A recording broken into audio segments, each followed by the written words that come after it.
Finding those levels, too. Look at that four-punch combination. It's a masterclass right now from Shakur Stevenson. That's what you're seeing. A masterclass. And Shakur meets him with a straight left hand. Oh, and there's a knockdown score with the left hand.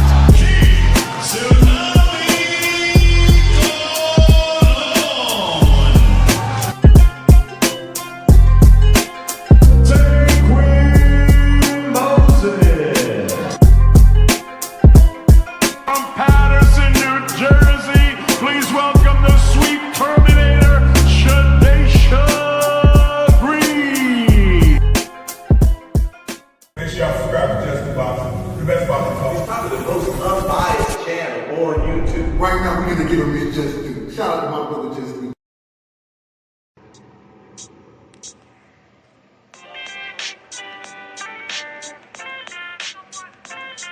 Yo,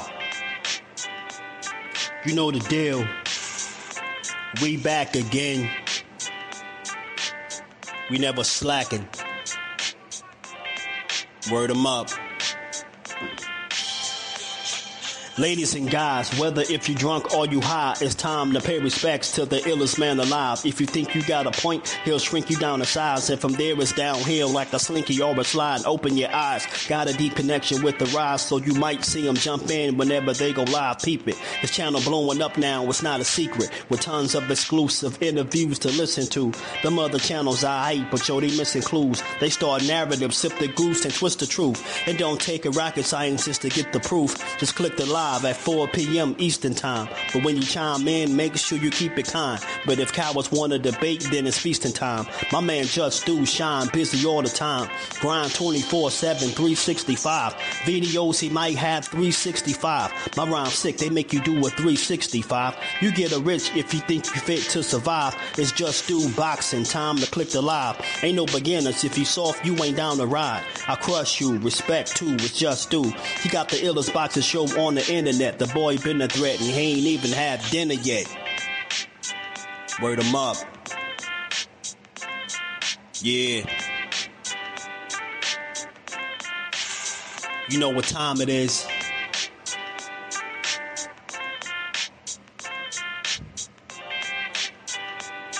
$4 p.m. Eastern. Click the link.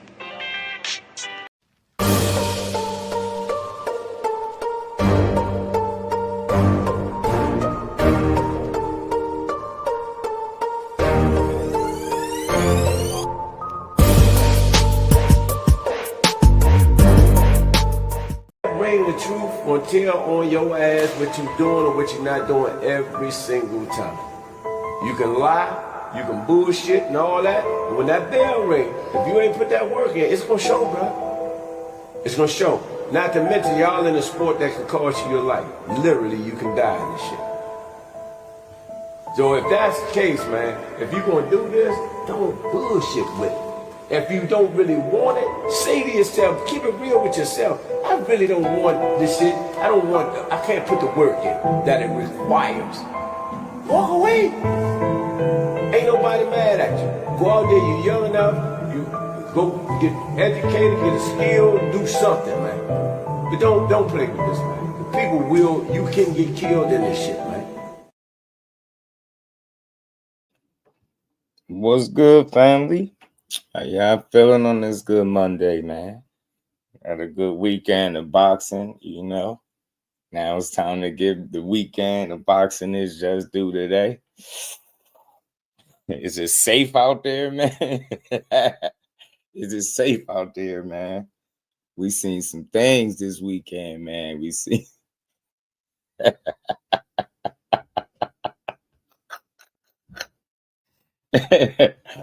Oh man, yeah, we seen some.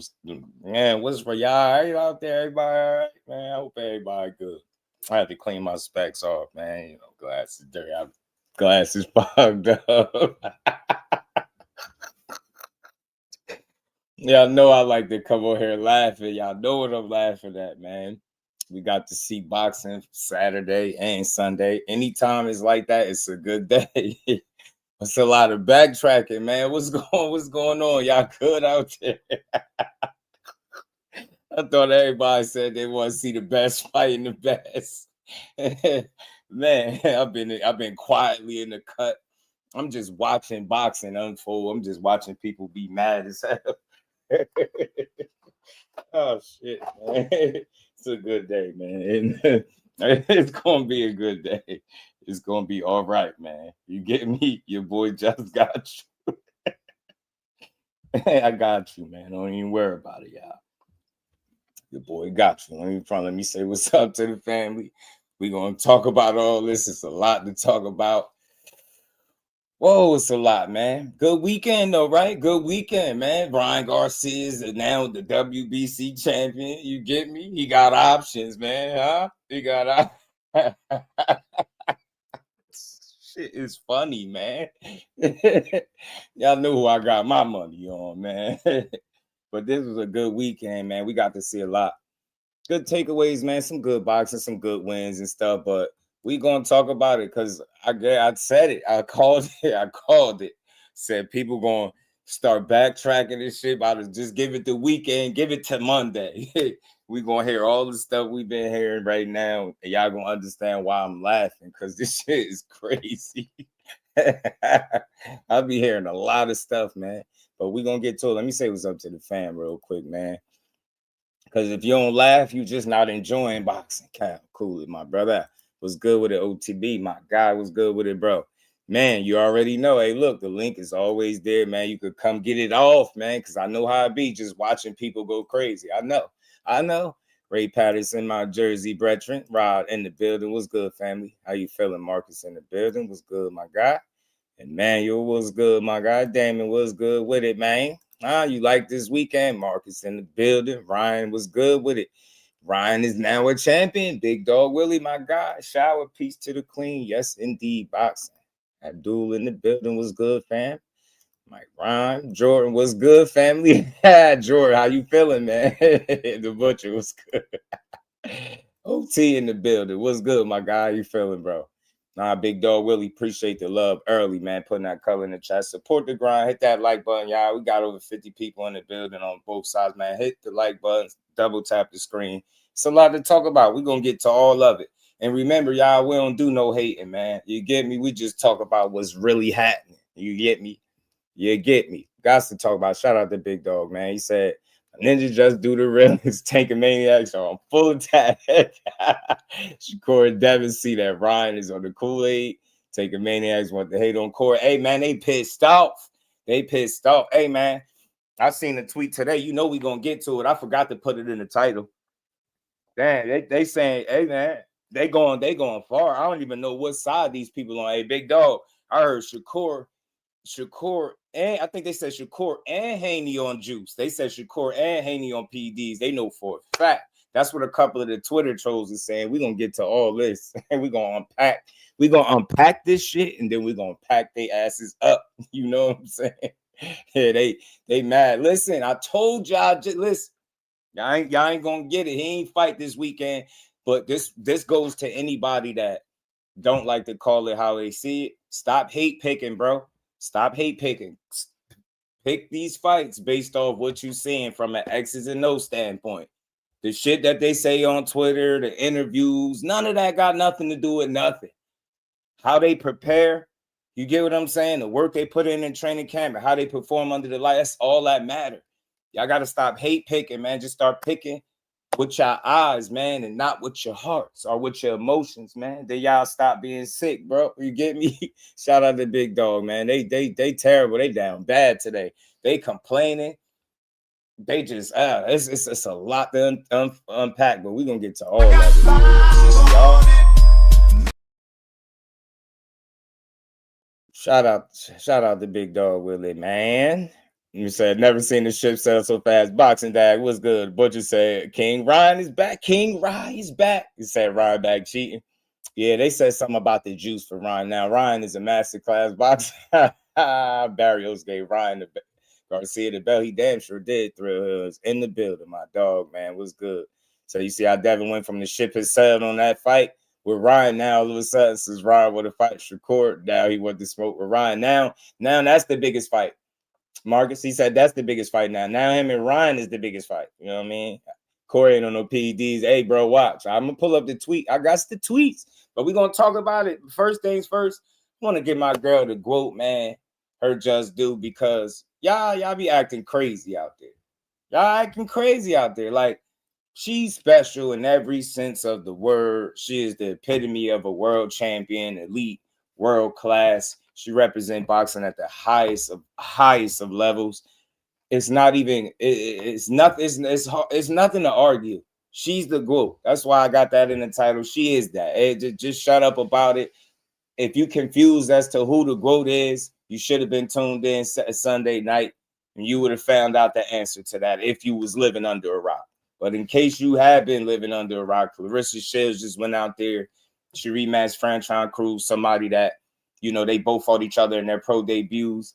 You know, that was about 10 years ago. Claressa is now 30, Antuanne 38.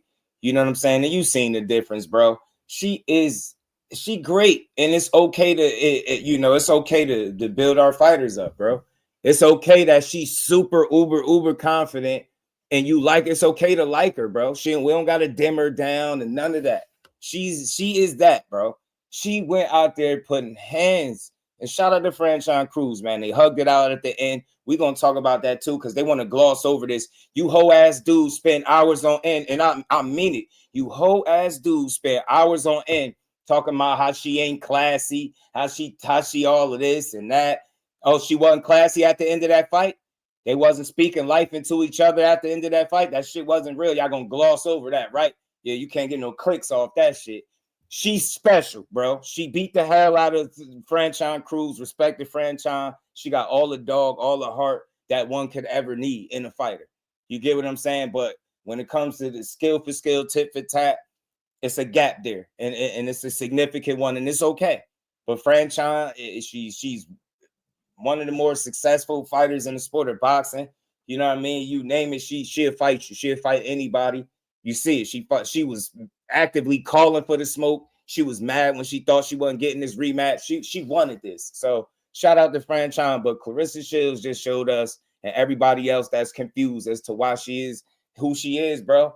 You know what I'm saying? I love watching these women fighters do their thing, and when she's on, I'm tuned in. I'm glued to the TV. She's very exciting to watch. She's fun. She up there at heavyweight. Like, think about what she did, man. She moved all the way up to the highest weight class. That's some shit that you don't see people do. And she continued to dominate the competition. It don't even matter what weight class you put her in. She gonna be the one. Like, that just, it's okay to admit that until somebody prove otherwise. You get what I'm saying? Anybody could lose. She can get in there and fight whoever and something could happen. But just going off of what she's shown you from the first fight to this one, man, that shit is special and it's fun to watch. Yo, it's fun to watch her dominate at the level she's dominating. How could you be upset about that? How dare you try to dim her down? No, she don't need to be humble. I see the videos y'all dudes is crazy. Why are y'all rooting against a female? Y'all don't got one good reason in life why you would be rooting against Claressa Shields. You got to be a weird individual. Because she confident. She confident for a good reason. She beating ass at a level that you ain't never seen. They really talking about how she ain't got no opponents and she got to go search for rematches. Yeah, we got my girl, Sadeja Green. I can't wait till she get her opportunity. One more reason why you got to love the GWOAT, because she talking about giving her opportunity, and that's all I need to see. She fought everybody. You fight her, you fought everybody to me. You get what I'm saying? The rest is just icing on the cake. But she is special talent. It will be no GWOAT slander over here. Y'all can take that weird ass shit wherever y'all got it from. Over here, we big up the ladies. We love the sport. Ladies too, man. Especially the queens, man. They go out there, give it everything they got. She ain't never duck no smoke. Y'all don't. She'll get to you when she get to you respectfully. I ain't never seen her turn down nothing and not be willing to challenge herself. The girl is all the way up at heavyweight, for crying out loud, bro, to prove how great she is. She all the way up as high as she can go. I don't want to hear shit. It ain't no Katie Taylor. It ain't no Amanda Serrano, respectfully. Amanda Serrano will always be the real deal. She one of the pioneers of the sport too. You cannot ignore her talent. She's generational as well. But make no mistake about it, Claressa Shields is different. As special as Amanda's been, as special as Katie been, Claressa Shields been even more than that. And that's been proven. It's not my opinion. That is a fact. She don't have close fights. You get what I'm saying? She barely lose rounds.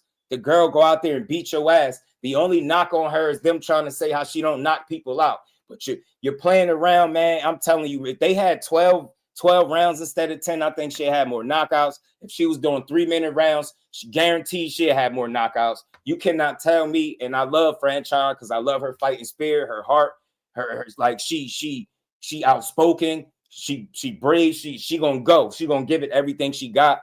I'll watch her any day of the week. But you gotta admire the way Claressa Shields goes in there. She talks the talk and she walks it. Like, and it don't be close. You can be mad. You can say what you want. You can say how you don't like how she dressed, how she talk. You could be in her personal life. Who cares? When it comes to X's and O's, when it comes to putting belt to ass and putting hands on people, she at the absolute top of the list. And she running. She got that torch and she running with that shit. Some of y'all, she running laps around and y'all don't like it. Katie Taylor, much respect to her and everything she done for her people on that side of the globe. But, man, she don't compare, man. It's not the same.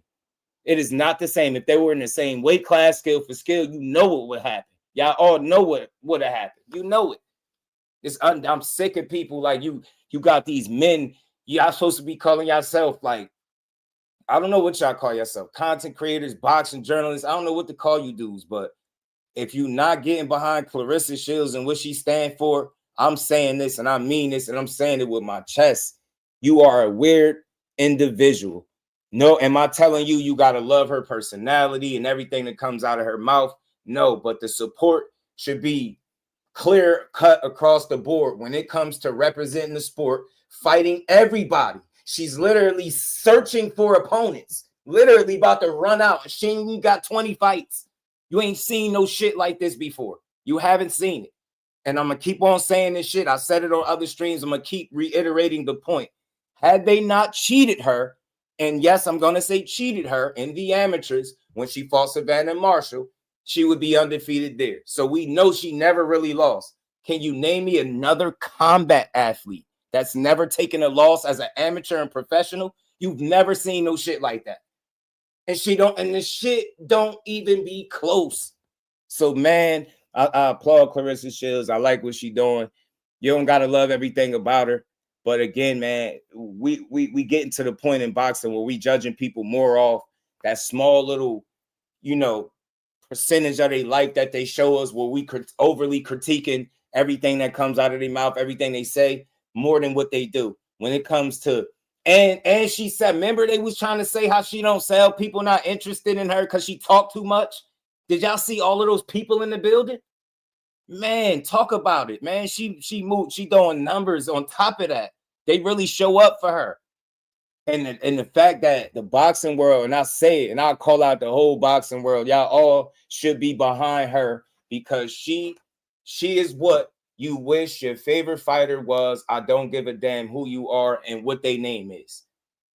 She is everything your favorite fighter is supposed to be. She's everything that y'all super fanboys tell us that y'all fighters is. She's that. She's accomplished. She got the belt. She got the legacy. She got the money. She generating a crowd. She putting asses in seats. What are we talking about? What? Tell me again why you don't like her? Yeah, man. She said she could beat Keith Thurman, man. Yeah, I don't really like her, man. I hope she lose, man. She need to be humble. Man, get that weak ass shit. Just like my guy AB said, get that soft shit out of here, man. Shut that soft shit up. No, she don't need to be humble. If you want to humble her, find a female to beat her ass. Other than that, I'm not trying to hear it. Claressa, keep winning, keep talking, keep being great, keep setting the bar, take the torch, run with that shit as far as you want to take it, rematch people, fight everybody out there, leave absolutely no doubt. She is the epitome of what a fucking world champion is. Elite, world class. She everything your favorite fighter should be if they really them guys. The difference between her and a lot of these guys that claim they number one, it ain't no fucking question if she's number one. It's not, yo, I'm sorry. It ain't. I'm not even sorry because it's a fact. Far as just proving it, you haven't seen this shit before. You haven't seen it. You get what I'm saying? I mean, division, she got five division champ, 3-time undisputed. What are we talking about? She don't even got 20 fights. Man, I will not stand for no Claressa Shields slander. Yeah, you could criticize her, but I don't care about her personal life. I'm not into that. That doesn't excite me. I want to hear about what she doing when it's time to fight. Sign that dotted line. She coming up. She showing up. She talking her shit. She letting you know it's her show, and she showing up. And she damn near knocked Antuanne out. She damn near knocked her out last night. She was putting hands on her, man. Man, she was putting hands on her. No backing down. None of that. She everything your favorite fighter wish they was, bro. Skill, talent. Get what I'm saying? Boxing IQ, speed, power. She got everything. She got everything, bro. And when you that gifted, man, you're going to have some haters, man. This girl is not just talented. She is God gifted. And I think Sunday night, and she packing out crowds on a Sunday. She packing out crowds on a Sunday where Ryan Garcia and Barrios and all those guys on that card just had a big-ass crowd too. And she packed hers out. What are we talking about? This shit ain't close. It's not close. It's not close. Every narrative that they try to push about her, she's not likable. She don't got the right personality. Miss me with that. She got hands. She got hands for days. And I love it. I love her confidence. I love her attitude. I love the fact that she will speak her mind. You will not put a muzzle on her. You're not going to dim her light. If you want to humble her, do it in the square circle. Y'all, it's getting to the point where I'm watching people, grown men, hope that she lose a fight because of how confident she is. That is the most sick, weird shit that I've ever, like, what is she supposed to be? And again, I'll keep saying it. Can you name another combat athlete that could be undefeated as an amateur and pro? I'll wait, bro. With this kind of accomplishments, these accolades, she running laps around the competition, bro. For real. It's a couple of names out there that you really want to see her fight. You got the Shadeja Green fight. You know I can't wait to see that. You got them talking about my girl Michaela Mayer. I almost couldn't remember her name. How? I don't know. But my girl Michaela Mayer, potential fight. Like, she really is the smoke. Claressa Smoke Shields, damn it. She with it. Claressa, the smoke, the GWOAT Shields, man. She won the fight, bro. So she been proving herself. I don't think it's a more accomplished, like, I just don't think you can argue with what she's displayed, the level, the consistency, the greatness. Like, she's been great since the word, you know what I mean? Since for her opening round, bro. She's showed that she's only gotten better. Get what I'm saying? And this shit just not close, man. So I respect her game, man. Shout out to Danielle Perkins that got a nasty knockout. Somebody that Claressa Shields fought. Just goes to show you what kind of talent she is. That big as Danielle Perkins is, she got that brutal knockout last night. Man, and Claressa Shields was in there with her and put her big ass down. She is it, man. She is the GWOAT. And I just wanted to make sure I give her flowers. The fellas, we gonna get to them. But the fake outrage about Claressa is nasty work, man. She should be supported by her people. You haven't seen anything like it. You can't find a person that you know for sure can beat her. You can't say that about a lot of people. You get what I'm saying? You can't say it's a person in boxing that she's scared to fight. And all she's been doing is proving and showing how great she is. And I think it's just going to continue in that direction, man. She got more to accomplish. That's the scary part. She only 30 years old. She 30 years old and takes really like no real damage. Like, the most punishment she probably suffers in training camp. That's real. Now, yeah, she take her licks too, but her fights be won. They be clear cut. She dominate. If you got a belt, she taking that shit. She even explored taking, Franchise Cruz belts at 68, man. She just it, bro. She is it. So for all y'all that's hating, I'm disappointed that I swear the whole entire boxing world is not behind her 1,000,000%. I'm not trying to hear all that other weird shit. People taking shots at the way she looked, the way she talked.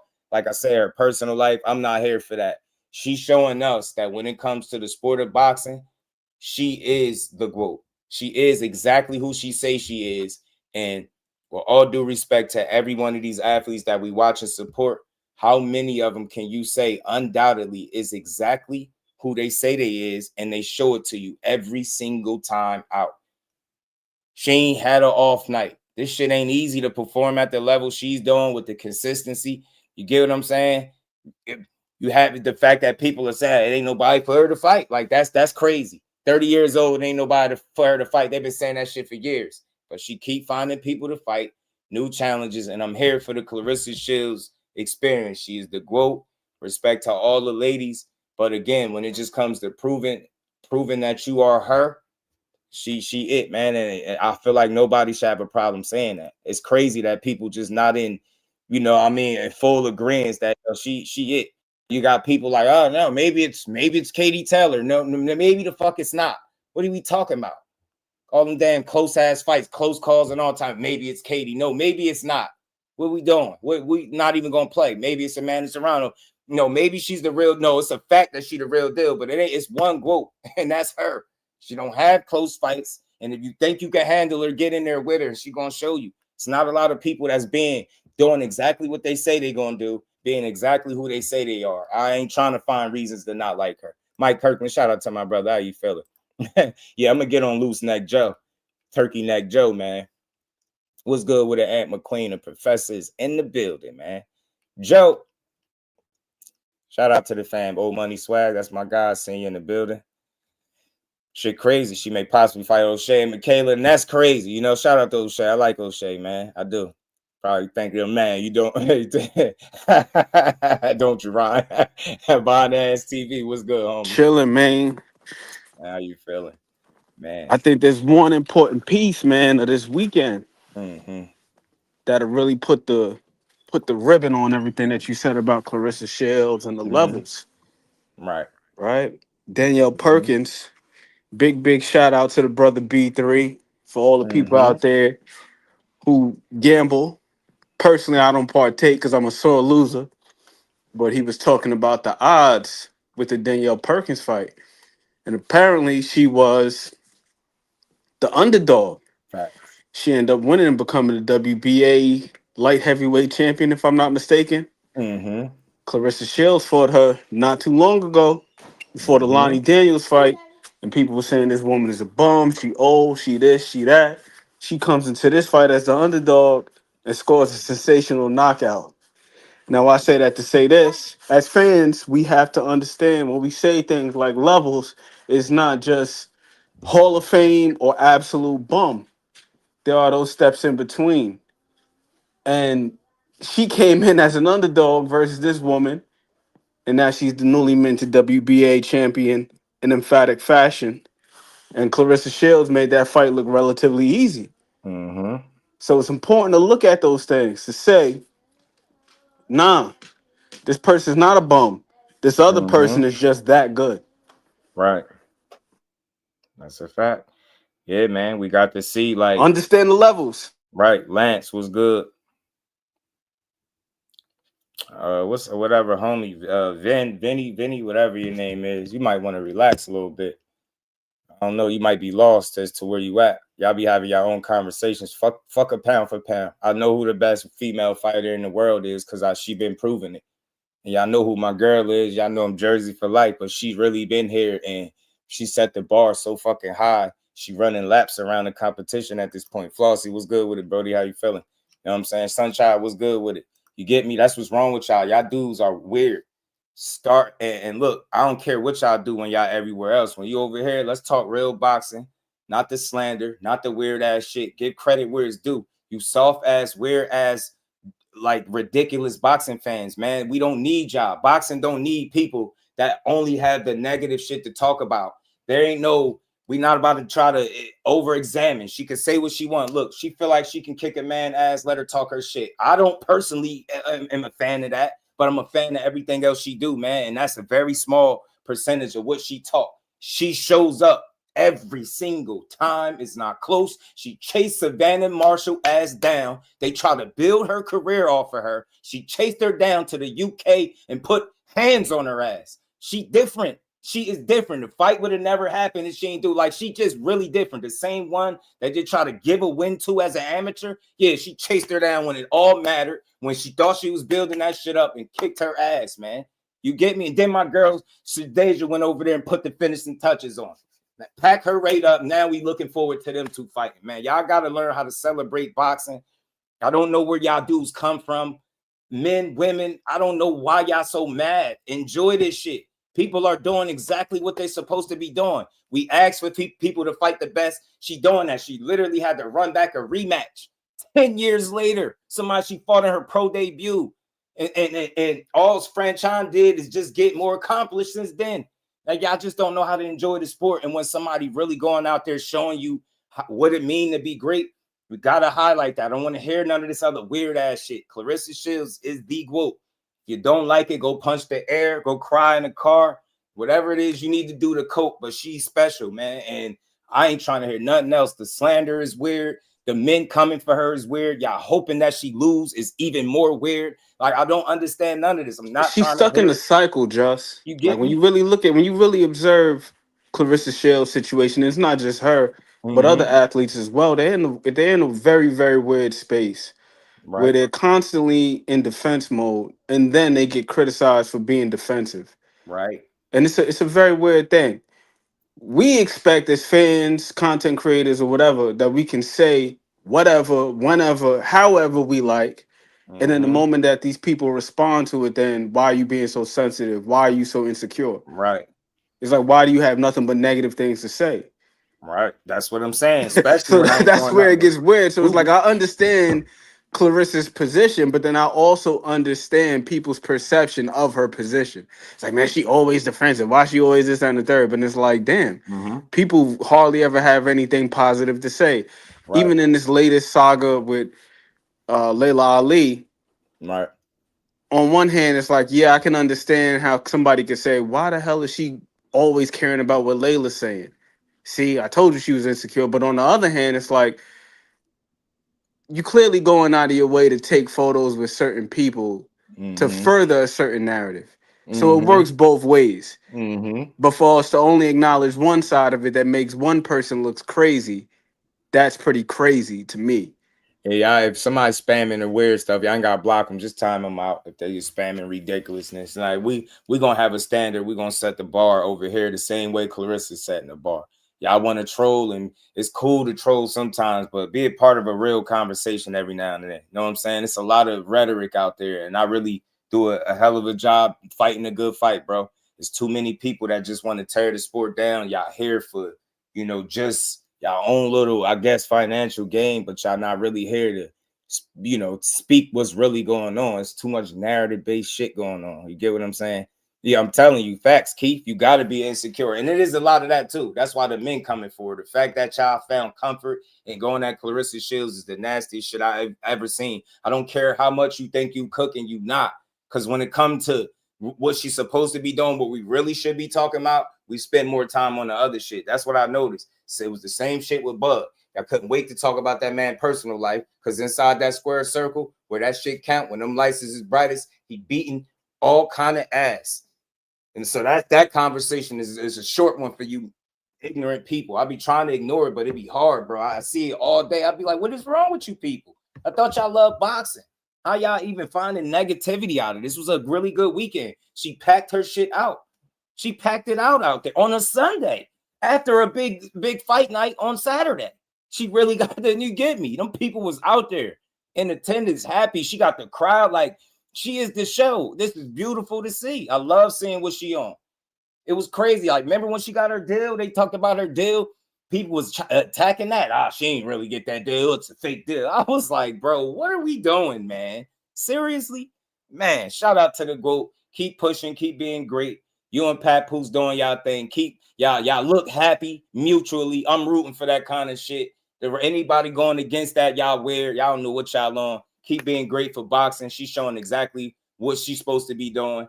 What you should be doing, what you should want your favorite fighter to be on is the shit that Claressa was on. She's literally up at heavyweight for women, seeking out challenges. And she's navigated through them weight classes. I believe she got 5 under her belt, and 3 of them she been undisputed. 3-time undisputed. This shit is just different with her. Shout out to the GWOAT. I love seeing what she did.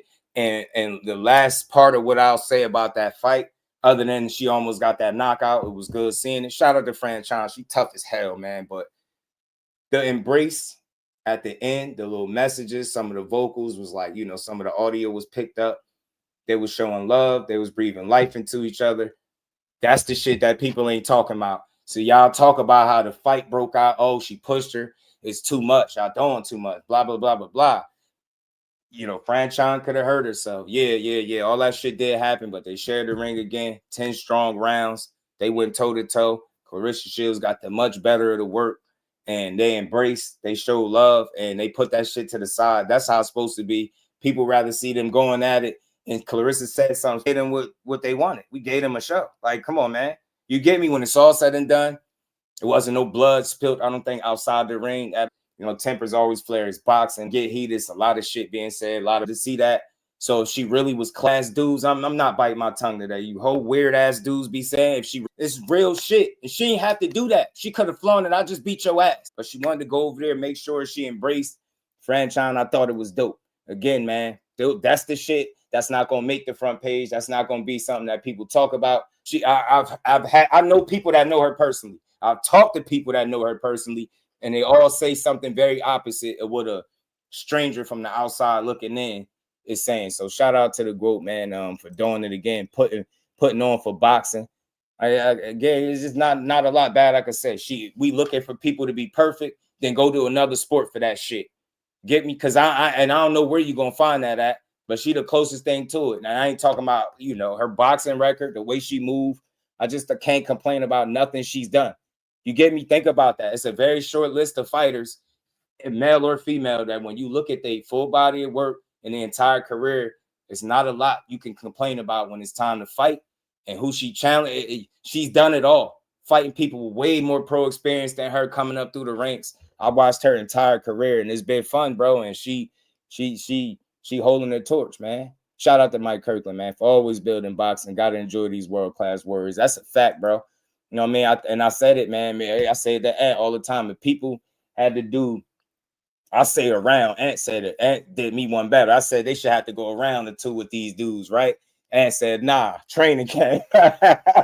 Nah, have these dudes go through a training camp. See how y'all talk after that.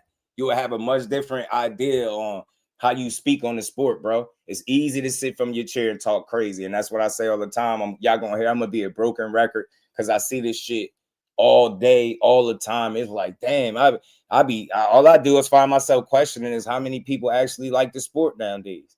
Or do y'all like the fact that you can have an opinion on it, be negative, push narratives with no pushback depending on where you at?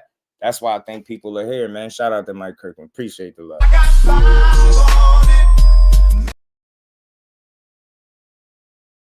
Shout out to the GWOAT Shields, man. Shout out to the GWOAT Danielle Perkins, her former opponent before that, who's somebody that was, you know, she dropped. Big girl, man. She had a really good knockout, man. Impressive. She was in her bag.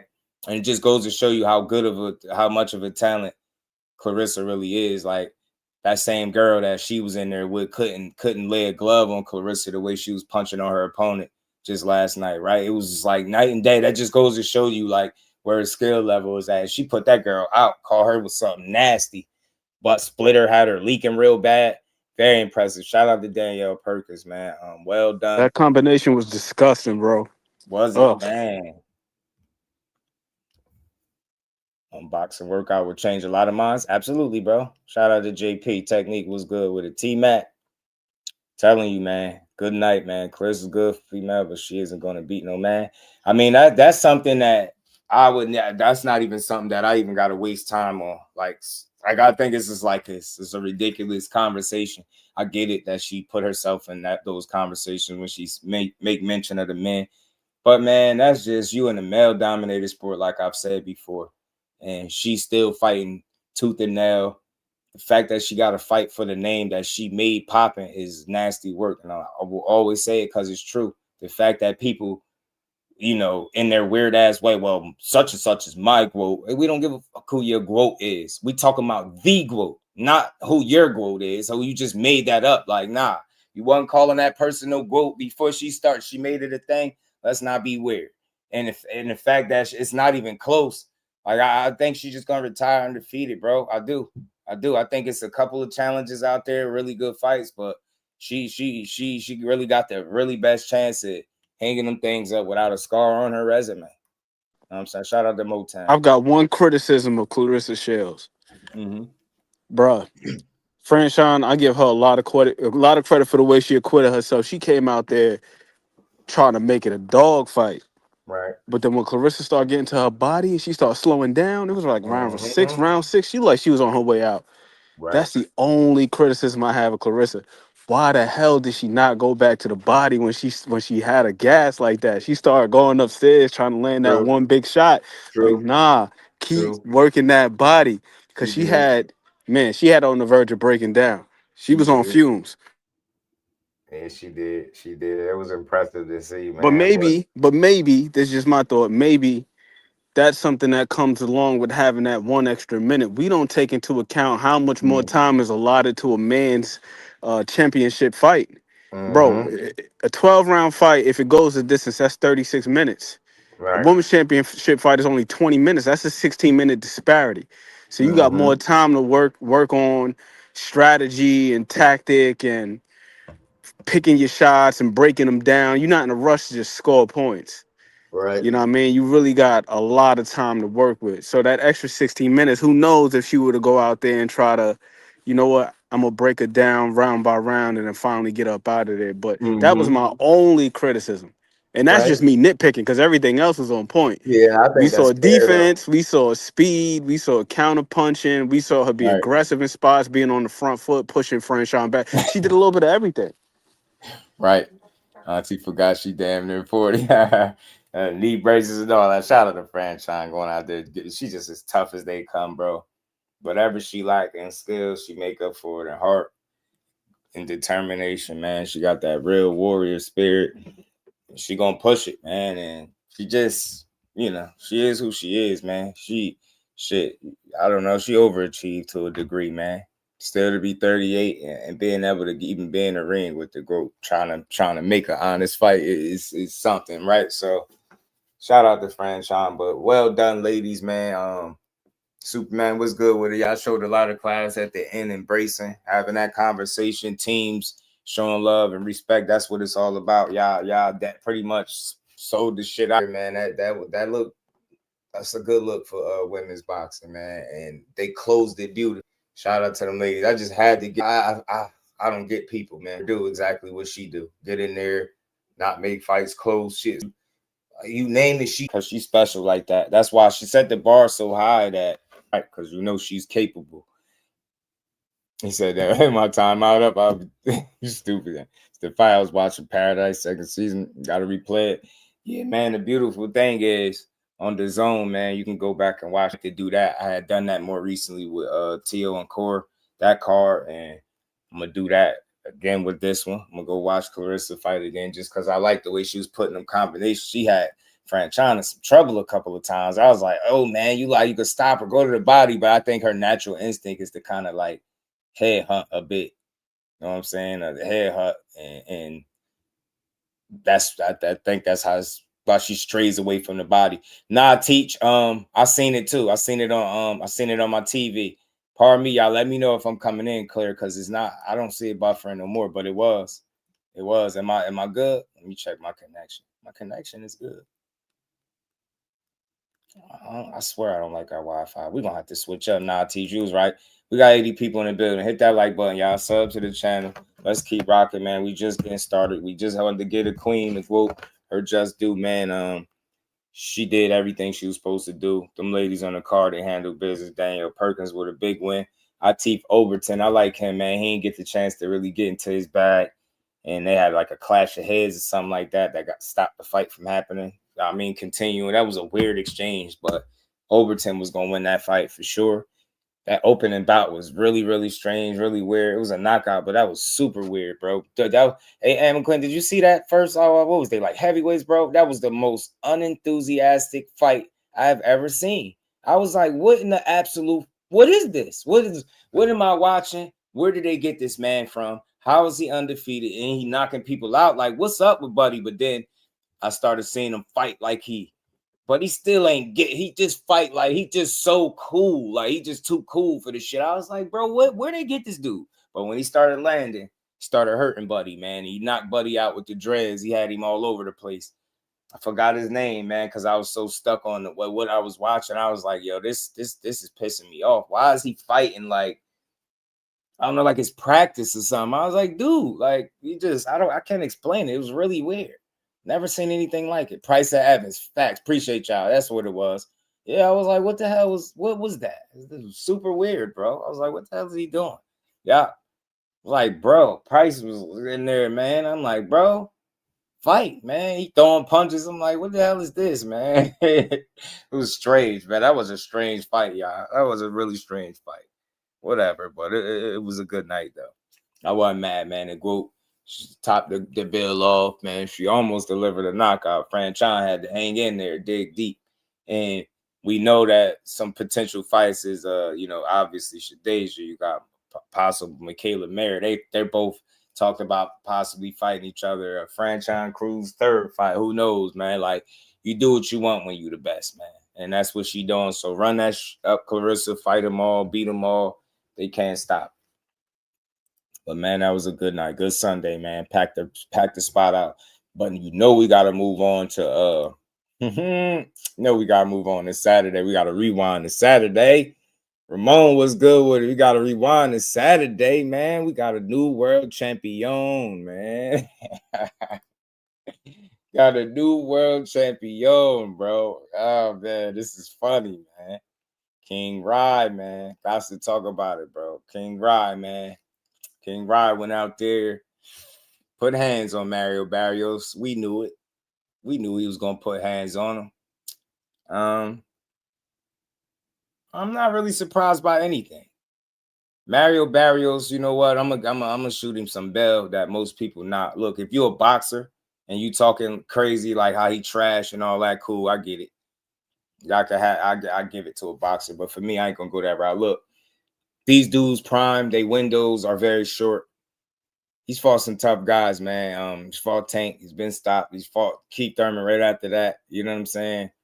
Been in the ring with Ryan. That's an interesting 3 right there, man. He's fought some guys. Mario Barrios started from 22. He obviously got the height and frame to be where he at, but I just think he's seen better days. I think those back-to-back draws was telltale signs of where he at in his career, respectfully.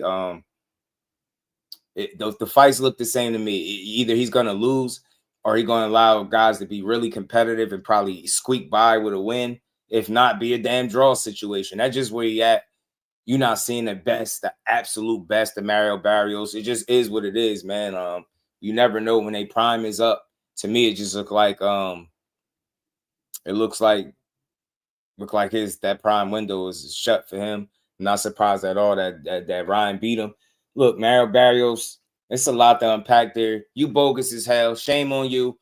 Why in the absolute hell did you hire a jean jacket, ex-jean jacket Joe? He no longer wears the jean jacket. That's like Keith Thurman without his ponytail. You think I'm playing? That's like Superman without the cape. Shit just don't make sense. First of all, you got the tuxedo Joe or whatever he is now.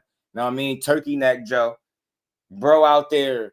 You should have known right when he felt super sympathetic at the damn press conference that something was going on.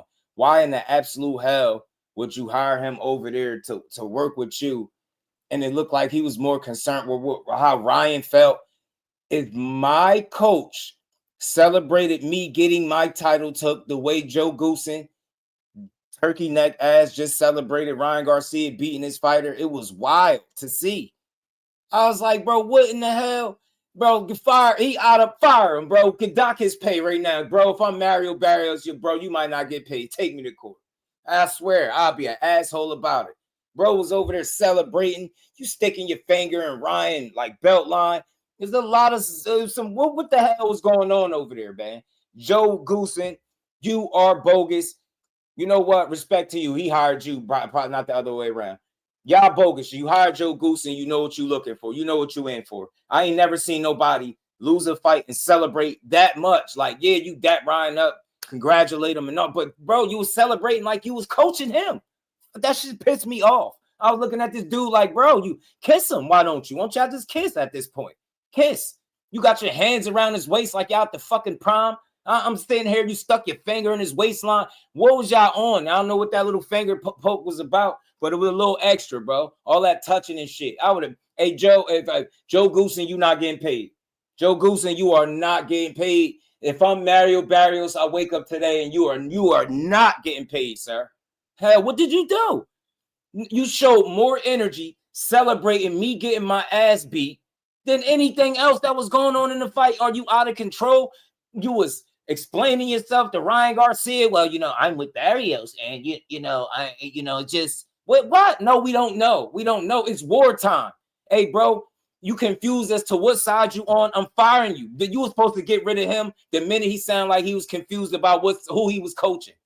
Like he cared about Ray. He hurt Ryan Garcia feelings. So what, man? I'd have told Joe Goose it's wartime, bro. He an op right now. You can kiss and make up after I beat his ass, but until then, you over there caring about his feelings and shit, man. You ain't coach shit. You collab with fighters. You told us that with Ryan. Anybody hiring Joe Goosen right now, you just he winning off his name. He eating off his name. No disrespect to him as a Hall of Fame trainer. I know he put his work in, but just like fighters, I think trainers could see their better days too. Their best days could be behind them as well. He do a pretty good job commentating, right? Stick to that. I don't want to see Joe Goosen in nobody's corner. He was an op the whole time. Mario Barrios, you had a spy in the camp, bro. He damn near fingered Ryan's side. Like, yo, y'all think I'm playing? All right, y'all think I'm playing. I don't know what type of festivities was going on in the ring at the end of the fight. I'm looking at Joe Goosen looking in Ryan's eyes. They looking like they about to embrace. I'm like, bro, we y'all about to slow dance? This shit was out of control, bro. Shout out to my brother behind the hands TV, my brother Uncle Rick, man. How you feeling, bro? It's 80 people in the building. Hit the like button, y'all. Hit the like button, man. We're going to keep rocking. I think I'm playing. Where the clip at? I think I got it. This shit was out of control. I was like, bro, why are you touching that man like that? Damn, Joe, I would have fired Joe Goosen, fire his ass, bro. Like,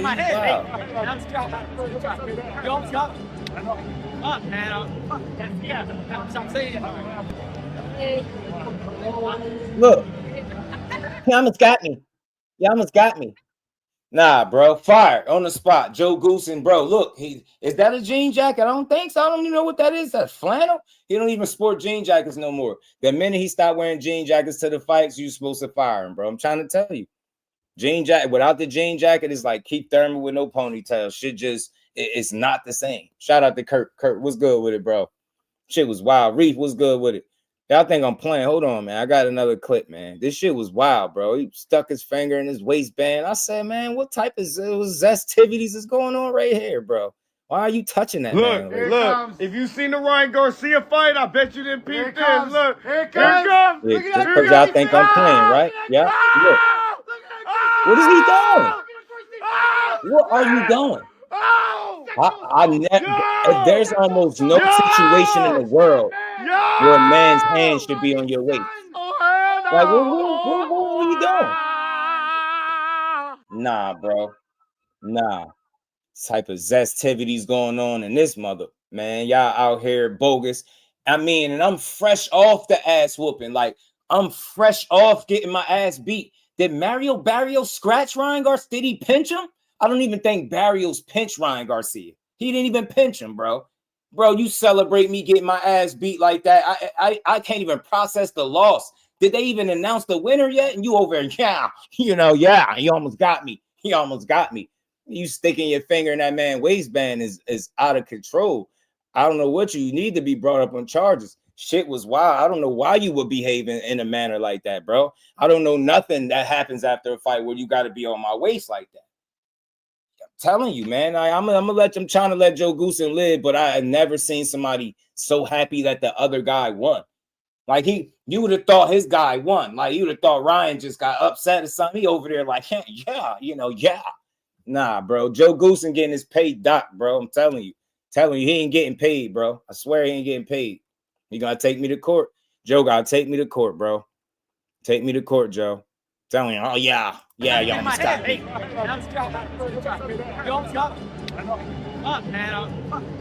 What they got? Matching brown flannel shirts? What they got? What they matching? Nah, they ops, bro. Hey Mario, they set you up, bro. They set you up for the long ride, bro. They set you up for the long ride, bro. He let that man put hands, fingers, feet, and toes on you, bro. And he ain't do nothing about it. And then he went over there and celebrated with the man. shit is crazy, bro. Like, See, what is this is wrong why with you got to people? question everything now when a fighter pop dirty for Royce. Because how are you going to pop dirty for Royce, fight Rolly, have the worst fight of your life, had no power, like T.O. Dad said to T.O. during the fight? What happened to your power, man? And now all of a sudden you come back and you got power when they don't do testing the whole camp. I'm not saying he is on Royce. I'm just saying whenever you do pop dirty for Royce, now we got to question all your bouts that you won by knockout. Then you come back after you pop dirty, you had no power, and then now the next fight, you got power again? I don't know, man. I'm just saying it's kind of fishy. I mean, I just played that. Shout out to the gift, man, Cordell Booker. Look, I hear people making that talk. I heard Shakur, him and Devin mentioned it, right? Something about him being back on the juice. Look, everybody's entitled to feel how they feel about it. To me, I'm not seeing a Ryan Garcia that looks super strong or nothing like that. Y'all got to think it ain't like he knocked him out. Lee was good with it. Like, think about it. What top level guys is he knocking out? Go, and this is no disrespect or slight to Ryan Garcia, but go comb through the knockouts and see the level of guys he knocked out, and go tell me how many of those guys are somebody that you feel like he couldn't have knocked out. You get what I'm saying? It's not his power that's in question. It's how he put his punches together.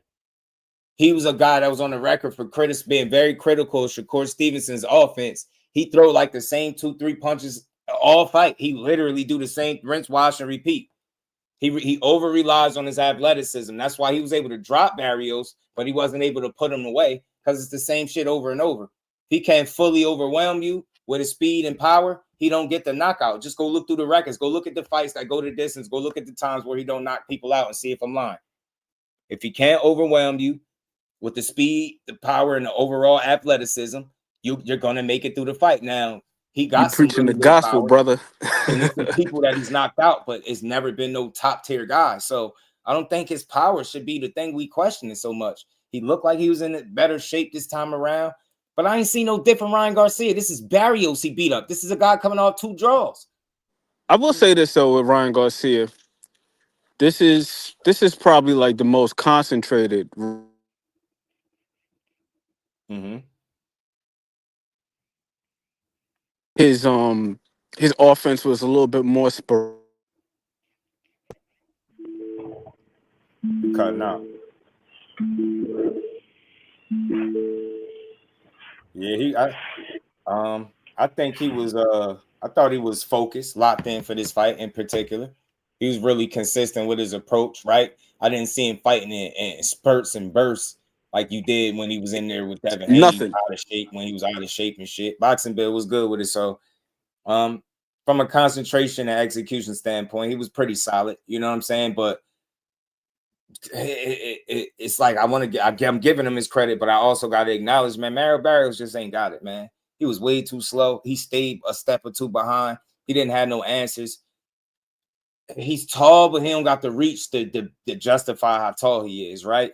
So that's just not a factor that normally could, be something that you could utilize. I just didn't see it.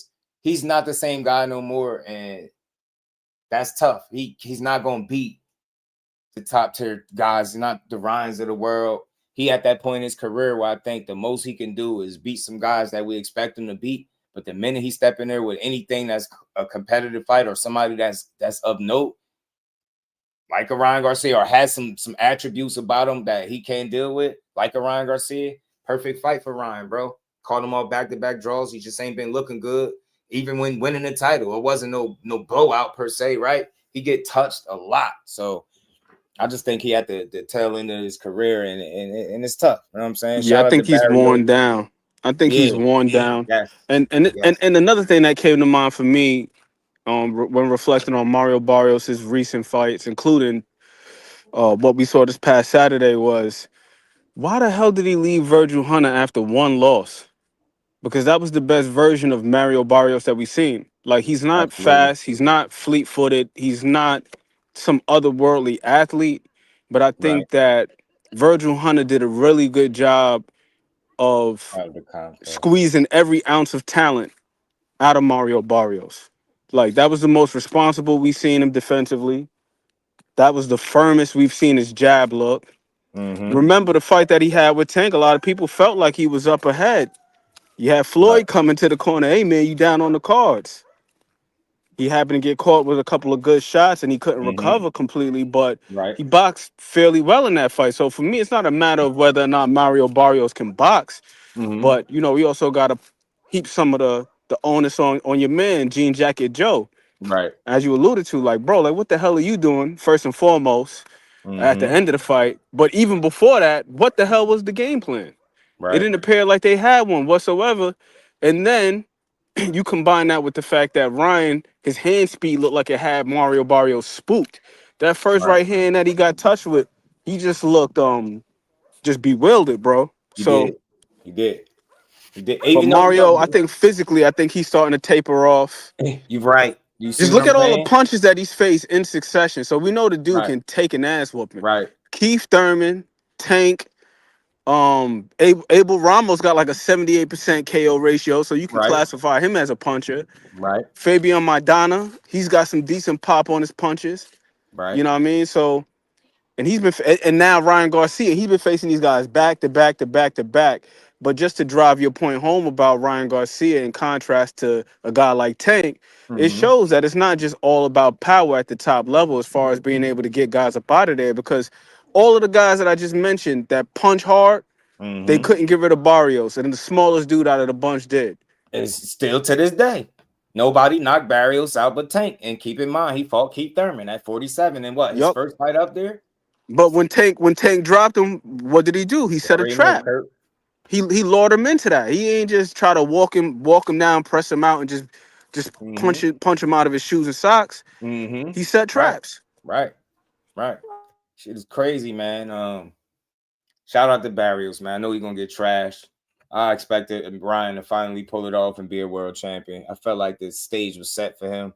I did say all he had to do was keep the fight competitive and not get stopped. And I thought it was a low chance that he would get stopped by Mario Barrios. Like I said, it's a dude who came from, I believe, 122 or something like that, all the way up to here. He's had his fights. He had his wars. Boxing a lot of times to nobody's fault or anything like that. Timing is very, very key and important in boxing. And Ryan, this was the best situation for him to capitalize on. If he didn't win right here, I think he goes his damn career without being a world title, right? Without being a champion. So this was set up for him. Like, you lost a fight. You're coming off a loss, an activity. You know what I'm saying? A lot of scrutiny, a fake WBC ban, just for them to catapult you into the spotlight with a pay-per-view show. So, I mean, to his credit, he did come in shape. I did hear about him getting fined for the check weigh-in situation, 5K, but that is water under the bridge. You made the initial weight. You weighed in. You was able to compete for this title. This was the most consistent I've seen you perform in quite some time. You look better than you did against Devin from a condition standpoint. So, I mean, look, 47 look like it's your home, but he's very beatable. He's very beatable. I'm gonna just put it like this: he's always gonna be dangerous because he's fast as hell with a good left hook and a right hand that ain't bad. Just ask Mario, right? If he can catch you, he can give you some problems. If he can trouble you with the speed, he can give you some problems. I think if you catch up to him, if you tame that athleticism, that speed, and neutralize the power, he in a world of trouble. It's some guys out there that can do that. Mario Barrios, I didn't anticipate him being one of those guys. I wasn't surprised by nothing. I mean, an early knockdown, he knocked him down within, 25, 30 seconds, something like that. So, I mean, it is what it is. Shout out to Ryan for becoming a world champion. What they say after, 10 years or something like that. Better late than never, right? Third time was the charm in a sense. And why I'm saying third, just so we clear, you get me, he ruined the opportunity to compete for the title against Devin by not making a weight, but it would have been for one, right? He did. Him and Rolly was for a title, right? I feel like that's two chances, and this was his third shot. Could have been his last shot, and he made the most of it. I hear Shakur and Dev loud and clear, bro. They both in agreement in today. So rare case, right? With stuff you don't see in boxing a lot. Shakur and Dev agreeing. You know, one mentioned something about the juice. Shakur said he said that in round one. I'll ask people this: what is it about his power that's making people feel like he on juice? Could Ryan knock you down if he can land flush? That's always been the case. but he's not finishing guys. So I'm not overly impressed by, like, it's expected. If he hits you one of his best shots, he can put you down. And in the case of Mario Barrios, who looked like he was still blocking while he got dropped, he was waiting for this shit. I've never seen somebody wait to get beat up the way Mario Barrios was waiting to get beat up and get his title took. Like, man, that shit was clear. He had no answers. There was no real adjustments to me. It was, Ryan is just too fast. And it's like Ann McQueen alluded to, the power had him a bit spooked, I think. Checked him. And he checked him very early. And that sometimes that could it's kind of the effect that Rolly had on Ryan. When he checked him early, kind of made Ryan cautious for the remainder of the fight, because that probably was in the back of his mind, getting caught. And the same thing with Barrios. To a degree, he fought and he was coming forward and trying to press the fight, but it wasn't effective pressure. You was walking into an ass whooping, and when you wasn't walking into punches in the ass whooping, you was waiting to get beat up. It was a bad night. And you just didn't have it. You at your absolute best, I think you give a much different fight, but I don't think you at your absolute best. I think Ryan caught you at a really good time. See, but to go back to, now that you mentioned the damn Rolly fight, bro, I gotta go back to harping on my man Jean Jacket Joe and the lack of a game plan. Now, when I rewatched the Rolly fight, it wasn't just the power that had Ryan spooked. It wasn't just like, all right, he got caught with that shot early on, like the double left hook, and he got sat down, and he kept his hands in his pockets. Rolly was playing prevent defense. If you watch that fight again, just look at how active Rolly's lead hand was and how he was keeping tabs on Ryan's lead hand. And he was basically keeping that hand in the holster. He turned the gun into a shield. You know what I mean? So it's 110 people in here, man. I don't Barrios care. did not do that. And my thing is, Jean Jacket Joe, if you coach this guy and you know what his best punch is, and now you got another guy who's facing a previous charge of yours, that should have been the first priority. He was telling him things like backing him up. Hey, you got to back him up, get him on his back foot, but not necessarily telling him how. And that should have been priority number one. Disarm this man and keep him from firing his left hand willy-nilly. You know what I mean? Just monitor it. Keep tabs on it. Rolly had that lead hand under surveillance, bro. Just look at how many times Rolly was probing and touching Ryan's lead hand. Just touching it. So that made Ryan hyper conscious, because it's like, okay, if I let my left hand go, he's already got a hand closer to me. And as we always say, right, if you're in a gunfight, the man who's got his gun in hand is more likely to be able to inflict, because the other guy got to get his out the holster. And by that time, it's too late. But Mario Barrios didn't do that. Mario Barrios was just standing there looking at him. Like you said, just waiting. It's like, what the hell are you doing, bro? Yeah, man. It's tough to watch. For me, I don't think his dad was the difference. That's the same Ryan that we see. I'm sorry, him and Tio are guys that win fights solely off their athleticism and their pure talent, as opposed to great coaching instruction. I don't believe in no Henry Garcia. And think about it. How much instruction do you really got to give when everything is really working? Mario Barrios also offered up very little resistance. He had no answers for anything. And he had no, he didn't. Shame on him. You got Joe Goosen. You earned that ass whooping. And you picked the absolute wrong time to go. I can see if you got him to give you some pointers about Ryan, but I seriously doubt that you did that. You all nice and shit, and you out there blowing your nose. I don't know if you was sick or whatever, bro. What, you had allergies? Because you got beat like a guy that had some shit going on. And whether you did or didn't, I didn't have you winning this fight. So I hear Devin, Shakur, they're fighters. They got their own eye and they reason why they feel the way they feel. I just can't say it with no proof. I get all this. Oh, he could have cycled off. Oh, he could have did this. You know, him doing VADA doesn't mean he didn't. Man, I can't prove none of that. We not about to do this, because we can do this with every single fighter that ever took VADA. We can do it with every single fighter. Say, oh man, it's a chance they could have cycled off. So I'm not going down that dumbass rabbit hole. People got to really ask themselves, do he really look different? He looked like he was in better shape. He's the only real difference. Now he's able to fight, more consistently instead of in bursts like he was doing against Devin. That's all. It's no different. Ryan Garcia is no juice. Don't let him hit you with his best shot. The kid been punching ever since I ever heard of Ryan Garcia. What was the story on him?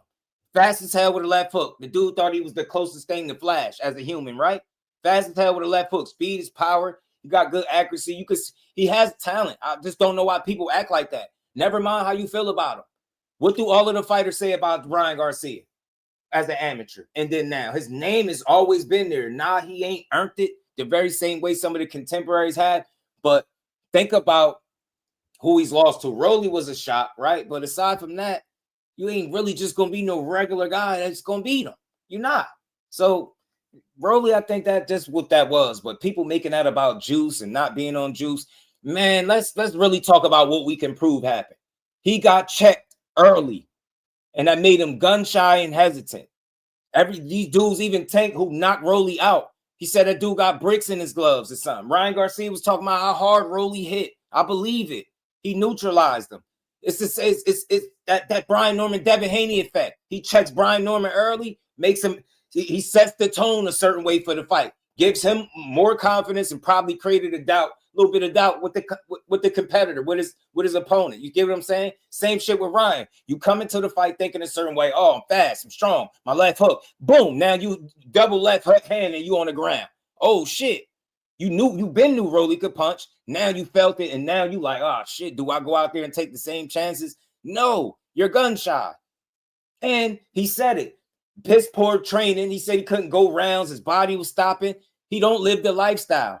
All Ryan Garcia did was he performed against a guy that was offering little resistance, and I think we've seen a better conditioned guy. Respect to anybody if you think Henry was the X factor. No argument there. For me, I just didn't think he had to really give him some crazy instruction for him to win this fight. Mario Barrios just had no answers. And the fact that he went to Jean Jacket Joe when he ain't wearing jean jackets is bogus. They in there wearing matching brown tops and shit. He's celebrating with Ryan. You fresh. He can't even announce who got their ass beat. Your belt ain't even officially changed hands yet. And he got his hand around Ryan's waist, smiling, laughing it up, chuckling. Your ass would have been fired on the spot. I'm not even joking. It ain't no psych. I'm just, no. What? Bro, you would have seen me act a fool on camera. I'd have looked at Joe Goose and, bro, y'all, I'd have stole my camera time, bro. You an idiot. I'm not paying you. You out here celebrating with this goofy dude. I just got my ass whooped. No thanks to you, Mr. I collaborate with fighters and shit. Same goofy ass dude that told you Ryan is the kind of fighter that you collaborate. You don't train him. Dumbass. Any trainer that's thinking like that at this point is not, his best days is behind him. And Joe Goosen, respect to you and everything you've done as a Hall of Fame trainer, but you are not that anymore. Tell me the last time you've been Hall of Fame, and I'll shut my mouth right now. He making guest appearances. He don't even sport the jean jacket. I'm never letting that go. He's getting older. Let that man sit on the side and commentate and not collab with fighters. Mario Barrios, you shot yourself in both toes going to get a guy that you couldn't even get no insight, no real instruction from. You got beat every round after round pretty much the same way. Ryan didn't have to switch nothing up. He didn't have to get guided to know. He didn't need no legendary instruction to beat you. You're an older guy. Like I said, you came from 122. You're tall. You're not as rangy as you are tall, which is crazy, right? But that's boxing sometimes, and he just didn't have it. He didn't have it. Didn't have it. His last couple fights was the writing on the wall to me. Them back-to-back draws. Yeah, you could try to say, oh, it was Pacquiao, but what about Abel Ramos? And he started that fight off hot. Remember how he started that fight off and then started getting the hell beat out of him late? I was like, yo, do you see his face? He got one of them faces where you got to say, man, you should see the other guy. But nah, look at your shit. Like, what? Draw. Look, you lost. Take one look at his eye. I'm like, bro, been getting his ass tagged. So he don't get out of the way. It punches the same. Reaction time is not quite the same. He's not as active, I think, from a punch like throw output standpoint as he used to be. Once you start becoming a lesser version of yourself, it becomes very hard to beat somebody that is in shape and trained for you. God, that's younger, possibly fresher. You know what I'm saying? And he got some physical gifts that you just couldn't. You get me? It ain't one of them situations where, all right, time and beat speed. Mario Barrios just wasn't that guy. He couldn't pull the trigger. He wasn't being first. He was being last. He wasn't being first. Brian was being first and last at certain points. Barrios was trying to push the pace, but the pressure, in my opinion, was very ineffective. I just don't think Ryan got up out of there too clean. Wasn't nothing wrong with him. Clean as a whistle. Anytime you see a guy get up out of a fight that clean, unscathed, bro. You just didn't offer that much resistance. You got beat up. And I think the writing is on the wall. Yeah, you can come back and have some fights and compete, beat some guys, but you're never going to beat no name fighter, in my opinion, respectfully. None of these guys that's of any substance. You might beat some middle of the pack guys. And like I said, just think about, shout out to Abel Ramos. He's tough as hell, but even at this point, you're supposed to be able to beat guys like that. Even if he give you a tough fight, you should get the edge. The fact that you get me, like you're at that point, in my opinion, where that you are who you are. This is 3 fights now. This is not just the 2 draws. This is the 2 draws plus this fight. So think about what his last 3 fights, what his record is, and how he's been looking.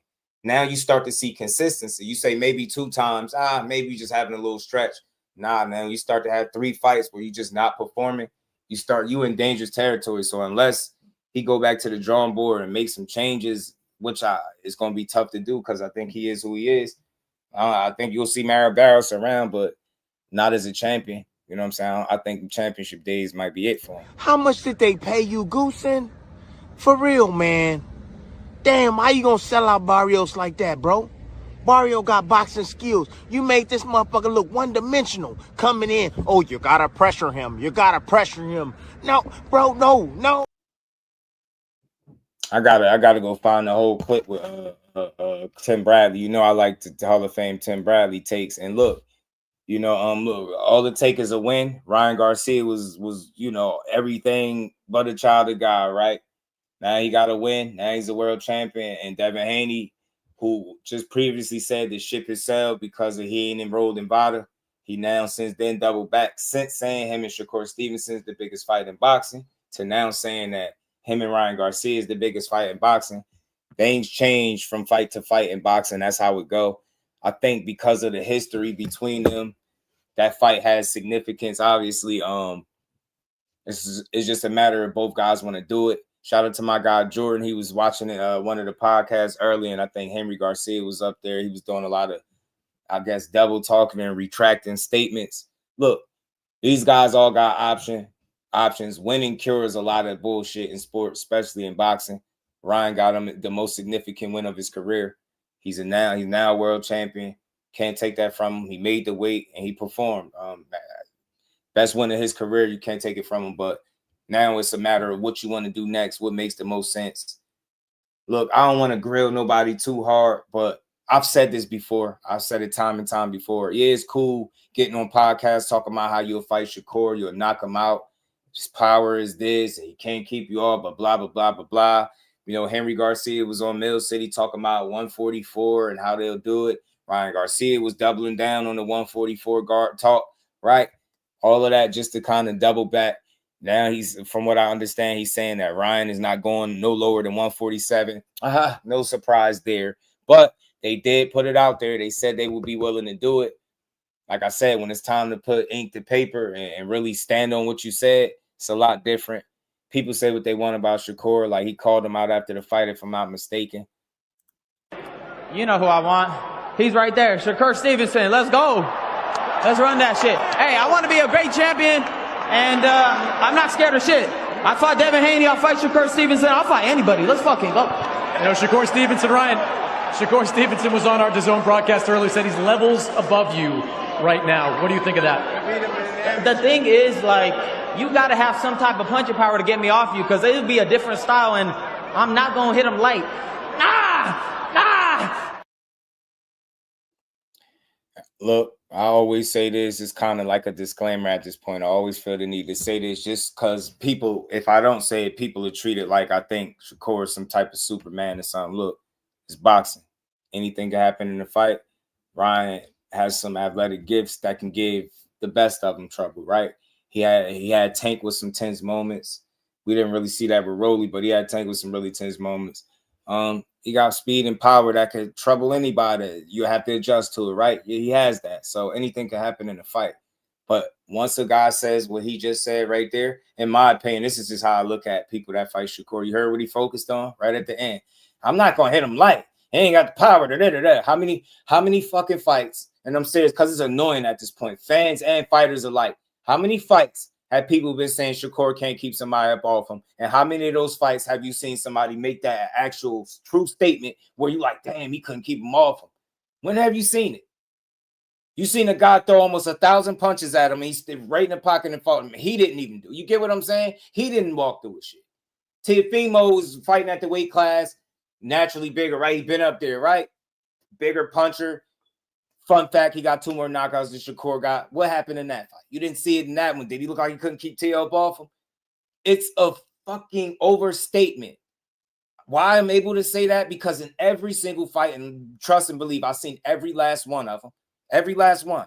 I've never seen somebody make this a true statement where I'm like, damn, he can't keep this guy off of me in trouble. When you show me that, I'll be impressed with it and you'll get credit for it. Ryan saying that shit, no, I'm going to hit him like that. You already lost, dude. You getting in this fight with one of the best chess players in the game and you're only focusing on the physical side of it. And I'm pretty sure if you ask Ryan, is boxing more mental or physical? What is he going to say? Mental, just like mostly pretty much any fighter you ask is going to say that. That's why I think guys like that lose to Shakur. They focus on, and I get it. You think your power is this and that, but you say the same shit every fight. You was going to knock Mario Barrios out, right? You were supposed to knock him out. You were supposed to knock Tank out. You were supposed to knock Rolly out cold. You're not knocking nobody out of substance. So now you're going to knock out the best defensive fighter in boxing because you seem to think he don't have power to make you respect him. Then you had that same type of feeling about Devin Haney and admitted to being rocked in that fight. You idiot. So go run in there if you want to and go balls to the walls. Go in there relying off your athletic gifts that God blessed you with, that speed and that power, because you have it, bro. That shit is legit to me. But when you can't land it, how will you look? You couldn't land it against Rolly. Rolly is no defensive genius, no defensive wizard, right? We seen it. I mean, what was this left hook for Tank? Like when we start talking about guys of that caliber, all right, you talking about Shakur now, right? You're not going to just bulldoze them, bum rush them, and have your way. I don't think so. You had stencil beans in your system for Devin Haney, and you still couldn't put them away. Miss me with all this imaginary-ass knockout power. Yes, you can punch, and with the right shot, you can get anybody out there, right? But the fact of the matter is, if you look at the body of work, he hasn't knocked out no elite-level talent. I have no reason to believe you're going to do it to Shakur. You're going into the fight approaching it from a physical standpoint. When Shakur, if you can't fuck with him mentally, he gonna beat you. That's just my opinion, and that opinion is based off the fights that I've seen from him. Everybody going there saying the same dumbass shit. Oh, his hands. He can't keep me up. You don't punch hard. I hit too hard for him. Then you go in there and now you can't land the power. Then you're gonna bitch about how he ran because you couldn't land that weak ass left hook. And yeah, it's gonna be a weak ass left hook because I seriously doubt the best active defensive fighter in boxing is gonna allow you to land the one punch that he know is going to give you the best chance at beating him. I seriously doubt that. I think preparation is everything. I think we learned that in his most recent fight with him moving up to 140. Did you see how he acclimated? Did you see how his body looked like he already been there? He made certain things look like a non-factor, moved in somebody's division, fought the longest reigning champion there and dethroned him, beat him with ease, relative ease. He wasn't able to land all this power shit that they was talking about either. Ryan, one of the fastest in the game. You got to be prepared for that. But unlike Mario Barrios, Shakur Stevenson is at, I think, entering his prime or in his prime. However you want to look at it, he's not shot worn. He ain't been getting his ass beat up. And he just a lot better than Mario Barrios is right now, a lot smarter, and he'll prove it. The problem with Brian is he don't really have a plan B, a plan C, and so on and so forth. He got a plan A, land the left hook.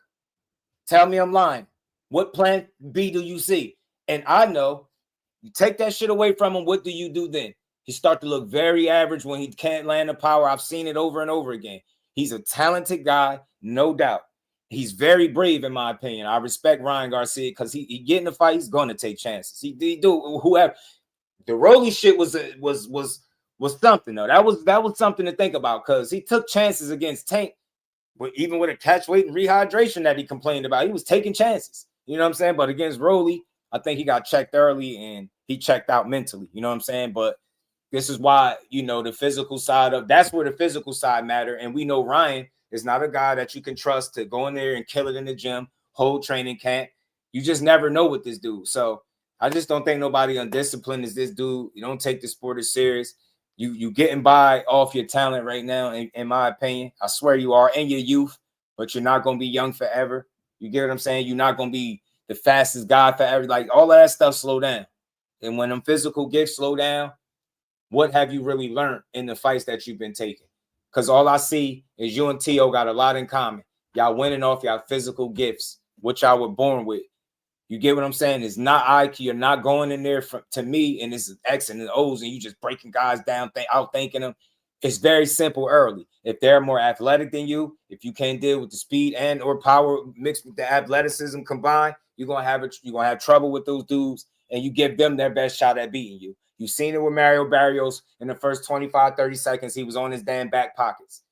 If you are at that much of a deficit against Ryan Garcia, you're going to have a field day, especially if he's in any kind of shape. That's what you've seen. But even with him having his way, winning essentially every single round, y'all, he ain't knocked shit out. Sick of y'all with this, I'm going to knock this out. And yeah, you could knock Shakur out, but you already lost because you're going in there talking about a knockout. So now you banking on seeing some shit that we haven't seen.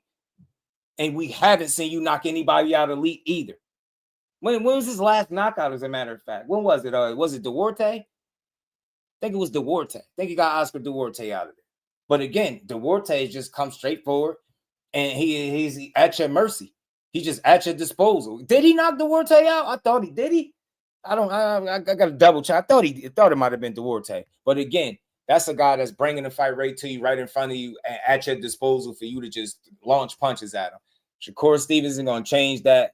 We all see how you look when you can't land the power, and I think the fight will be very reminiscent of that. I think it'll be very, yeah, you could provide some tense moments, could provide a challenge. I don't think you're the easiest guy to deal with because of what you got physically. I really do think, that you twitchy. He really is fast as hell, and he got a hell of a left hook, and I think a right hand.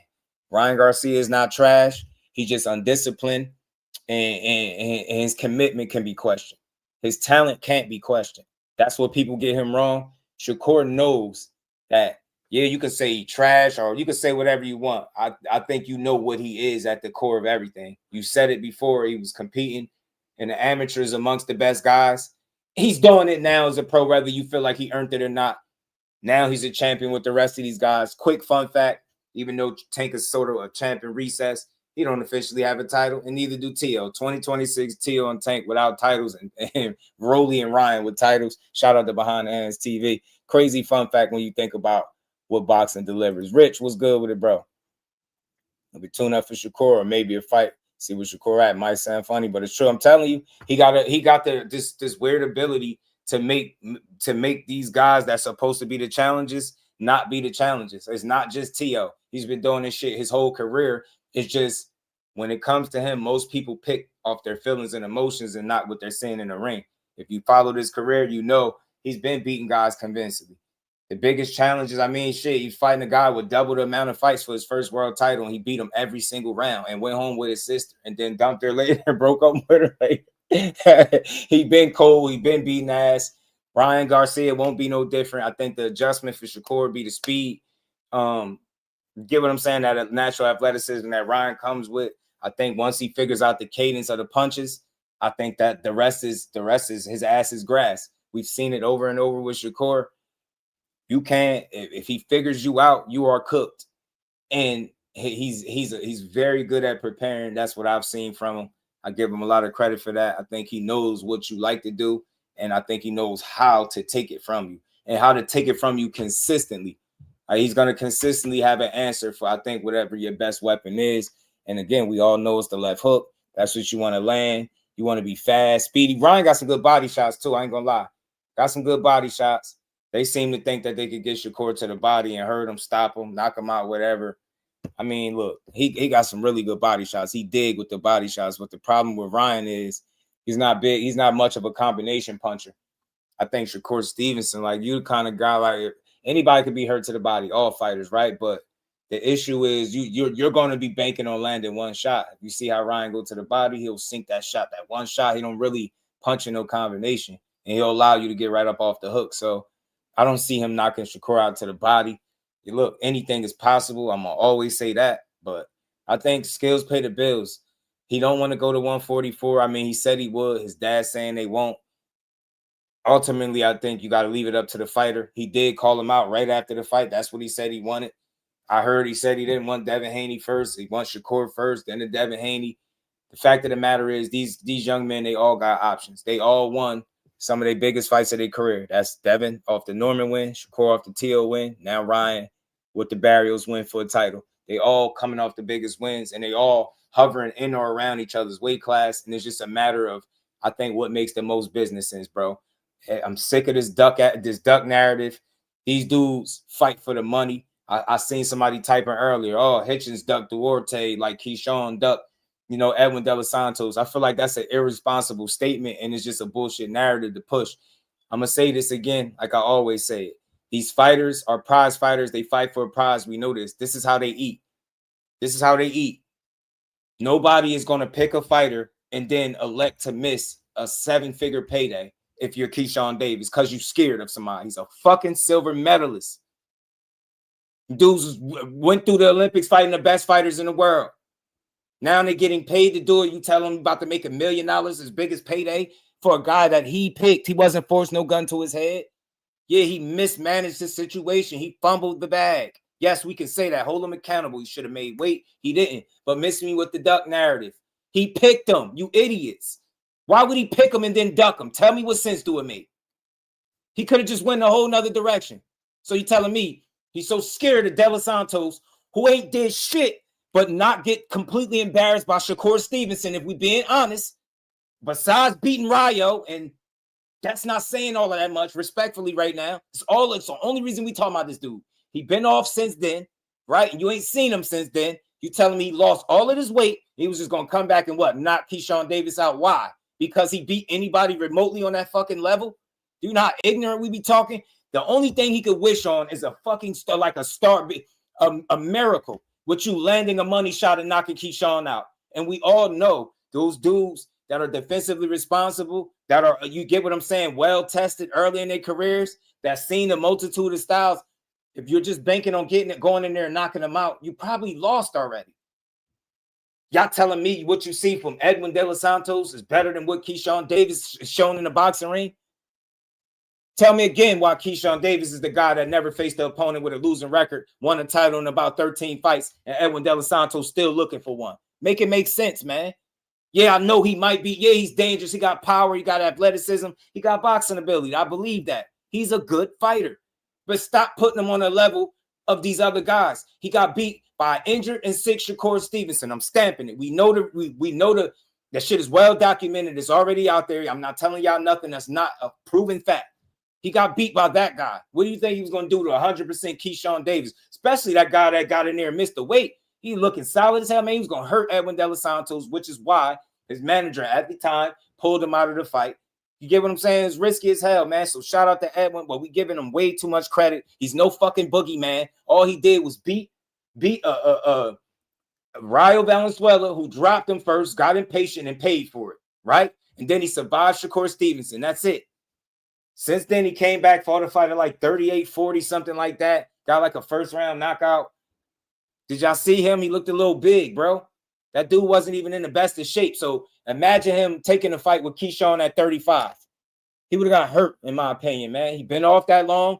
He was dealing with, like, I think blood clotting in his leg, man. I think Keyshawn would have cooked him. And I think his manager did a smart thing by pulling him out the fight. So we giving Edwin De Los Santos too much credit. Richardson Hitchens is another guy. Look, I heard some whispers about a tough weight cut. He said he just couldn't rehydrate properly. Say he woke up fine, then he started vomiting and throwing up. I can't fault him for that. The same shit happened to Shakur, but it happened in training camp. He pushed through it. He still went out there and fought Edwin De Los Santos like a G. That's what goes to show you how mentally tough he is. You know, Richardson Hitchens wasn't fortunate enough to be able to push through it. I'm not going to be overly critical. All this he ducked Oscar Duarte. So now Oscar Duarte is some fucking boogeyman or world beater, right? He's showing you he can go blow for blow with Hitch, right? Like, because he got power. But what about his boxing IQ? Has he beat anybody with the skill set of a Richardson Hitchens? No? All right, then. I think Hitchens was fine. Had he rehydrated properly and everything, I think he would have been fine. I think he would have boxed Duarte to a victory. All this fake trying to create narratives. Oh, he ducked them. So you telling me Hitchens ain't want to get paid, right? Like this is how these guys eat, bro. Nobody is so scared to the point where you don't want to make, and he's starting to make the right money. You get what I'm saying? He's starting to make good money now. He's making the most money he's made in his career. So now is the time to start ducking people. Make it make logical sense. Not some not some super suspect fanboy narrative pushing shit that y'all be wanting to do. Like, logically make it make sense. These dudes ain't like they got crazy ass endorsements out the ass and they got all these other avenues as to how they're getting paid. This is their bread and butter, most of these guys. And for a lot of them, they got jobs. So when guys get to the level that a Richardson Hitchens is, you're not trying to miss out on no 6-7-figure payday. You ain't scared to make no money. The only people pushing that is misinformed fans, man, that don't know no damn better. So look, yeah, maybe he need to go up. Maybe there's an argument out there that's what happened. But I don't know. I wasn't in the camp. I don't know. All I can say is it's unfortunate that we didn't get to see him rumble. I wish we could have seen him fight so he could have put a lot of these weird-ass narratives to bed. Richardson Hitchens is one of the most skillful, pure boxers in the game, too. It's a reason why he's a world champion. You know what I mean? His situation is a prime example of how fans move, right? He didn't get to make it to his fight. Now he getting trashed as all types of ducks. And we hearing all these weird-ass narratives. Shout out to Hitchens, man. Get better, hit the drawing board, and get back at it. Go defend your title or move up. Do what you're going to do. But in the meantime, we had this main event. Ryan got options. Devin got options. Shakur got options. To me, I don't know what any of these guys going to do. So it's a lot of double talking. I mean, all around the board, right? Shakur's he's dissed rehydration causes to now he's speaking about them. He's thinking about them, right? Because I think it make business sense, right? If you fighting these big ass guys. So it's a matter of this. You just took one fight at 140. If you Shakur, do you really pursue and try to entertain a fight with Ryan Garcia? Look, my question is this. I'll say this. If you can get him to agree to 144, like his dad was saying, like he was on record saying, then go by all means do it. The only reason I'm saying that because I don't know if you're ready to go up to 147. If you are, then do it. You know what I mean? Go up there, let him rehydrate to whatever he want and beat his ass. I don't think the guy that just beat Mario Barrios is a guy that Shakur can't beat at all. I don't think that guy looks unbeatable. I think he looks like he always looked. Ryan is fast. You better be prepared. He has a left hook. That's his money punch. He has a pretty good right hand, some good solid body shots. It's a rinse, wash, and repeat. He don't have a plan B. He don't have a plan C, in my opinion. It's left hook or bust.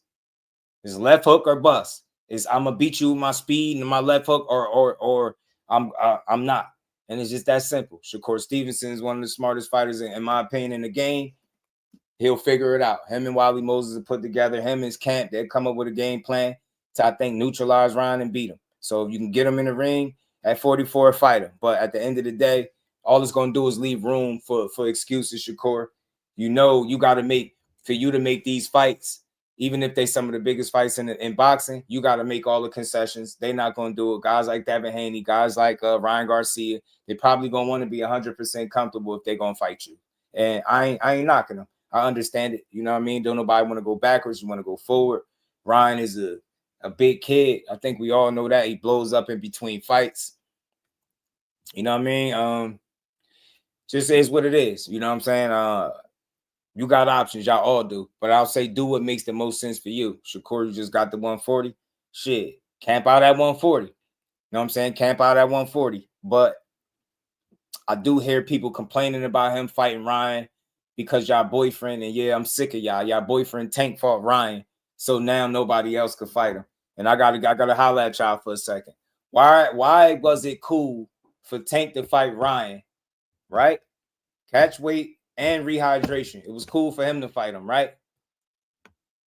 Now, this Ryan Garcia today that just won the world title, y'all now giving Tank Davis credit for a version of Ryan Garcia that he didn't fight. Y'all saying because, you know, he fought Ryan and beat him. Now that Ryan, fast forward to today, he's a world champion. That's making Tank resume age. That's a stupid argument, and I'm going to tell you why. You only get credit for the guy that you fought, not the guy that he became, the guy that you fucking fought. I don't care if Ryan Garcia went on to be the best fighter in the fucking all of boxing. That doesn't all of a sudden just connect to Tank and make Tank better than what he is. Tank was who he was when he fought Ryan. Ryan was the 136-pound catch weight and rehydration guy. That's who he beat. That's the guy you get credit for. You don't get to speak. Fast forward all the years later, or when Ryan is now at 47, somewhere where we probably will never see Tank Davis at, and then say, yeah, you know what? That makes him look even better because Ryan won a world title now. It sounds stupid as hell. He didn't beat that version of Ryan Garcia. He didn't fight that version of Ryan Garcia. He fought the guy that he fought with the catch weight and the rehydration. I'm not knocking it, but those are the facts. If you mad, go cry to Tank, not me. But I don't see how you give a guy credit for a version of a fighter that he didn't beat. Furthermore, if you're going to give Tank credit for this version of Ryan Garcia that he didn't fight, the one that's a world champion now, why the hell are y'all complaining that he and his dad are talking about 144 and fighting Shakur? He went on Mill City and said it. Ryan called him right out right after the fight. Why are y'all complaining? If all of a sudden Ryan becoming a world champion today makes Tank look good, wouldn't it make sense for Shakur to fight that version of Ryan Garcia if that's the best version of him? If it's the version that won the title, make sense. All y'all do is cry. Y'all think the sport revolves around your boyfriend, and it don't, bro. It don't. He gonna get his credit from me always, but I be hearing them weird ass arguments, bro. You cannot give a guy credit for a version of a fighter that he didn't fight. I don't care who you are and how mad you get. That shit sounds stupid. You cannot give him credit for the Ryan Garcia that Mario Barrios fought. It doesn't make any sense. You can't give him credit for Rolly Romero becoming a world champion now. He fought the guy when he was 14-0. That's the credit that he get.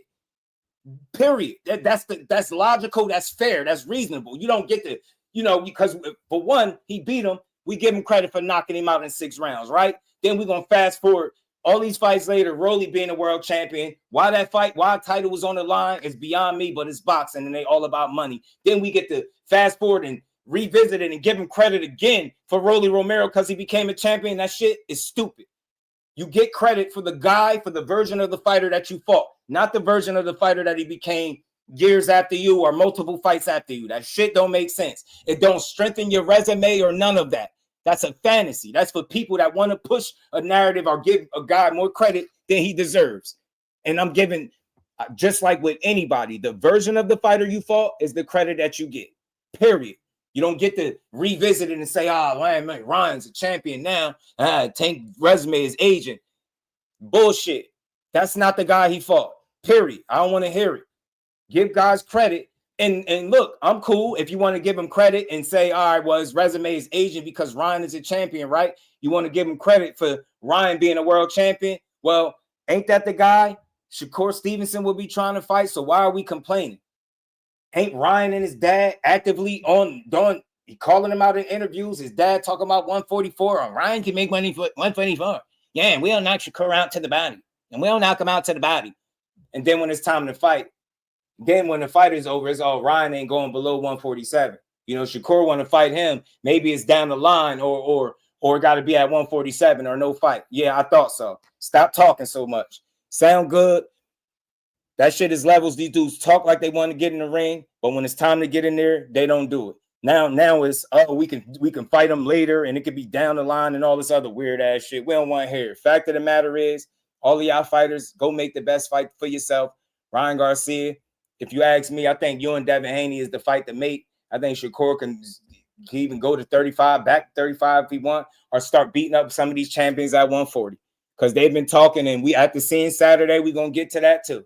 But look, Devin Haney, you went from saying that you and Shakur is the biggest fight to now you and Ryan is the biggest fight after saying the ship is sailed. You got to make up your mind.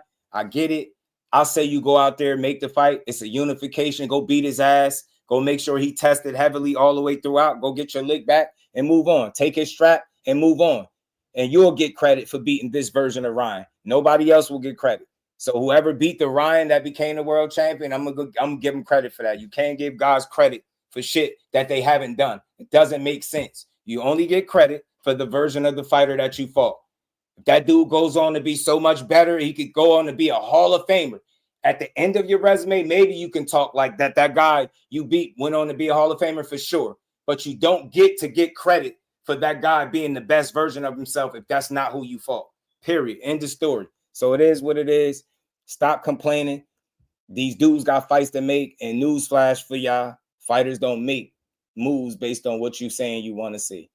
Hate to break it to you, they don't. They don't move according to what the internet say, right? I'm pretty sure they'll take heed to a degree as far as what the fans want. But if it don't make business sense, you won't see the fight. I can guarantee you that. You know what I'm saying? I can guarantee that. Nah, it don't. At the end of his career, boxing build, maybe if he went on to do something like spectacular, yeah, it could strengthen his resume. If he went on to be one of the best fighters, but with that, what I'm telling you, and I don't care how you try to slice it, and I'm saying it to you and anybody else that think that way, you can't give him credit for a version of a fighter that he did not fight at all. You can't. You just can't do it. It doesn't make sense. You can't you fought who you fought.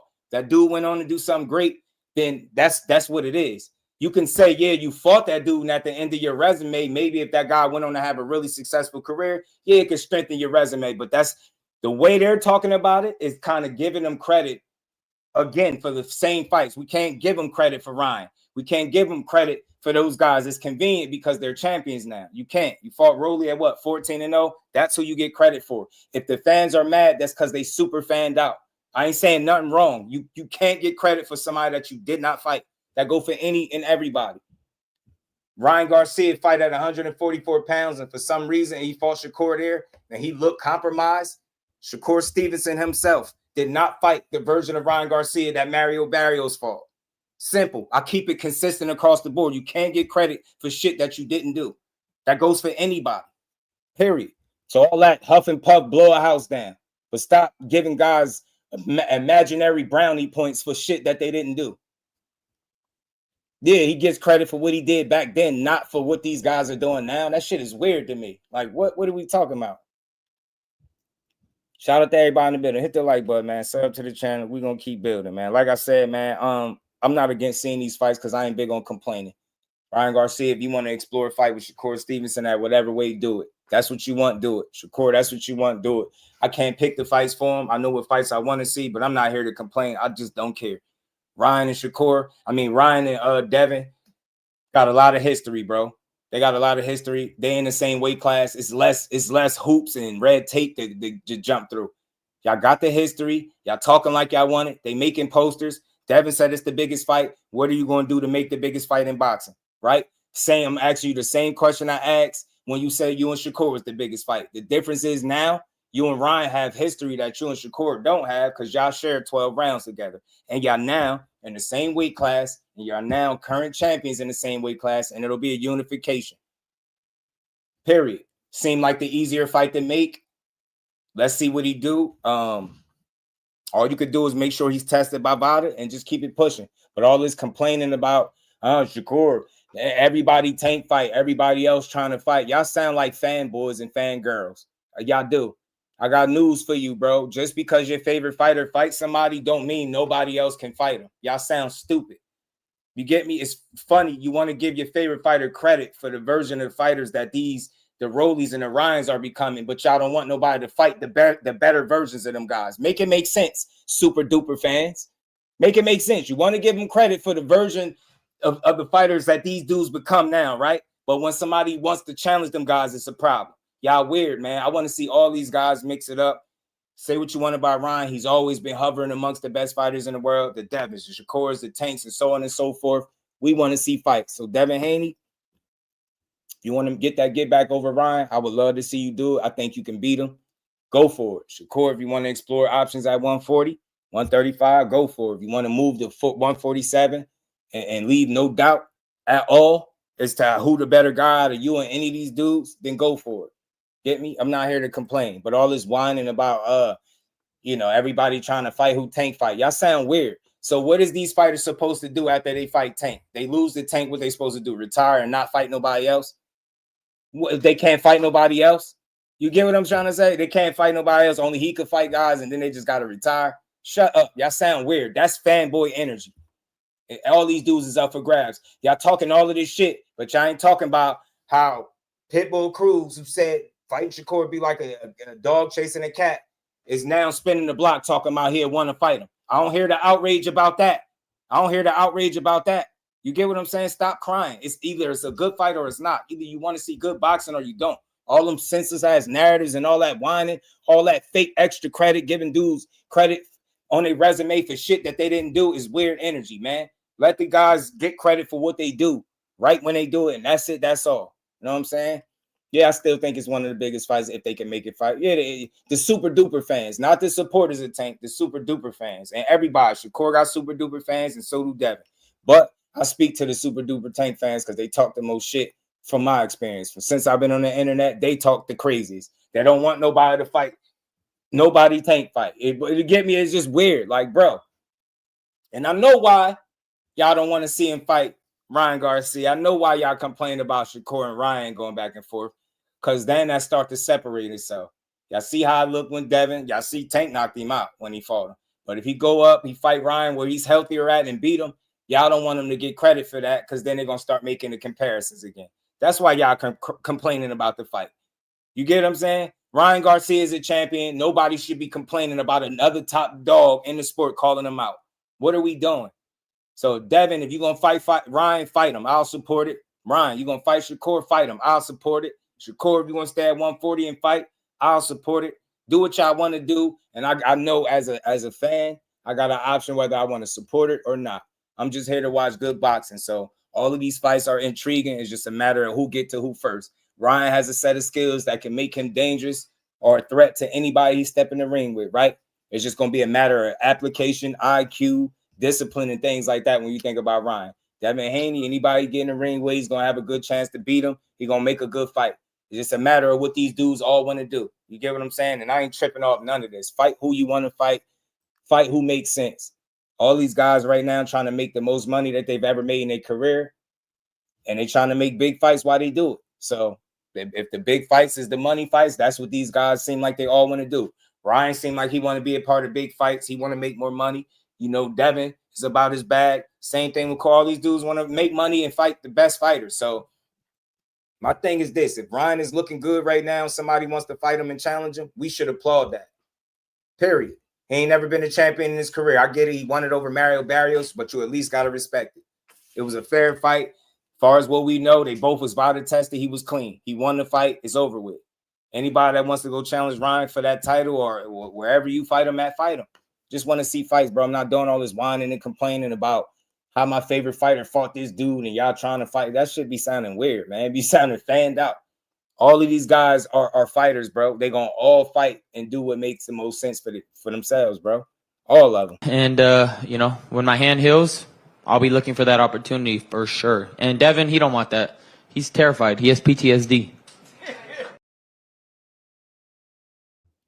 So he's saying Devin got PTSD, but he was talking about the fight with him and Shakur. So I don't know. Just let them figure it out. I'm not going to spend too much time online arguing about who they're going to fight. Fight who you want to fight. Just make it make sense, bro. Make it make sense. You know what I'm saying? Yeah, hit the like button. We still got 100 people in the building. Hit the like button on both sides. Double tap the screen on the vertical side. Support the channel. Still give a fighter that's not trying to be a weight bully if you beat a fighter that's trying to be a weight bully. I don't really play too much into the weight bully stuff because for years, man, fighters have, you know, fought at weight classes that, you know, shrunk down to have weight advantages, man. We'll be here all day talking about it. I just feel like this, right? It's very simple. I respect anybody that can kill themselves and make the weight of any weight class that they're competing in, but if when you rehydrate, and this is just my opinion, this is with any fighter, nobody in specific. When you rehydrate, you're 3 to 4 weight classes above where you weighed in at. I don't particularly rock with that. I know it's multiple fighters that do it, so I ain't singling them out. I just say any of them that do that, I'm not a fan of that. You get me? So I'm a fan of guys that don't allow themselves to blow up too big in between fights, live the lifestyle, don't rehydrate significantly above the weigh-in limit, right? Where it's looking like you looking to be a total different weight class on fight night. You know what I'm saying? I'm just cool with it. So at the end of the day, man, if you sign up for it, you sign up for it. So even if you are blowing up 3 to 4 weight classes, it's a legal loophole. And if a guys can't do nothing about it, hey, keep doing you. You know what I'm saying? Keep doing what works for you. So it is what it is, man. It's just it's not a lot that I want to complain about today, man. It is what it is. There's a lot going on. These dudes all got options, and I think they all trying to figure out the next best move. Tim Bradley been going. How do I say goodbye to Mario Barrios?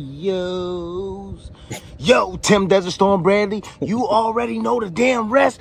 Damn, man, I had that little fever right there. You know what I'm saying? Albright was in that motherfucker singing Money last night, man. Shit. Hey, he had a little part. I was like, He'll be okay, cursing he and sound everything. good. I Then when he love had to change that tone, I was like, ooh, calm your ass down, Albright. I want to sing a song real quick. How do I say goodbye to what we had? The good times that made us His voice laugh going out. away the bad. Your voice went out. Yeah, you just had a fight, bro. You was supposed to catch your breath. All right, it's all good though. We know you can sing a little bit, Jig. Nah, this shit is crazy. And y'all know if you let Albright beat you, he's singing after that. I told you. You know what I'm saying? I told you. So look, Barrios, you tried. You didn't have enough. Well done by Ryan. Look, do what you're going to do. Fight Devin. Fight Shakur. I don't give a damn. Rematch Tank for all I care. Do whatever makes sense for you in your career. The reason I say that, because I feel like it's senseless to sit up here and complain about what a complete stranger is about to do with their life. And I think, you know, and look, everybody's free to feel how they want to feel. I just ain't one of those guys that feel like because I paid for fights that you got to do what I say do at home. You got to give me the fights that I say. Boxing don't go that way. And I don't care what nobody says. So look, Ryan, do what your heart desires. Do what makes sense for your career. To be honest with you, I think it makes sense for you to go back in there with Devin Haney. 147, unification, big fight. It's a lot of history there. You cheated him the first time. Prove that you could be clean and beat him, right? And leave no doubt. Devin, I don't believe that he can do that. I think you fought the wrong fight. And on top of him, he has sensu beans in his system. I think with the right game plan and discipline, I think you can beat him. I really do. I don't think he's super special. I don't think his style is something that you can't figure out. I just think you need to box him, be smart, box, move, rinse, wash, and repeat, and outsmart him. I think you're the smarter fighter, the more disciplined throughout your career and in the ring. You stick to a game plan. I do think you got more layers to your game than Ryan Garcia, and as a result, I think you could beat him. I get it. You got drugged when y'all did fight, but like I said, you shot yourself in the foot. You did a lot of that to yourself. You approached the fight the wrong kind of way, and you got beat up. You know what I'm saying? But he cheated you. So at the end of the day, the rematch is still there. You sound like you wanted it. You went from saying you and Shakur is the biggest fight to you and Ryan fight the fight you want. You know what I'm saying? That's all I hear is a guy that has options. I don't hear no reason to get mad at him, but these dudes ain't fighting no Shakur Stevenson at no 144. I'm not saying that they got to. Shakur Stevenson, I don't give a damn what none of your haters are saying, bro. I watched you long enough to know this. These dudes are bigger than you naturally. We know it because they started 2 weight classes but higher than you, right? If they're going to fight you at all, it's going to be where they're comfortable. So if that's Ryan, if that's Devin, neither one of them is fighting you at 44, regardless of the fact that Devin said he was eating steaks and burgers to make 144, right? Despite the fact that Mickey Bay said he can make 140 on Mill City, we still going to leave that alone. At the end of the day, the only way that fight gets made, and it's still a question mark, but the only way for sure is if you go up to 147 pounds, let him rehydrate to 170 plus pounds and be a damn near a light heavyweight on fight night and cook his ass. It's the only way he's going to fight you. And it's the same thing with Ryan. That's my opinion. That's how I see it. I don't think they scared, but I think they got to be comfortable. I think both guys are talking about fighting you because they feel like they got size advantages over you and they comfortable at the weight class. They know they don't probably really see you campaigning at 47, so they feel like that's where they had the advantage. Much like T.O., he felt like he had an advantage at 40, where you never fought. Just like 47, you never fought there. Ryan and Devin both have. I think they both feel like it's an advantage there, or that's where they're most comfortable. It's the only way either of those fights happen, in my opinion. If you're not willing to stay up at 47 or possibly campaign at 40 for the rest of your career, I don't think you go up. So, I mean, you make the best fight for yourself. Maybe it's something at 140. I mean, look, everybody asking you to fight Gary Antuanne Russell, who I'm about to get to in a minute, because they had a fight and he had a fight with Andy Hiroka. We're going to get to that shit in a minute. But, you know, look, make the fights that make the most sense. And that's it. You know what I'm saying? Yo, if he said that against Loma, I'm telling you right now, a conquest on everything I love. This is no trolling on everything I love. I think if he said, and think about this, right? And look how much smaller Loma was. Shakur bigger than Loma. You said that with that small ass guy, undersized lightweight. Now I know you would feel like you King Kong at 170 plus pounds at 140. I mean at 147, but I think you still get beat. I do. You know what I'm saying? So shout out to Devin, Ryan, Shakur, all these dudes, man. Make the fights that make the most sense. Devin and Ryan obviously seem like it's the easiest fight to make. People spoke. That sound like that's what they want. They want to see that. Conor Ben is talking about fighting Ryan Garcia next. It's a lot going on. So all these guys got options, bro. We don't know what fight is gonna get made, but you know what I mean? We'll see. Haney stopped Shakur. Yeah, okay. Yep. Haney stopped Shakur. And right after he stopped Shakur Rolly, I'm gonna sell my pink unicorn that I got tied up to the porch. It's bulletproof. To take you wherever you want to go. You know what I'm saying? Wherever you need to go. Devin's Roy's covered up by Vada. Negative. Devin's Roy's ain't no covered up by Vada. So matter of fact, before we get to Gary and Frank Martin, because we're going to get to them too. Before we get to them, let me address this, because see, people like you say silly shit. Rolly, he ain't stopped nobody. He going to stop the best defensive fighter in boxing because of what? Like, how he going to do it? Like, he hit Brian Norman 70 times and he was right in front of him. So now he just going to stop Shakur because of what? Yeah, man, y'all just be saying anything. I swear y'all say anything. Ryan finishes the job the next time. And 10 next time, I doubt it. He don't finish nobody. He's never finished nobody on the level of Devin Haney. Yeah, he can knock guys down, but he ain't finished no elite level talent. He ain't finished no elite level boxers. Without the sensu beans, heavily tested by Vada, with a different game plan and strategy, Devin Haney outboxed Ryan Garcia, in my opinion. People maybe they don't like the fight or whatever, but he'll beat him, in my opinion. Ryan is not some puzzle that Devin couldn't figure out. You got to think, even with the juice in the system, he still fought to what? A majority or split decision, some shit like that. So, nah, man.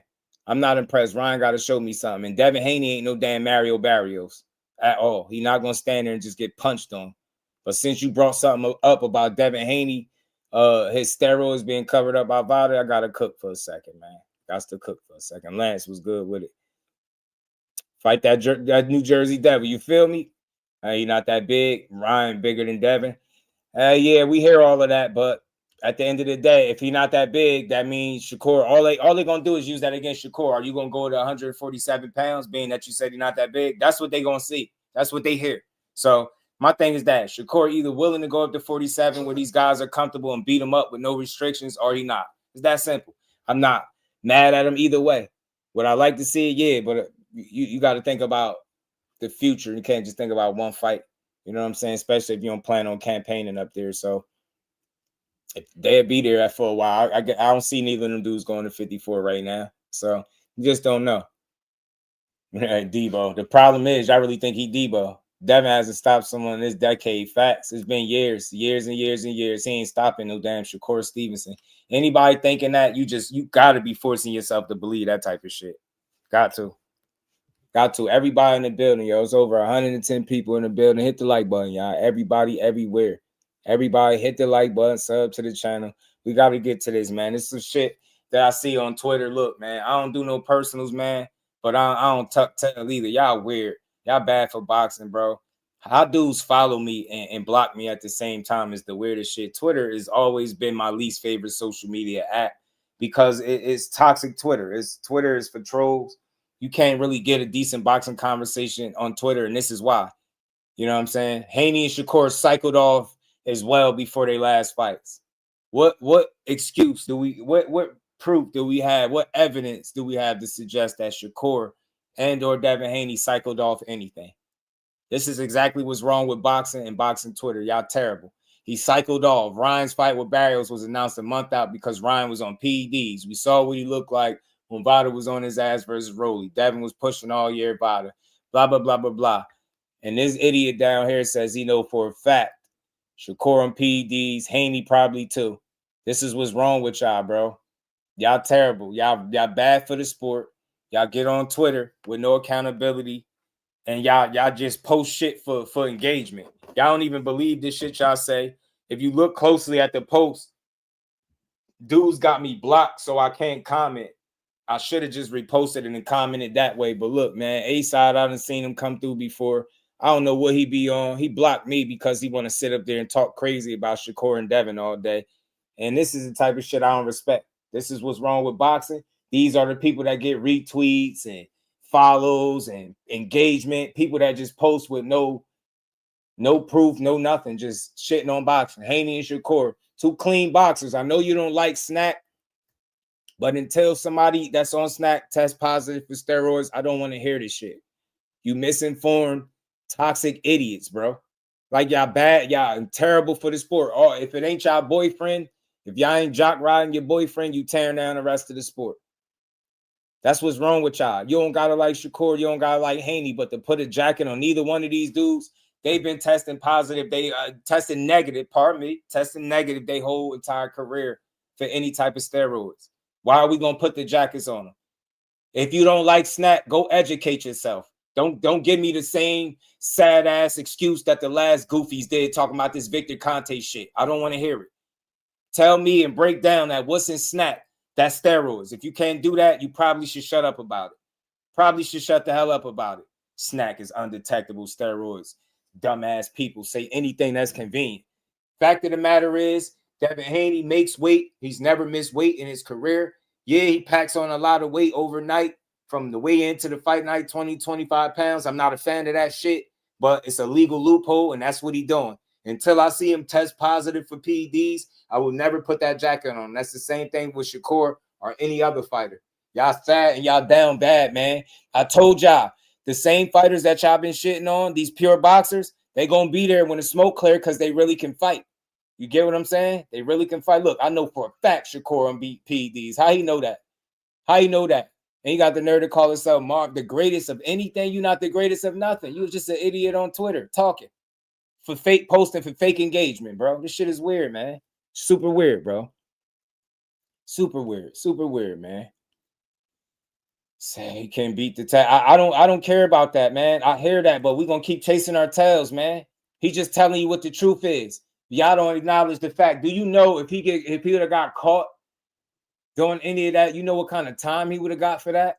Where's the proof? We don't need proof. We just gonna keep running with what he said. He's telling you the truth. He know how to beat tests. Do it sound crazy to say that? Absolutely it do. But still, if you don't have no proof that that's what's being done, I can't do nothing about it. I could say it sound fishy. I could understand people's suspicion, but suspicion is not proof. Suspicion is not proof. A red flag is not proof. You get me? Just somebody making a statement is not proof. That's not proof enough. Stressed Out Boxing was good with it. You know what I'm saying? So I get it. I totally get it, bro. I get it. Sound crazy when he said that.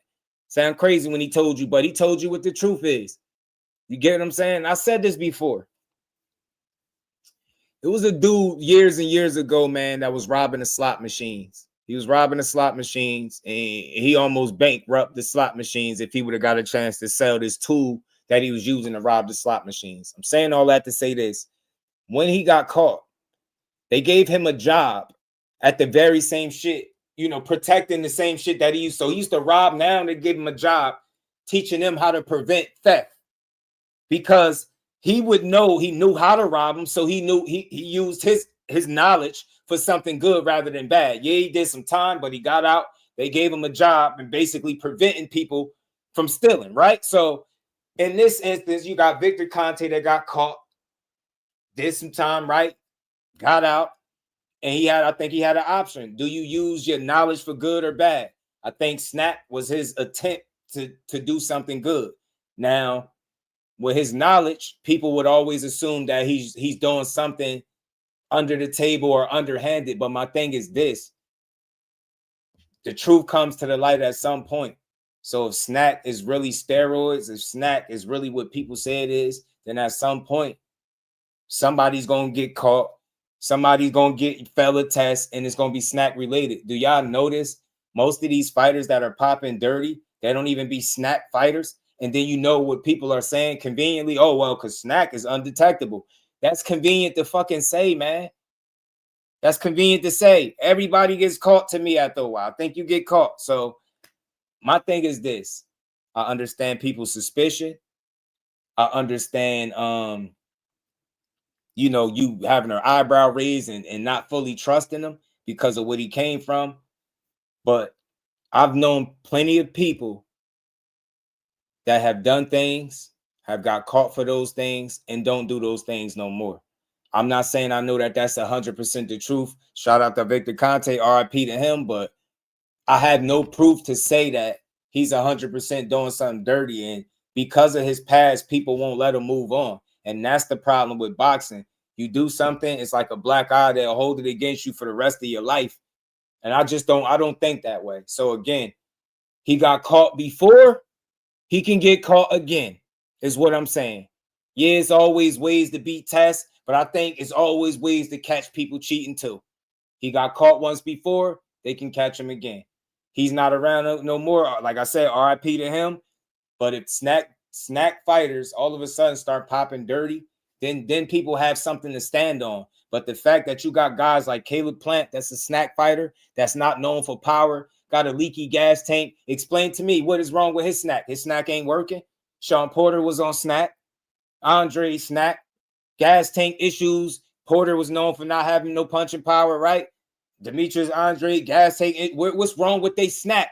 Bam is on snack. I need to know. Is Bam dirty too? He's a snack fighter. But people only seem to single out Devin Haney and a Shakur Stevenson, who's not even a snack fighter. I'm tired of hearing this misinformation about snack. I hear y'all, every last one of y'all suspicions, you not really trusting it. I get it. But until you have some definitive proof, your suspicion is not enough to run around the internet placing steroid jackets on fighters like Shakur and Devin Haney. Y'all are weird. Y'all are what's wrong with the sport. Give that man his credit. Damn. Y'all said he can't punch. Why? So snack is the reason Devin Haney is a 3-division champion today? It's all snack, huh? It's snack. It ain't the fact that he's better than the opposition that he been fighting. It's just snack. You telling me Shakur beat T.O. because of snack? How stupid are we? Stop pushing bullshit. I don't care who you are. I know it's no accountability on the internet, but you dudes sound idiotic, man. I know for a fact he's on PEDs, man. I know. How you know for a fact? When you say something, that's a bold statement. You know for a fact. That means you can prove this shit. If you know something for a fact, then you should be able to prove it. You saying 2 fighters and you about to throw them both in the same boat and drag them. 2 of the most successful and best pure boxers we got in all of the sport. Look how they lump them together. Y'all are some lame, sad excuse for boxing fans. Y'all clearly got boyfriends in the sport. This is why you can't call a spade a spade. If I don't see you test positive for a test, if I don't see your performances looking abnormal, like think about it. This is at a time when people are saying Devin Haney still got PTSD or he not the same. So y'all still think it's snack and PEDs based off what? Based off what? You get what I'm saying? Based off what? You might be lost. But we'll find you. We'll get you a temporary Uber. There you go. We'll get you a temporary Uber. And anybody say anything disrespectful is getting blocked, timed out, and some more shit. So keep it up. You know what I'm saying? Imagine if the WBC, the hell with the WBC, man. Shakur Snackson. They can call him what they want. They can't beat him. Boxing build. They can't beat him. And no disrespect, these people, like I know who their favorite fighter is. These people that talk like that, I know who their favorite fighter. I know who dude's favorite fighters is.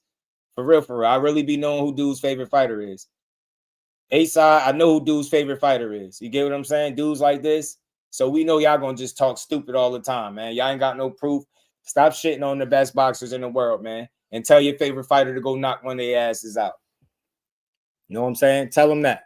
Imagine if they didn't use snack. Who? Imagine if who didn't use snack. Who? Shout out to my baby girl, the queen, Miss Just Dudes, in the building. Yeah, the hate is out of control. The Shakur hate need to be studied at this point. Y'all sad as hell. Y'all gonna be, y'all did this, y'all doing the same shit to Shakur that y'all did to Terrence Crawford. Y'all hated and just hoped and prayed that he would fail a drug test or lose a fight. And now all 42 fights later, he's retired, undefeated, caked up. One of the best fighters in all of the sports. Shakur's gonna be on that same path. So y'all warned. I got used to all the hate with the Bud Crawford shit. The way y'all did Bud Crawford was diabolical. Y'all doing the same shit to Shakur. You doing it to Claressa Shields. You doing it to Keyshawn Davis. Devin Haney gets some of it too, because to sit here and say this man is on PEDs is wild. Y'all nasty. Y'all disgust me. Y'all need to never watch boxing. Y'all was wrong with the sport. Devin Haney ain't like he looking super strong, unbeatable, knocking everybody. That's none of that is the case. So what is it about his performances that to say he's on PEDs? Get the hell out of here, man. Get out of here. Y'all just, if you don't like him, just say that. Say, I don't like Devin Haney. I don't like how he fight. Say that. Who that in the back? Somebody in the back. But to say he cheating with no proof is nasty. Nasty work. Nasty work, bro. Nasty work, bro. Bogus as hell. Y'all, Matias tested positive for Osram. Fought a few weeks later. Man, fought and got knocked out, bro. And got knocked out, Rod. They ain't bringing that up. They'll bring up people that's never been tested or that never has tested positive for PEDs. They'll stay stuck on that. Meanwhile, it's multiple guys popping dirty left and right. And we'll talk about it for a second and then move on to the people that we think are dirty. It's stupid, yo. It's stupid, man. Really stupid.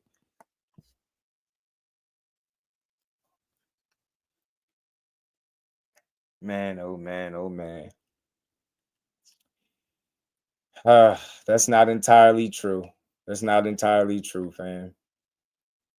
This is my thing. If the smallest fighter don't use snack, why should the bigger fighters use it? Is it funny to me? Who's that now? Now watch. We just having an honest conversation. What fighters you talking about? Mag 7. What fighters? Who the smallest fighter that don't use snack? Fill me in. I need to know who you talking about. Who the smallest fighters and who the biggest fighters that's using snack? Let's have an honest conversation. Let's make it make sense. Because the last time I checked, Bam Rodriguez, okay, Tank. I knew that's what you were saying. So who bigger? Who bigger, Mag 7? Tank or Bam Rodriguez? Who bigger? Is Bam Rodriguez bigger than Gervonta Tank Davis? Because he on snack. Did you know that? Bam Rodriguez is on snack and he's much smaller than Tank. Much smaller. What weight class do Bam fight at again? What weight? Who's smaller? Tank smaller than who? He ain't smaller than no Bam Rodriguez. He ain't smaller than Bam Rodriguez. You know what I'm saying? He ain't smaller than Bam. You know what I mean? He's not smaller than Bam. Nah, y'all just making shit up. Dank, what's good with it? I talk about the shit that I can back up. You know what I mean? And you say, dude saying, how do I know? Because do you have any positive tests to prove it? So I can go off of what's out there. They've never failed a drug test for any banned substances. Shakur, Devin, and whoever else y'all throwing, and Terrence Bud Crawford that y'all throwing jackets on. So what are we talking about? How do we know? Yeah, everybody y'all say on snack, not even on snack, y'all really don't be knowing what y'all talking about. What the fuck? What the hell do that got to do with it? No, man. Now you just making it convenient. You said Tank is the smallest fighter. Bam is smaller. I just proved that that's not a fact. Tank is not the smallest fighter. And why do you think he's not the fucking standard, bro? The sport don't revolve around Tank. We respect what Tank says. If he don't want to use snack, that's cool, man. That's cool. But he also said Turkey is the devil, right?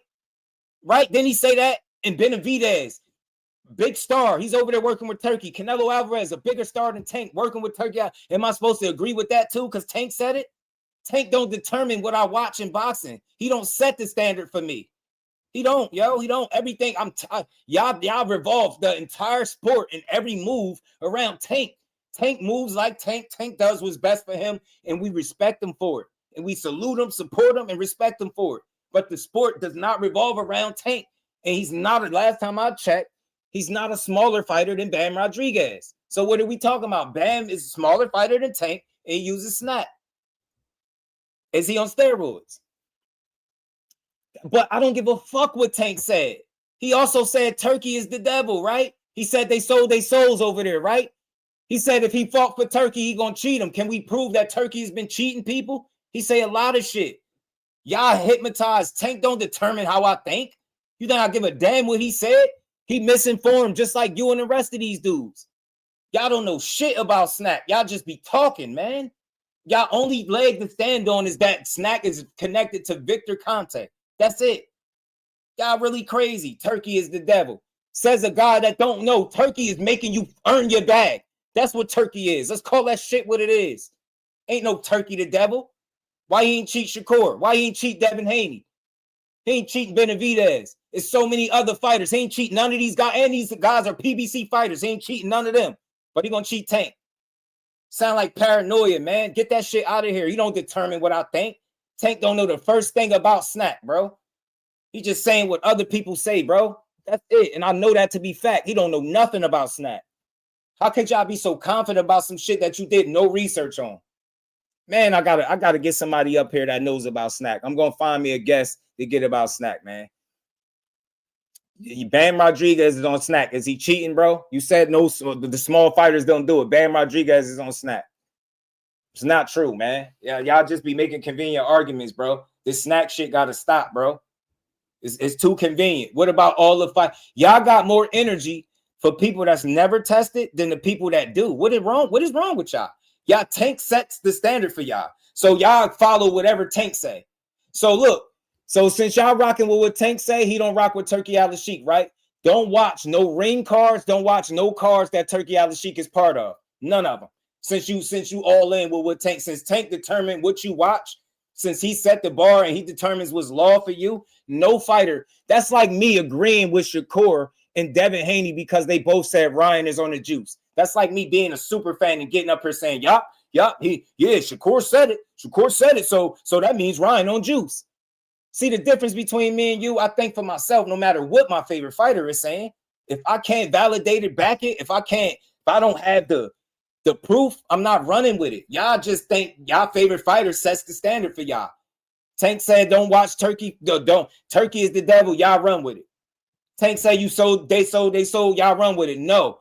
What is the fact that we know we can prove about Turkey? Turkey is going to pay you and he's going to make you fight for it. Tell me I'm lying. Yeah, we got the Hamza Shiraz and the Carlos Adames fight. I didn't like that at all. He looked like he interfered with that fight. Touche. Fair is fair. That one fight, but name me the rest of the fights where he out here fixing them, where he's impacting the decision. Show me the fights where he's robbing people. Show me this, because people are getting paid. Benavidez, one of the bigger names in the sport. He's fighting. He's over there in the PBC. He's fighting on Turkey cards. Canelo Alvarez is one of the absolute biggest names in the sport. He's working with Turkey Al-Sheikh after saying he wouldn't work with him. But y'all think this because Tank says it's cool, that means we got to run with it? No, y'all hypnotized by your favorite fighter. Whatever he say goes. I don't rock like that. I think for myself. You get what I'm saying? I think for myself, bro. I don't care what these dudes saying, man. I don't think Ryan Garcia was on PEDs for this fight. I don't see nothing that would suggest that he like the same guy. He just like he was in better shape. That is it, bro. That is it. That is all. He don't look like a new and improved fighter. He don't look like he hitting harder. I can say if he flatlined Mario Barrios, knocked him out, and he didn't get up, knocked him out cold, then I might be looking like, damn, man, where'd that come from? Mario Barrios went the distance, y'all. He got knocked down within the first 25, 30 seconds because he's defensively irresponsible. And Ryan has a pretty good punch. Come on, man. We all this witch hunting and shit, man. That's why boxing sucks, because the fans tear the sport down off of shit that they think. In any other sport, a lot of times people focus on the shit that they can prove, the facts, or the numbers that back up the shit that they're saying. In boxing, we just go off of feelings and emotions. Yeah, my favorite fighter says Snack is cheating, so it's cheating. Come on, man. One could also make the case that dudes that's complaining about not fighting on Turkey cards don't want to challenge themselves, because we all know Turkey is going to pay you, but he's going to make you fight. Tell me I'm lying. Dank was good. You get me? Dudes be hypnotized. My favorite fighter said that, these guys are on PEDs, so they have to be. Tank said Ryan was on PEDs, right? So I was supposed to start pushing that Tank on Ryan on PEDs. He fought the same guy that he said was on PEDs. Make it make sense, bro. Fighters be saying any fucking thing, man. Anything, bro. Anything. I know two things. When you fight for Turkey, you're going to fight somebody of substance. You're going to take a risk, and you're going to get paid for that risk. Anybody saying otherwise, I ain't trying to hear that weak ass shit complaining about Turkey because he's going to make you earn your bones, man. You should want to see these dudes earn their bones.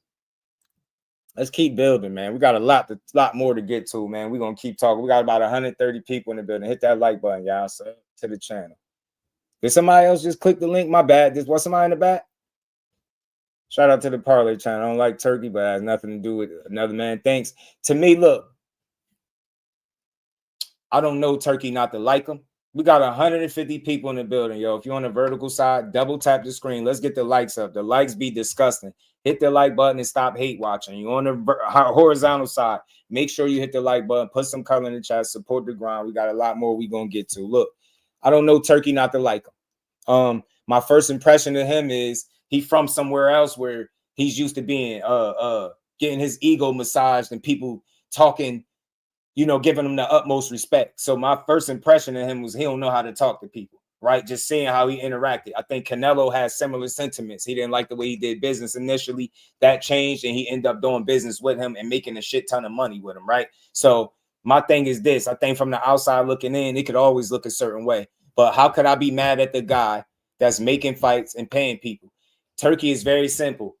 I have an opportunity. This is the opportunity. This is the money. You either want this money and the opportunity. If not, I'll move on to the next guy. I don't have a problem with somebody that's putting on fights. Is he saving boxing? I'm never going to say that because I never thought boxing needed to be saved to begin with. So they don't need Turkey Al-Sheikh saving boxing. He's an extra guy. You know what I mean? He got that bag. He's been making fights. He's been getting people paid. I can't be mad at him for that. I'm not going to give him credit for shit that he hasn't done, but there's definitely fights that he's made that if it wasn't for him, they wouldn't have got made. That don't make him a savior. At least he's standing on some business. If he's going to give me fights that I want to see, I'm going to enjoy it. He's put a lot of ring cards together that people are watching and enjoying. January 31st was a ring card. That whole entire card was good.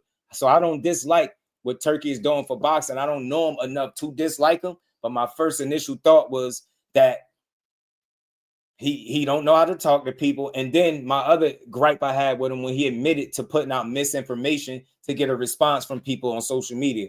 I don't rock with that. I didn't like the Hamza Shiraz thing where he looked like he was interfering in a fight. I got some little things, but those are things that he's done. Other than that, there's no personals. I just look at him as a guy that want to put fights together. If you look, this is the money, this is the fight, this is where to be at. Do you want it? Yes, no, all right. You want it? Cool. We're going to make the fight. If not, you're going to move on. It's just not that big a deal. You know what I mean? We be looking for a reason to be mad, but in reality, I'm not looking to be Turkey best friend. I don't know him. I just want to see if you're going to keep putting on these ring cards, if you're going to keep putting on good fights, and I'm going to see it. What I do know is Turkey Al-Sheikh is responsible for putting on a fight that gave my favorite fighter the opportunity to further solidify himself in the sport of boxing. He gave him a legit name that I think people got to respect.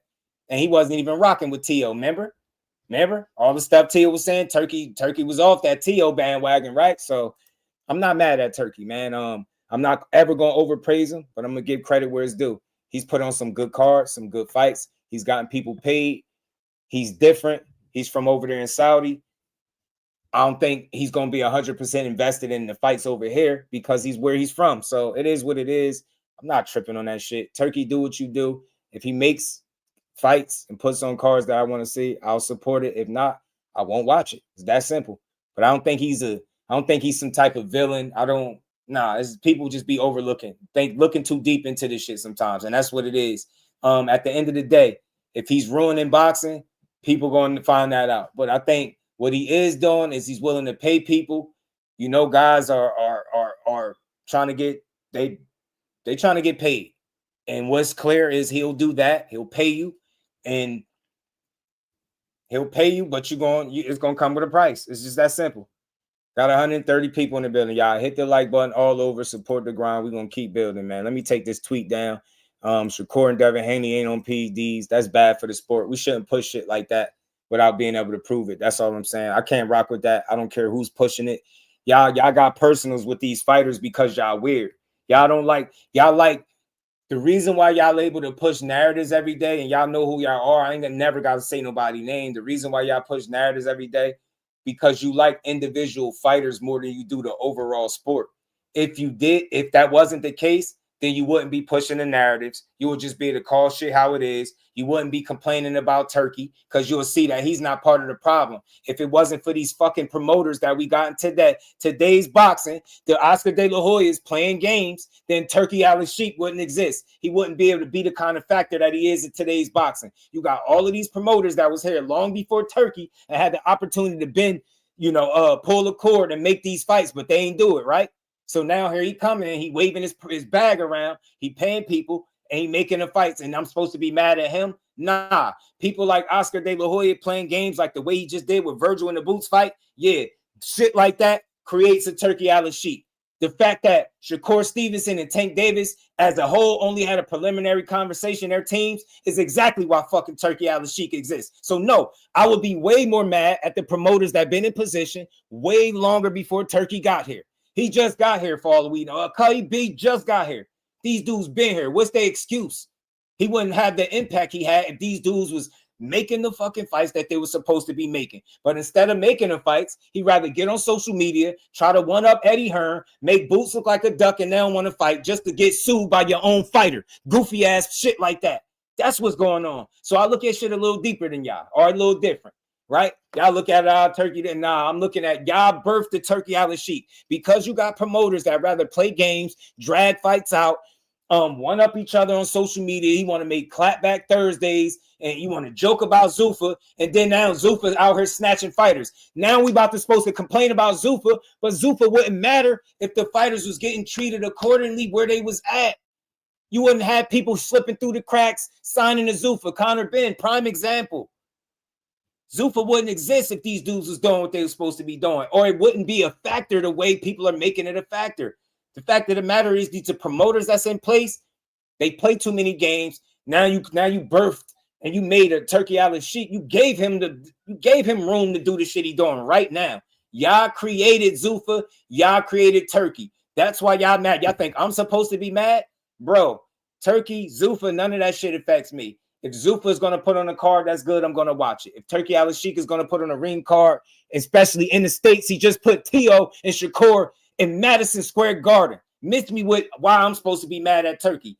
That's a big fight. I could have made it there. Supposed to be in the building. It's another story. We ain't got to talk about that. You know what I mean? I'm still a little salty about that. But, hey, man, that's how I look at it. He's just another promoter trying to put on shows, bro. He ain't did shit to me. Is he robbing the fighters? Is he fixing the fights? That shit can't be proven. I'm not about to be doing no witch hunt, bro. So, look.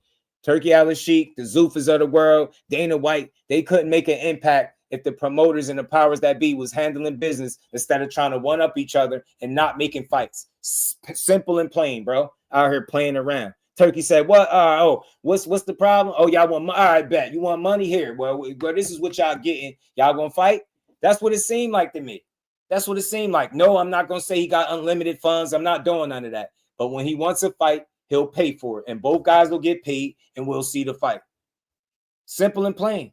I ain't mad at Turkey, bro. I ain't mad at him, and I'm not gonna overly praise him neither. But I'm not gonna be mad at a dude that's making fights. Like, what is he? People be like, oh, he messing up the sport. How? Because he just got here. Is it any worse? What is Oscar doing? They literally the other day, the last time we was talking about, they were still calling Eddie Hearn a snake. Don't these sound like all these promoters? People got to promote. They had an issue with Bob Arum. People got an issue with Al Heyman. He's not even a promoter, but an advisor. People have a problem with everything boxing. I just want to see the fights. I'm not going to try to wrap my head around these dudes' business. If you put on a good fight, I'm going to watch it.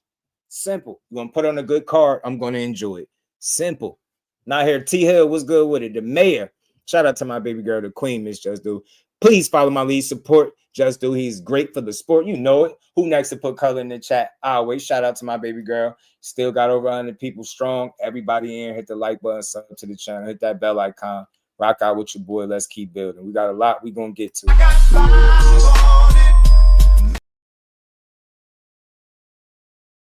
Let's keep building, y'all. Cotto was on drugs. See, you doing it. You another one, bro. Cotto was on drugs, bro. What drugs was Cotto on, bro? Like you trying to rage bait? You trying to get attention and what? What drugs Cotto was on, bro? See what I mean? The dude got a reputation, solid, sealed, one of the best fighters of the generation, Miguel Cotto, accomplished, very successful. Got his lick back against cheating ass Margarito, and look what dude come in here and say Cotto was on drugs. See what I'm saying? That's what's wrong with boxing right there. Meanwhile, the UFC under investigation for fixed fights, but there's people come in here and talk about the UFC is better than boxing. And then you really should be complaining and looking over at them with a side eye. I don't know about that, bro. The Ryan fight without the drugs, Devin ain't 8. Look, Devin is not a knockout guy. So Devin ain't never knocking Ryan out, in my opinion. But if Devin fight Ryan in a clean fight, he'll beat him in 12. Boxing, decision, I got Devin beating him on points. Ryan is tough, pretty big kid. Devin's pretty solid in his own right. He big too. But I don't think he'll be no bigger than Ryan. So they both two big ass young boys. I think Devin is far more disciplined. I think he got more layers to his game, more versatile than Ryan Garcia. I think he got more weapons. You know what I'm saying? And if he fights the right game plan, he beats Ryan Garcia. I mean, truth be told, drugs or not, you know what I mean? The right game plan, Devin can still beat him. Drugs or not. What was it? It was his majority or split. I keep forgetting one of the two with the drugs. So, you know what I'm saying? That's with the drugs and the wrong game plan. So Devin with the right game plan with no drugs, Ryan Garcia going to get outboxed, I think. Devin will stick to his game plan, utilize his jab, stay on the stick, keep him on the outside, box him and outsmart him. Make it, you know, an easier fight than the first time.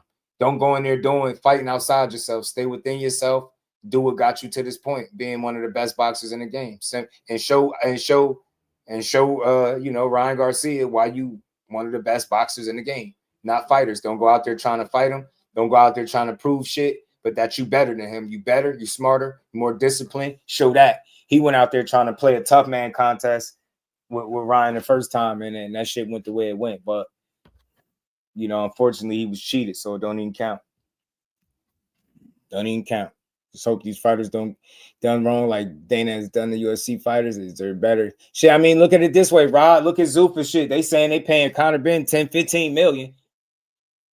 10 to 15 million for a fight. And we don't even know who he gonna fight. So if Conor Ben never fought for a title, can get 10 or 15 million for one fight. Shit, man. I don't know, man. Maybe Zuffa might be something decent. I don't know. I just know in boxing, we creatures of habit, right? And we like what we like. We used to what we used to. When we see change, a lot of time we don't like it because we think that means that boxing is getting worse. But look, I'll just give you another way to look at it. Zuffa and guys like Turkey Al-Sheikh, those are just extra, you know, outlets that bring us boxing. That's just more boxing. See, we try to get wrapped up in the business side of it, and we be trying to argue about these people business and their millions. Don't get wrapped up on it. Zuffa is existing for the people that want to be a part of it. They don't got a gun to nobody's head to sign up, just like it ain't a gun to nobody's head to watch or support their programs. That's all. Same thing with Turkey Al-Sheikh and his ring cards and, you know, his situation. He provide an opportunity and a platform for people. If it's something that they can get with, if it's something that works out for them, then they do it. That's what people need to understand. Different strokes for different folks. Everything is not for everybody. When I heard Tank Davis be against working with Turkey Al-Sheikh, I just left it where it was at. He's cool with what he cool with. He's loyal to the people that he's been working with. He has no interest in wanting to go over there and do anything with them. No problem. But that might not be the same situation for the next fighter. That's not a bigger star or that's not getting the opportunities or had the kind of push or the blessing that the Mayweather push. Like everybody doesn't have his situation, so everybody can't sit there and be like, nah, definitely. Yeah, you out of here now, bro. You out of here. We ain't doing that. See what I'm saying? Ali was a pedo. You out of here, bro. You out of here. You on some weird shit. That's what I mean about y'all. Y'all don't want to talk boxing. Y'all want to be weird. That was super fucking weird, man. Weirdo, man.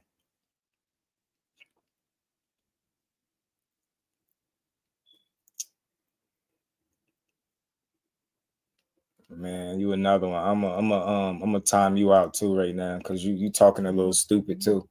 You might not know where the hell you at, but when y'all come up over here, man, let's talk boxing. Stop talking weirdo shit. You know what I'm saying? Stop talking weirdo shit like this dude right here. Let's hear another one. Who else gonna join the block list, man? I'm blocking y'all. This is not the platform to slander boxing. You could go probably 80-90% everywhere else and you're gonna get that. Not here. We don't want to hear stupid shit like gay weather. You calling people pedo. Like, what we doing, bro? What we doing? Come on, man. Talk boxing, you weird ass dudes. Y'all dudes be weird, man. Back to it, man. Doing all that day earlier. Yeah, man, it's ridiculous, bro. Leopard does not change his spots. Dana has a history of fleecing his fighters, crucified Don King. Hey, look, I get it, Rob, but I just look at it as people supposed to know his history by now, right? And if Dana White don't do good business, why y'all in business with him, right? So I feel like for me, I just want to see the fights that make sense. If he's going to put on fights that make sense and get people paid in the process, I'll watch, right?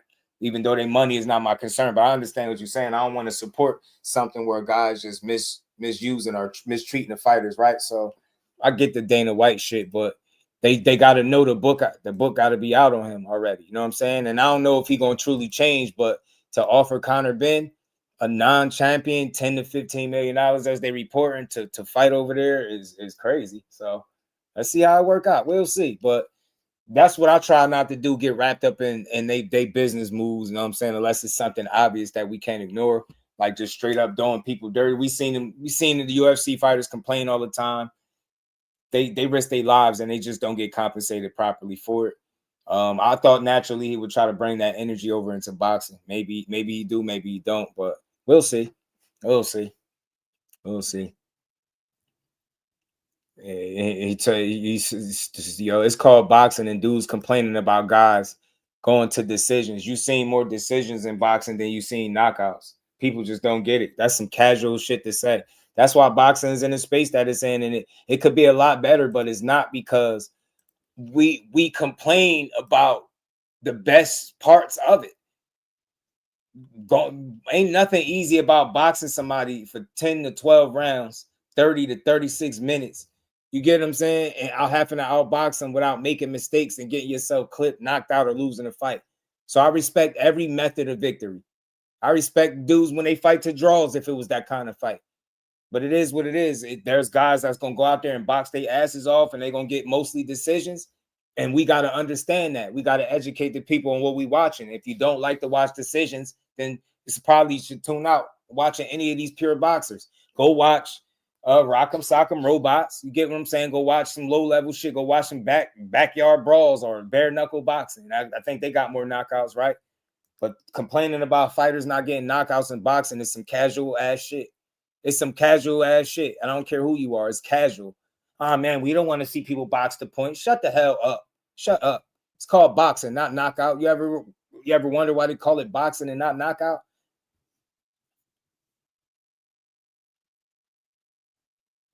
Do you know yet how Ryan? I mean, it's simple. Ryan got a title shot coming off a loss because he made money. He's a ticket seller. He's a ticket seller.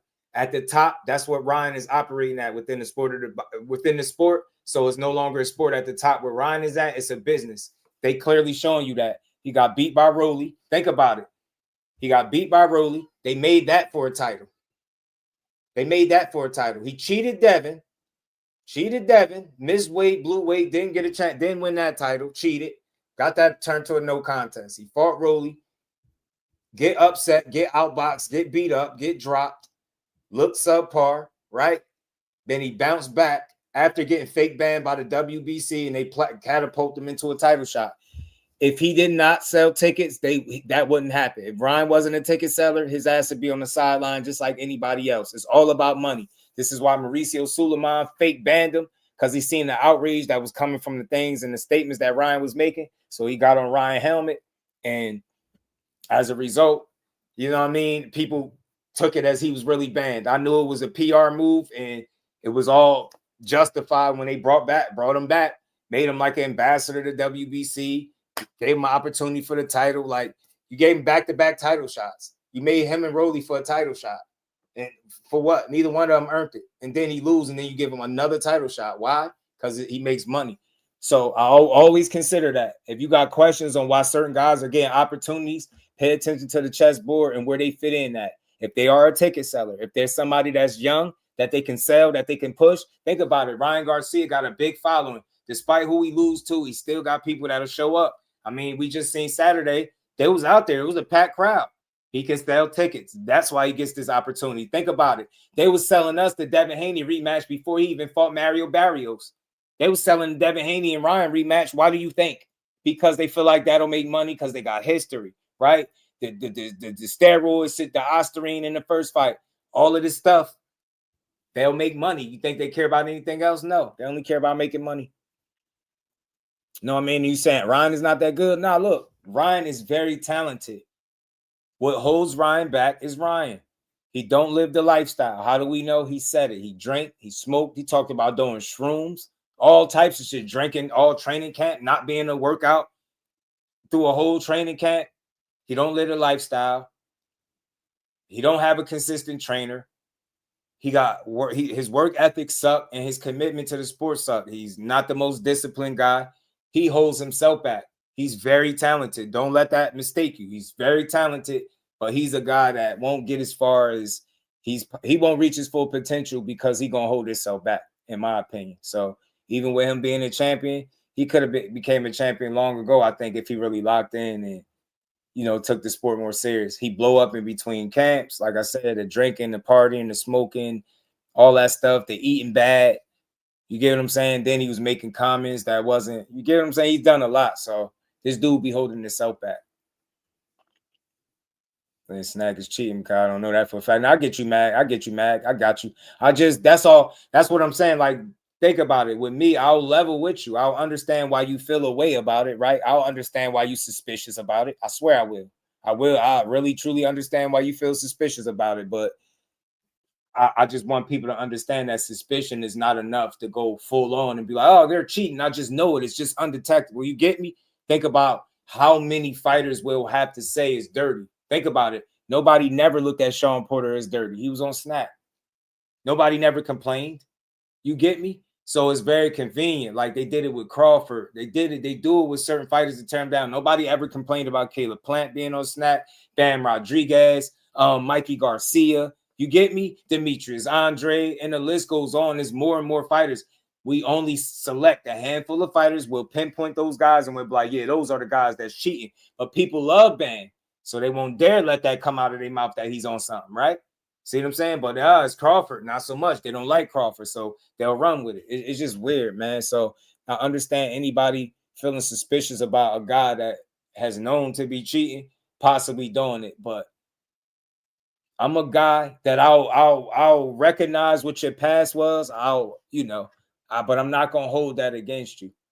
I get it. Lepers don't change their spot. Some people say, well, because he was a white man, they make it about race. Oh, he can't change. I got personal experience. I know people that have done things that they no longer do. I just can't be more direct than that. I ain't got to be specific, but there are people I know in multiple facets of life that do different things that they don't no longer are into. Sometimes getting caught is enough to be like, you know what, I need to fall back. It's just that simple. So I'll acknowledge the past of a guy, but I can't hold somebody past against them. How are you able to move forward as an individual if people will keep bringing up your past and saying, yo, because you did this back then, you got to be doing it now. I just know you are. You get me? Like, and that's it. And that's just enough. Like, you get me? It just don't make a lot of sense. Like, we all know somebody that has done something in life where they gotten in trouble for it. Maybe they haven't, but they might not still be into that same shit today. You know what I'm saying? And that I try to give Victor Conte the same grace. RIP to him. But like I said, if I ain't got the proof, it's too many fighters, man. Somebody gonna slip up somewhere. You got caught before, you'll get caught again, right? Yeah, there's always ways to beat tests, but they always come up ways to catch people trying to beat tests. So that's how I look at it. At some point, if snack is really what people are saying it are, the paranoid people saying is steroids, undetectable, I think at some point that will be revealed. It'll come to the light. And I think everything that people said about snack wants that happen to be justified. But until then, I don't see it, man. Shout out to my brother Mike Kirkland, man. He said real quick, what rematch will be bigger, Ryan versus Devin or Tank versus Roach if they happen? Damn, that's crazy. Hey, man, that's a great question, Mike. Because they both got controversy. It's tough to say because Ryan is showing you he can sell, right?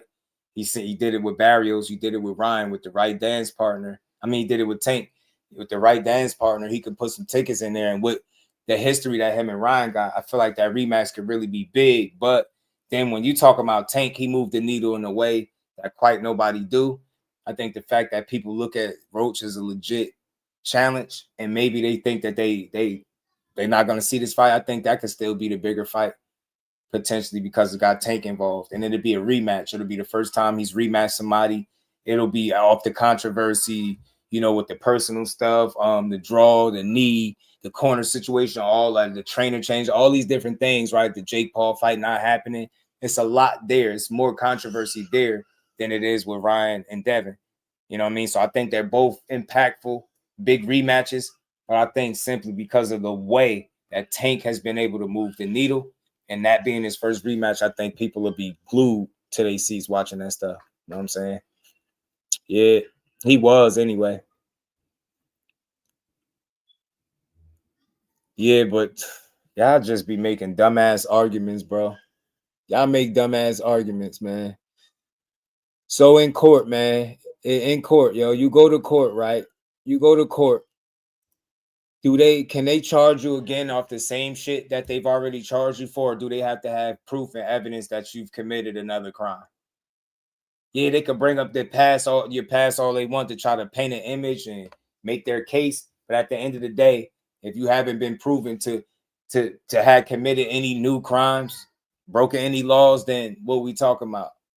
So all this in the courts that we not in the court, we talking boxing, and we're basically saying this guy cheated before, he's gonna always be cheating. If you're somebody that thinks that way, look, I can't argue with you, but I refuse to think like that because I'm pretty sure there's people that done things that personally that you don't criticize them for, you don't hold it against them. So why is it gonna be any different with Victor Conte? Yeah, he fucked up, he did some slimy, grimy shit, cheating. In sports, period. And boxing was the only one that I know all of this same talking points. But at the end of the day, everybody fucks up. Everybody should be entitled to move on from that mess up, right? I'm a firm believer if you can get caught once, you can get caught again. Just be a matter of time. So I don't feel like criminals just get so good that they get caught once and they never get caught again. I just think that he could have used all that knowledge for something better. And then maybe that's what was his intent. Let me start snack.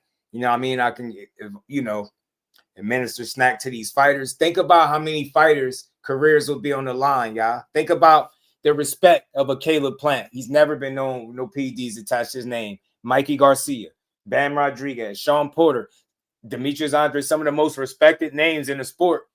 Names has never been connected with steroids. So you telling me all of these guys are willing to just throw their careers down the drain? Why? Like, you got to start thinking logically, like, and nobody's just getting caught. Like, that's too convenient. You get me? So I feel like if you was cheating on a mass scale like this with all these top fighters, think he would have got caught.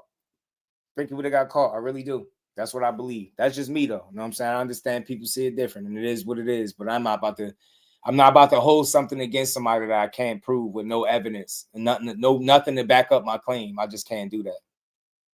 I can't be just another one of those dudes. That shit is weak.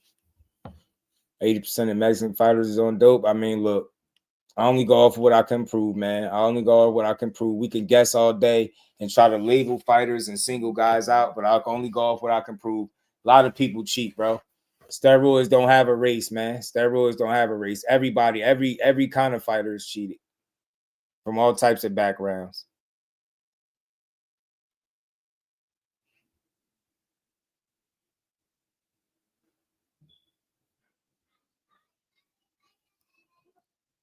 My bad, y'all. Hit that like button, y'all. The like button. We're going to keep building. Shout out to my dog, Conquest, man. Hit the like button. I don't really care if you agree or disagree. I'm not asking you to agree. So I'm not an agree or disagree guy. I'm not here to try to get you to agree. I don't care. Have your opinion, just don't force it on me. You think the way you want, I hear you, but I'm not looking for you to agree with me. You could say you got evidence. Shit sound good. You just talking. You just another one of them dudes talking. Oh, this one is on juice. Talk what you know and what you can prove, bro. Y'all dudes kill me with that shit. Y'all able to sit from the outside looking in and talk about who's cheating and how you know this and know that, but nobody else in boxing knows it but you. Come on, man. Get out of here with that. Get out of here, man. I don't want to make it about black fighters, man. All fighters cheat, bro. All from all backgrounds, all kinds of fighters cheat. It ain't about black. It ain't about Mexican. It ain't that. All people from all walks of life has cheated before. Subriel Matias, is he black or no? Right? Didn't he just have Osterine in the system? Did he fight still or no? He did. He fought. He had Osterine in the system, a banned substance, and he still fought. Bro, it is what it is. Y'all can keep chasing y'all tails saying the same old stuff over and over and over again, man. The facts are the facts, bro. Without positive drug tests, without positive failed drug tests from none of these fighters, you're just chasing your tail. You're going to keep saying the same shit over and over. And you can do that with any fighter. You can do that with any athlete, period. What are we doing? Focus on the shit that you can prove, man. Y'all be having weak ass cases, bro. Y'all be telling me, you know, this guy's on snacks. Certain guys are cheating based on how you feel, not what you can prove, man. Know what I mean? We just went through this shit with Terrence Bud Crawford. Y'all try to drag him down in the mud, man. Try to say he was cheating, bro. Try to say Bud Crawford was cheating. And that turned out to be a lie. And I'm about to call you an Uber. You did. I don't know boxing. Bye-bye. There you go. Go listen to somebody that do then. Anybody else? Anybody else, man? Anybody else wants to talk crazy? I'm telling them getting people out of here. Y'all saying the same shit over and over. Notice when we have this conversation, y'all don't acknowledge the shit I'm saying. You just keep typing the same shit over and over and over and over again. Do you have proof that any of these guys that are on snack are cheating? No? Then you got to shut up about it. It's just that simple. You could say you're suspicious all day, all night. You could say, I'll never trust it. I think it should be out about. You can say all of that. And you could be, that's cool. But at the end of the day, without no proof, you just talking. You know what I'm saying? You're just another dude talking. Just another dude talking. Victor Conte is no longer here. So what's the excuse going to be now? What's the excuse?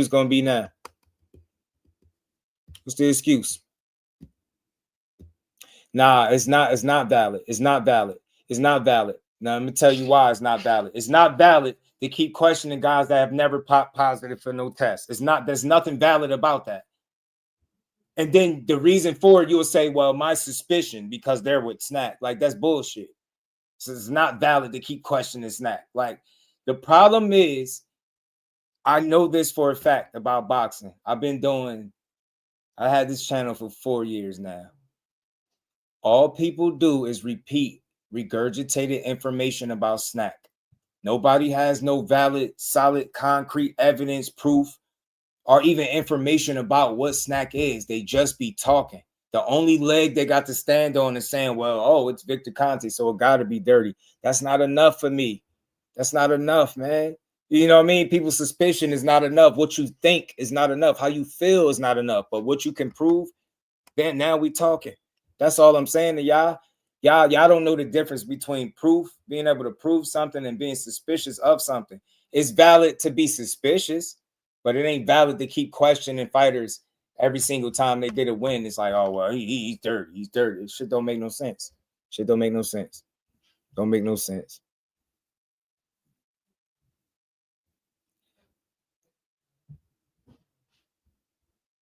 What do any of that mean?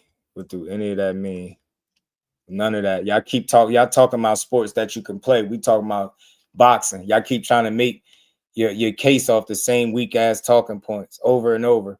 That once you got to start talking about another sport and trying to give the same weak ass example. That's why I told y'all I know who people listen to because they regurgitate the same ass talking points over and over and over again. Same old stuff. Well, Barry Bonds and Mark McGuire. Well, Barry Bonds. We're not talking about Barry Bonds. We're not talking about Mark McGuire. We talking about boxing. And we just seen a post where two idiots had Devin Haney and Shakur is on PEDs for a fact. You got people coming out, even Devin Haney and Shakur saying Ryan is on juice, but without being able to prove it, it's hard to just throw that out there. I don't care who you are. I would never just throw that out there. I'm not putting jackets on fighters. Y'all cool doing it because you don't have no integrity. You get what I'm saying? And if you had a channel, you wouldn't have people that respect you running around here putting jackets on people with no way to be able to prove it. That's what's wrong with y'all. That's what's wrong with boxing. Most of y'all dudes just say anything. And then when somebody don't agree with what you're saying, you try to insult them. Little sucker, little soft shit, sucker shit. Shut up. I'm not going to agree that everybody on Snack is cheating because y'all don't got y'all facts together, man. Get y'all facts together, man. You know what I'm saying? Meanwhile, y'all don't spend enough time talking about the people that actually are dirty, man. I'm sick of saying it. It's the same shit. We had a card with like five or six fighters tested positive. I didn't see not one content creator I follow cover that, but they act like they care about PEDs in the sport. They only care about PEDs when it's attached to a certain name so they can push a narrative. Nasty work, which I just did with Terrence Crawford. Y'all used to say, yes, sir, Errol Spence nipples was too big. He was on PEDs. You did it with Terrence Crawford. You get what I'm saying? Come on. Now you're doing it with Shakur, Devin Haney. They did it with Claressa Shields. Like, you can't make this shit up, bro. They did it with Mayweather. They tried it with Mayweather. Dude just came in here and said some suspect shit about Ali. Come on, man. What's wrong with y'all?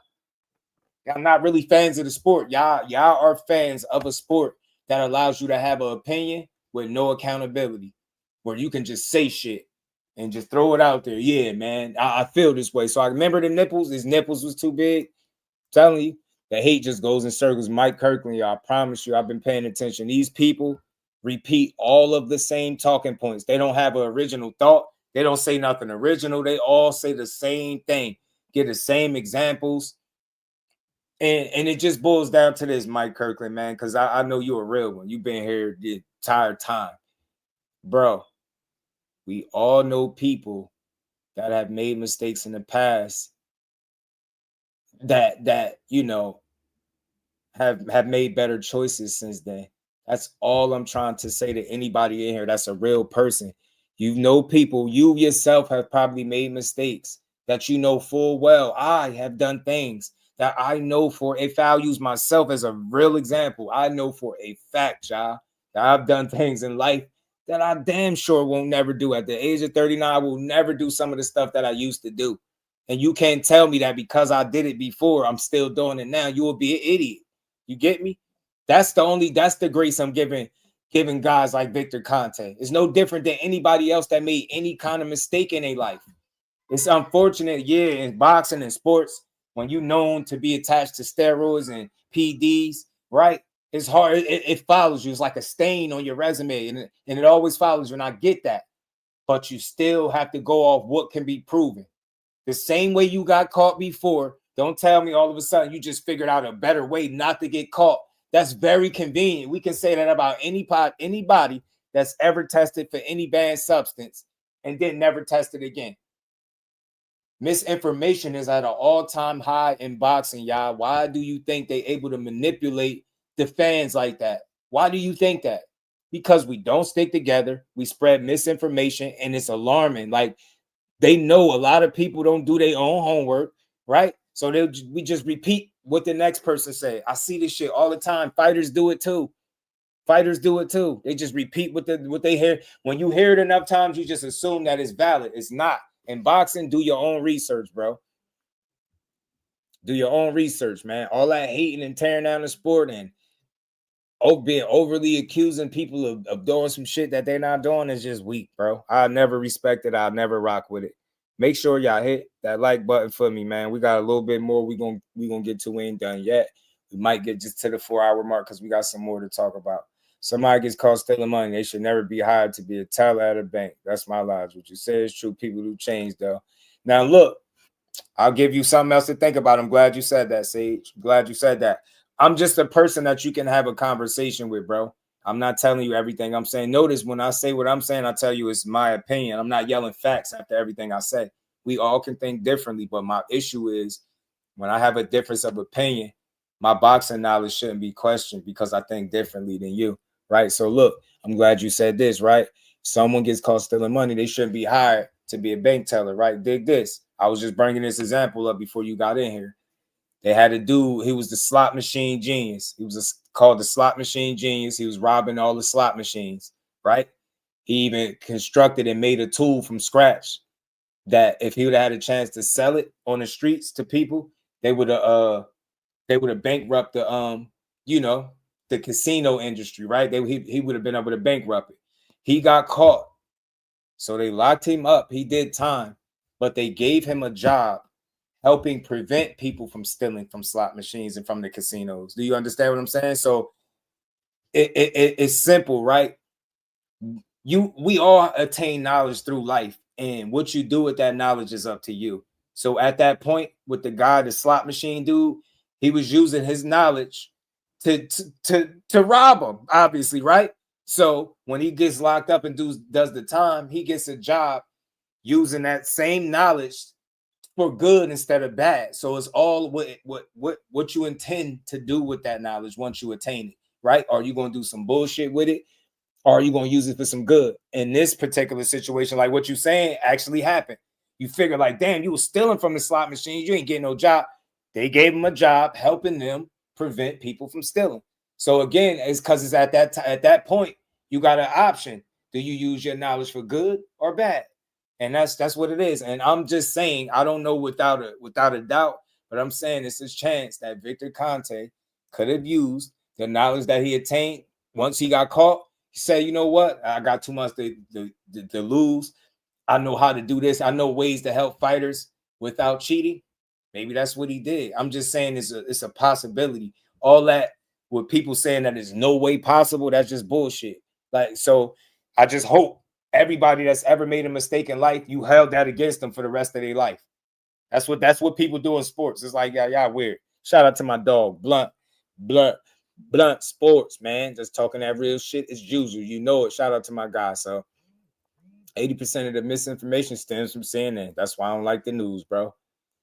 Shout out to Samuel, because they we ain't we just having a conversation. That's what I'm telling you. This is how we could chop it up. It's not right or wrong a lot of times. We just see things differently. And when people try to force their opinion, it end up being, it get weird. You know what I'm saying? People make mistakes. People move on from those mistakes. People learn from mistakes. It happens all the time in life. Every day I make mistakes. I learn, and you get better. That's what anybody. The real conversation is how much the man would have stood to lose had he got caught giving anything, steroids of any sort, to any fighter. The implications behind him getting caught was so heavy that I just don't think it was worth that type of risk. You get what I'm saying? So it is what it is. And I do look at all of the fighters, and I look at them like all of these well-respected fighters are going to all put their careers in jeopardy for a guy that they don't even know. Like, you get me? It's a lot, yo. It's foolish. So again, we all attain knowledge throughout life. It's just up to us what we do with it. What we intend to do with that knowledge is strictly up to us. I've seen people take bad shit and turn it to a positive, is what I'm saying. And that story that I just gave you is a real story about the slot machine guy. Go look it up. It's a really interesting story. You'll probably like it if you watched it. This dude was robbing the slot machines blind. Then he made a tool that was helping rob him even more. And he was about to sell it. And before he could, get the tool out there on the streets for sale, they caught him and locked him up. You know what I'm saying? But they said if he would have ever got that tool out to the people, he could have bankrupted the casino, slot machines, and all of that.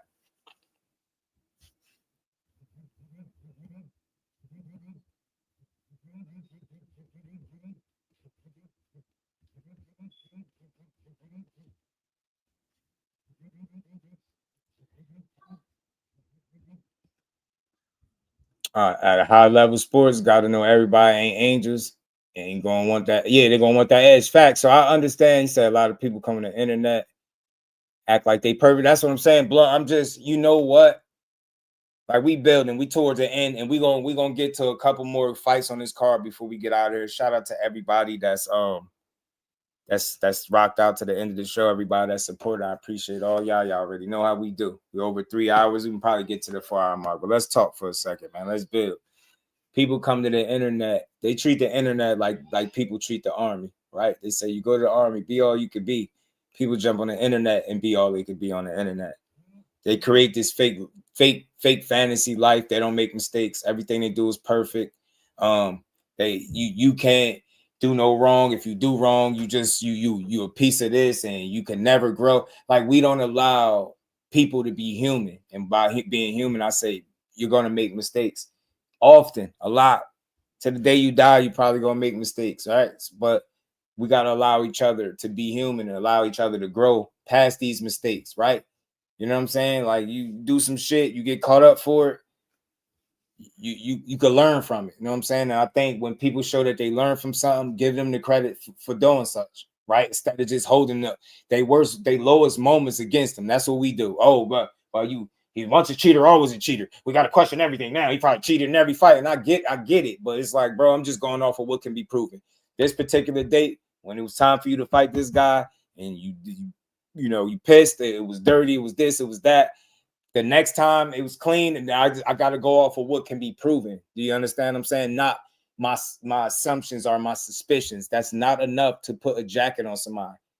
How many times have you seen? How many times as an individual, and my people out there that I'm talking to that been through some things, how many times have you been doing what you was doing, and just because somebody was suspicious, because you don't got the complexion for the protection, they suspicious, they gonna throw you around, throw you on the ground, check you, harass you, frisk. We done had that happen.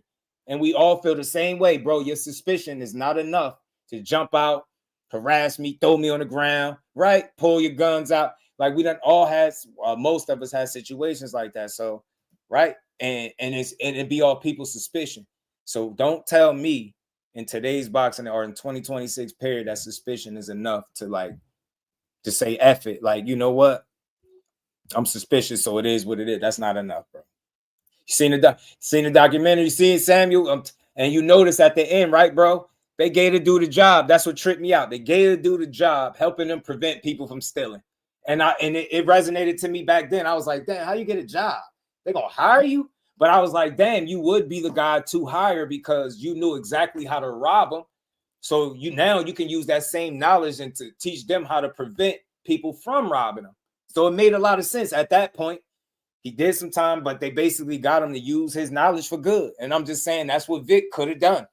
It's a possibility. We just don't know. And I'm just not willing to put the jacket on him. I respect the fighters that rock with him. And I just think they care about their careers too much to just throw it away. That's just me. Now let's keep rolling, man. We got a couple more things to get to. I got 2 more fights I'm going to talk about before we get out of here, man. We're going to save the rest for tomorrow. We got some more to talk about for tomorrow. Hit the like button. I don't care what side you're on. 2 fights I wanted to talk about. One, damn, I thought I had a picture. One being Frank Martin and Nair Albright. Shout out to both of them boys. They went out there and fought their asses off. They fought to a split draw. It was a close fight. Frank was doing some really good work. Feel like he was getting hit a lot, though. Feel like he was getting hit often. Feel like he had a really tough time with Albright. I think Albright hurt him down. No, I know he hurt him definitely down the stretch. I thought he eked it. I thought he squeezed out a win. I'm not gonna lie. I thought he might have squeezed it out, but I'm not arguing. I don't think nobody got robbed and nothing like that. Look, I'm going to be blunt with this. No pun intended. Shout out to my dog, Blunt Sports. I'm going to be blunt with this, man. But, look, that fight, I learned some things. Shout out to Mind George, man. Albright is not easy for anybody. Nah, nope. Also heard Frank didn't have a full camp. Did he? He was talking a certain way. These dudes better stay away from Corey. Hey, Mind George, you know where I'm going. I'm going to keep it a buck. Y'all see why he wanted that little umph now, right? Y'all see why Frank Martin wanted that little umph when it was time to fight Corey? Y'all see? See why? He went tooth and nail with Albright. A lot of y'all keep talking about Keyshawn Davis this, Keyshawn Davis that. Oh, he rocked Keyshawn. Yeah, he got a good punch, but Keyshawn tied him up, got his bearings about him, and won the rest of the fight. The dude arguably won 2 rounds out of 10 with Keyshawn. Definitely. You can't even make a case for more than 2 rounds. That's not a close fight. If we fight in a 10-round fight and I won 8 rounds to you 2, I won 6 more rounds than you did. I won the majority of the fight. You won 2 rounds. You had 1 or 2 good moments, and the rest, I was boxing your ass down. Keyshawn, Frank Martin, and Shakur Stevenson are not on the same level. Shakur Stevenson and Keyshawn Davis, they is Olympians. They got that pedigree. They're remotely on the same level, as far as pedigree for sure. Both silver medalists, right? Did he struggle with Albright? Go ahead and lie and tell me Keyshawn Davis struggled with Albright. I'm not trying to do a triangle theory, but I'm telling you, those fights played out that way because it's levels. Keyshawn he slows down the pace of a fight. You're not going to just be hitting him repeatedly like that. Yeah, Albright got a couple good shots. You can count on one hand how many good shots Albright got in on Keyshawn. You could count on your hands, feet, fingers, toes, everything, elbows. You get what I'm saying? He was tagging Frank Martin, and he hurt him late. He almost stopped him. He had Frank. Frank was fighting for his life. So look, I can acknowledge, shout out to bro. I believe you. Like, we hear things amongst these boxing circles. It's a chance that he couldn't have had a full camp, bro. That's possible. But he was talking real spicy. Like, he'll stand there, he'll do this, he'll do that. But I told people a long time ago, if Frank Martin and Keyshawn Davis would have fought, Keyshawn Davis would beat him because of the pedigree and his levels. People didn't want to believe me. Look how they both fought a common opponent. It's not even remotely close. I don't like to do triangle theories. I'm not trying to do one, but I'm just telling you, look how both guys approached the fight, and look how it played out. Keyshawn did not struggle. He didn't go tit for tat with Nair Albright, bro. Did Albright, should he hang his head? Hell no. Hell no. He was fighting. He's a scrappy dude. I love his energy, bro. Philly pride, and he'll get up there and sing on your ass. I like the Albright brothers. I rock with Philly. But Keyshawn beat him convincingly. Frank Martin struggled and arguably lost. He ain't on the Shakur Stevenson or Keyshawn Davis level. I think people should stop saying it. Don't ever say it again. Do I still want to see Frank Martin fight a Keyshawn if he can? Yeah. Shakur Stevenson if he can? Yeah. Just to show y'all what I've been saying. But that fight showed me that. Frank, I like you. Shout out to Zoomverse, man. My guy, what's good with it, bros? I rock with Frank. I watch him any day of the week. That was a really close fight. Albright was really getting off on him. He was getting hit with a lot of right hands for me, man. So was Frank Martin punching on the move? Man, it looked a little different. Jordan, he looked like he got sapped some energy and he started trying to fight. I mean, I respect the way Frank was giving it up, but I don't think he beats none of them other top guys. He needs some more work. I'd like to see who he fight next. I like Frank Martin. I ain't gonna lie to you though. He ain't gonna get too much better than what you see right now. I know people don't like to acknowledge this. They like to think every single fight they're getting so much better. But look, I've been watching boxing long enough to know that after a while you just peak out and you don't just keep getting better and better and better. Like, you get what I'm saying? It ain't gonna be so noticeable. So like what I'm saying that right now, Frank Martin is exactly who Frank Martin is. Very athletic, good fighter. Looks like his gas tank could be tested down the stretch, and he might struggle a bit. But he's a really good fighter. You can tell he picked the boxing up late. Well, you can't really tell. I can't say that. You can't really tell. For somebody to pick up boxing that late, he's an overachiever to me to a degree. I like Frank Martin's skill set, like his temperament. He gonna get in there and go. He gonna give you what he got. Really good fight. Him and Albright. Like I said, I think Albright could have squeezed it out just a bit. But I'm not complaining about a draw because neither guy took control of the fight to the point where there was like mountain, building, right? It was like ebbs and flows back and forth. Oh, he getting it off. Oh, shit, he getting it off. But I think Albright really did well down the stretch, bro. Look, them right hands was fucking money. I think he beat Frank Martin. I think he edged him. Respect to Frank. He gave a phenomenal fight. But I had a feeling going in, they think, I don't know what they think of Albright, bro. But them Albright dudes can fight. They from Philly, they can fight. They got the Philly pride, they got that energy, but it ain't just from, they can fight with it. He can fight. He showed you he really can go. And I don't know what Frank thought or didn't think, but I knew it wasn't gonna be no easy fight. I just knew this. I knew it, though. I knew it. And I said, man, I'm gonna have some shit to say after this. So look, I know it was very close, so I ain't gonna cry robbery. And for my money, I think Albright edged the fight. I do. I think he closed the fight stronger than Frank, and I think he hurt him late down the stretch, and Frank had to dig really deep to avoid not getting put away. Albright was on his helmet. Frank had to hold on for dear life. He was almost out of there. I got almost don't count. I get it, but this is why I rock with Albright, win, lose, or draw. I don't care who it's not about losses for me. I just want to see you fight. If you get in there and get it, people fight. Losing is part of the fucking game, man. My support is not centered around if you win, lose, or draw. And I mean that. I seen him lost to Keyshawn until it got turned into a no contest. But those fights are polar opposites. Kelvin is calling for a rematch. Woo woo. And I see why. That dude, he can fight. I like Albright. A little underrated. I hope he keep continuing to get opportunities. He's fun to watch. He be in shape. And he ready to go. He gonna stand on business. And he gonna sing. Don't let him beat you because he gonna sing on you. You don't want that. He hit the mixtape on you, like, because he beat Kelvin and start singing. Bro beat you and start singing. It's over. Stay off the internet for a week, bro. Gonna beat you and sing his favorite song on your ass. So look, shout out to Frank Martin. You look phenomenal in your first fight at 140. I loved your performance over your knockout over what's his name? Ramses Bartholomew. You really made me want to see you again. I was really interested in this fight, and for good reason.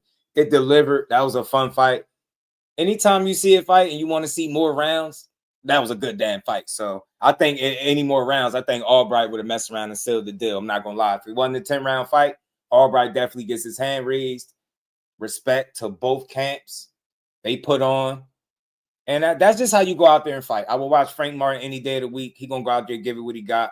And I'm gonna watch Albright any day of the week. He gonna go out there and give it what he got. But he really can fight though, man. He really can scrap. So shout out to Albright. I hope he keep his head down. Hope he don't let like decisions like this deter him, because I know it's hard to stay motivated, especially when the sport of boxing seem like, you know what I mean, they ain't getting it right. You know. So shout out to Albright. He beat Kelvin, Keyshawn's brother. That was a really good win.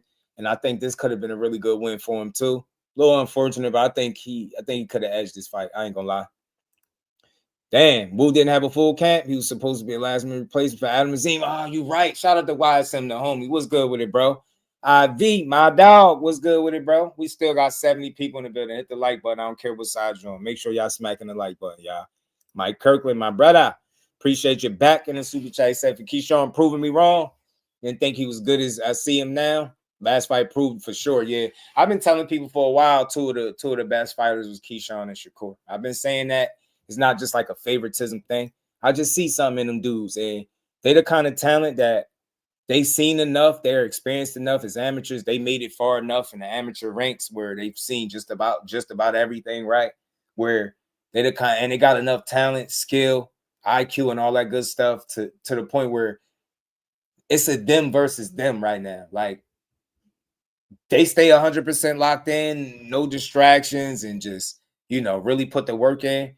They're going to be really tough to beat. Not impossible. Anybody can lose, but they're going to be really tough to beat. And I think those are two special talents. And they got a lot of similarities, man. It's kind of dope seeing them both win the way they winning, and people having to kind of walk back some of the stuff they said, especially with Corey. I've been enjoying this. They scrambling for narratives at this point.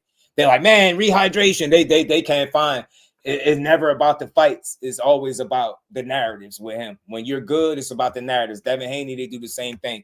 Focus on the narratives because he's been proving people wrong and winning fights. So they don't have much of a conversation there. So they got to point to some other shit or, point to the narratives, and they make it easy. Team Haney makes it easy for people to attach to them narratives because they always pushing them. So it is what it is. Shout out to my dog.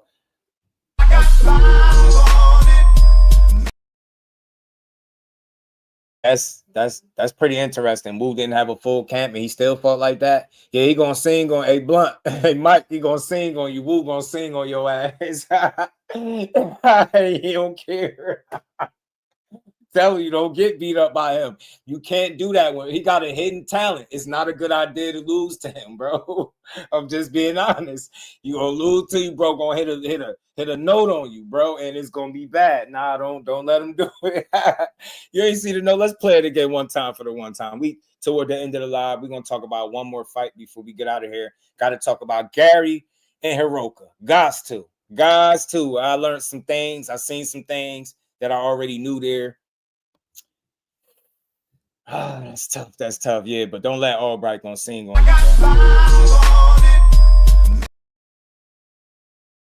you. Shout out to my brother, man. Appreciate the love, man. I hope they may keep Shushu versus Espinosa and Keyshawn versus Tio on a Maypac 2 card. I think Tio, they're talking about Tio going up to 47. So I don't know.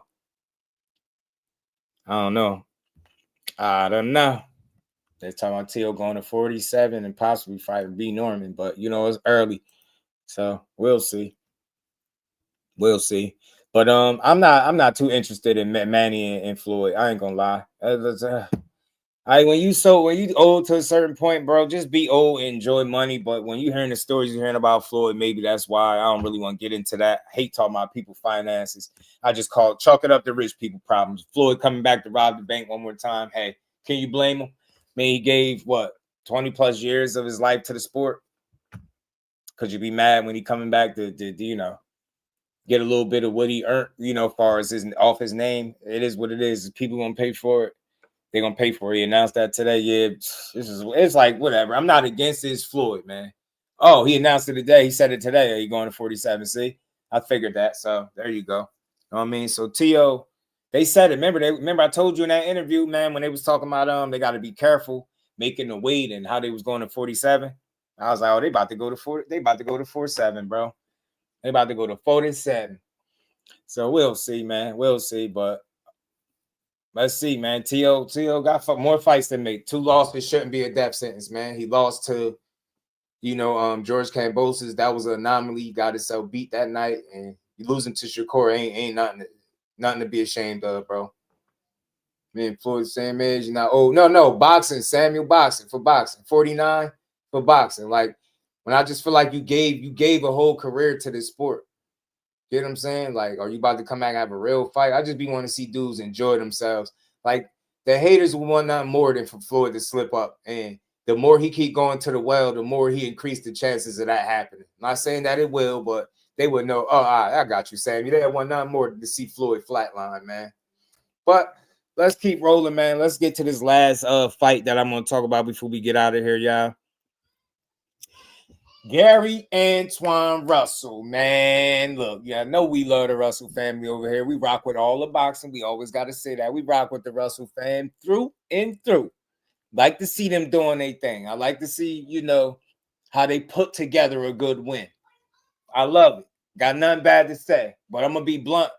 No pun intended when I say this. Y'all really got to stop. I beg it, y'all. Just like y'all assessments of these fighters, I think, be off because y'all only watch fights when they happen once, and then y'all just don't watch them no more.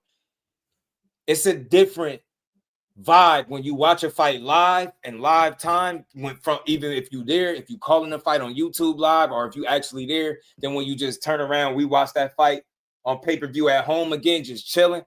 You see a lot. Like when you rewatch these fights, when you go back and like really watch tape, film, and stuff like that. I didn't always used to do that. I do that now because I don't never want to sound crazy like some of these people be sounding. But look, I get it, Craig and Day. That's look, I love the Russells. I love Gary, his style. He's dangerous. He's tough. He's gritty. He is a tough fight, tough out for anybody at 140 or whatever weight class he campaign at. But Saturday showed me something. Look, we get it. Andy Hiroka's got some length. He's lengthy. He can box. He's staying disciplined. All this good stuff. He fought a really good fight. Saturday night, I don't want to be too tough because y'all know I'm not the toughest critic, but I think some of my criticism is coming from what people was trying to force, right? Why Shakur ain't fighting Gary Antuanne Russell? I don't want to see him fight T.O. He cherry picking. He picking the weakest champion. Not to mention T.O. held his belt for the longest at 140. Weakest champion, whatever. Why he ain't fighting Gary? Gary's fighting Andy Hiroka. That fight been lined up for some time. It got postponed a couple times, and then they finally got it on. I don't know what y'all seen, but I'm gonna tell you what I seen. I seen why Gary said who he want to fight next. And I see why he said Dalton Smith. He literally admitted that Dalton Smith is pretty much a basic fighter. He don't think he all that good. He want to fight him next. He said that. Then he named Hitchens or something, and he named Shakur last. He said that he'd break the internet if he beat Shakur, kind of named Shakur for last. Look, I'm going to be honest. He not on Shakur Stevenson level to me. The only way he can beat him if he overwhelm him, crowd him, frustrate him. I don't think he can do that consistently. Gary was whiffing a lot Saturday night. This is the first fight from Gary Antuanne Russell, in my opinion, that I just walked away I had mixed feelings. On one end, I understood the challenge that was in front of him, so I respected how he got the work done. But on the other end, I seen a lot of whiffing and missing. He was missing a ton.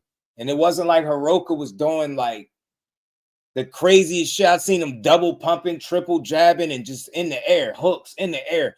I recall seeing Gary. The only time I seen him miss that much, and I don't even know if he was missing that much, was against Puello when he lost that fight. He was missing a lot. He was whiffing a lot. His distance and range was off. And y'all know who controlled distance and range with the best of them. I know styles make fights, but this is the second time. What is Andy Hiroka? A boxer? Because he looked like a boxing match to me. It didn't look like he was overly pressuring them and he couldn't do nothing. I didn't see that. I think he won, but that was the first time that I was impressed that he won, but I wasn't impressed how he won. Right? Like he won the fight, impressive. You got to win, get your job. His approach was off. I mean, Gary, watch it again. Watch it again. I had to go watch it because my man was telling me that Mr. Gary was telling his brother, yo, you about to piss me off. He really was telling him that. So I know I'm not bugging. If Gary was repeatedly saying to his brother, you pissing me off, like you about to piss me off, that means he wasn't doing what he was supposed to be doing. So I know I'm not being too tough a critic.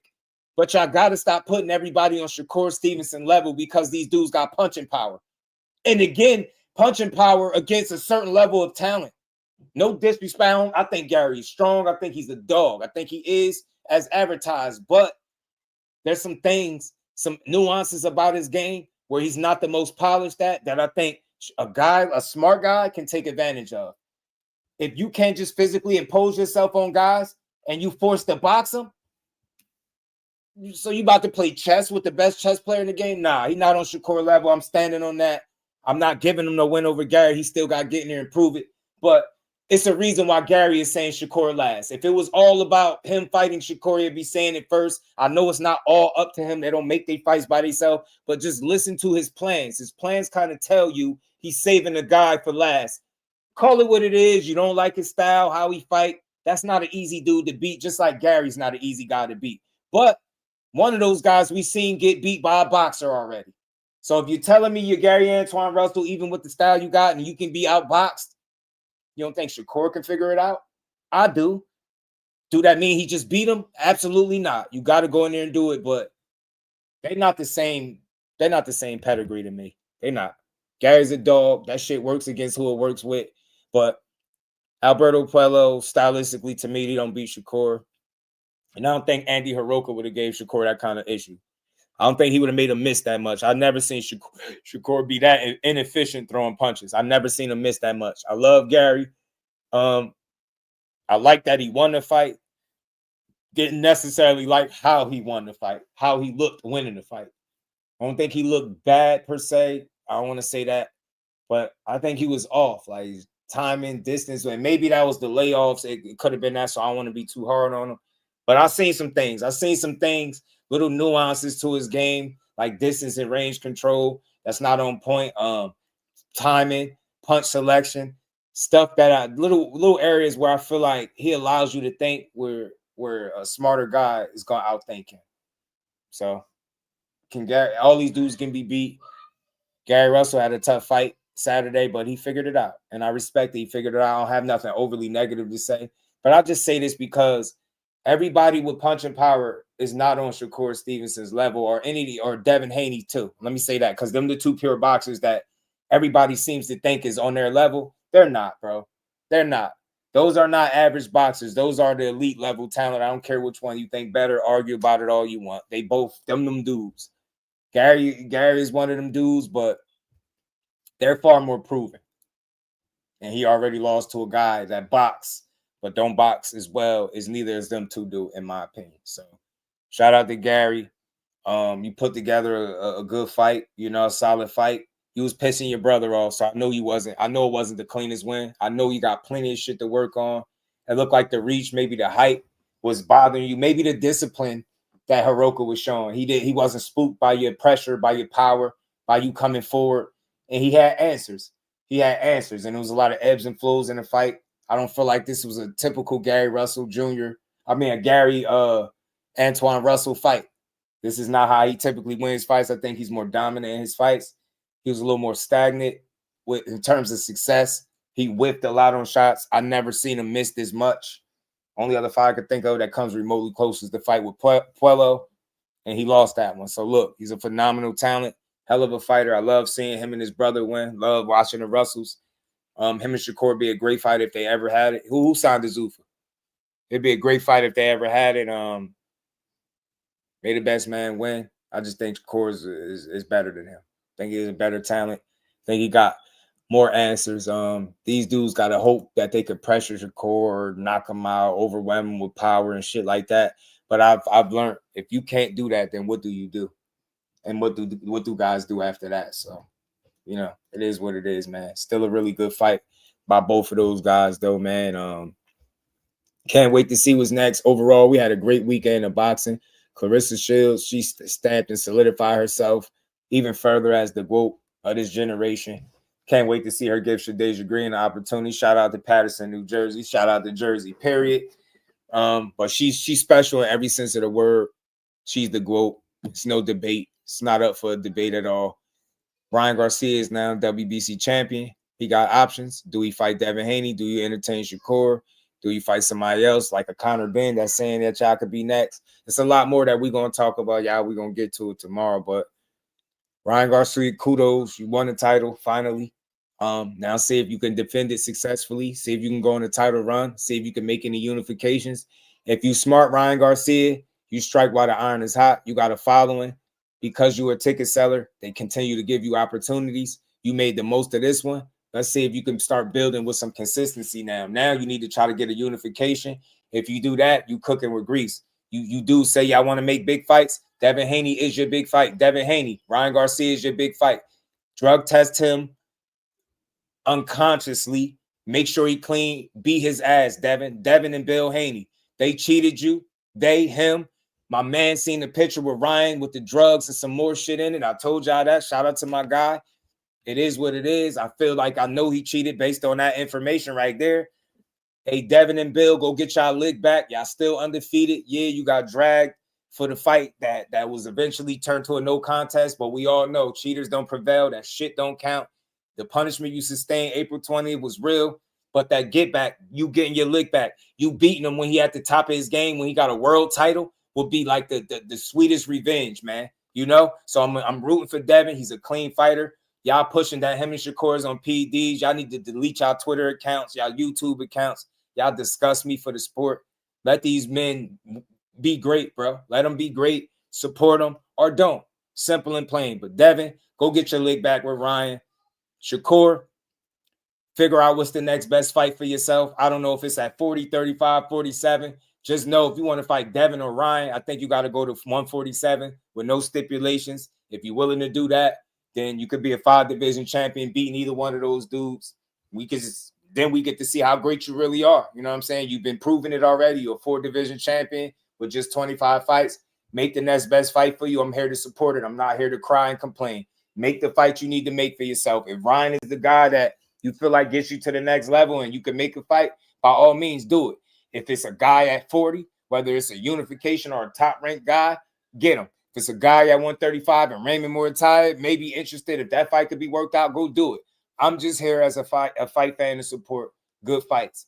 These dudes all have options. I don't expect them to make the move that I want to see the most. If they do, kudos to them. More power to them for doing and giving me something that I feel like personally I want. But I don't watch boxing that way.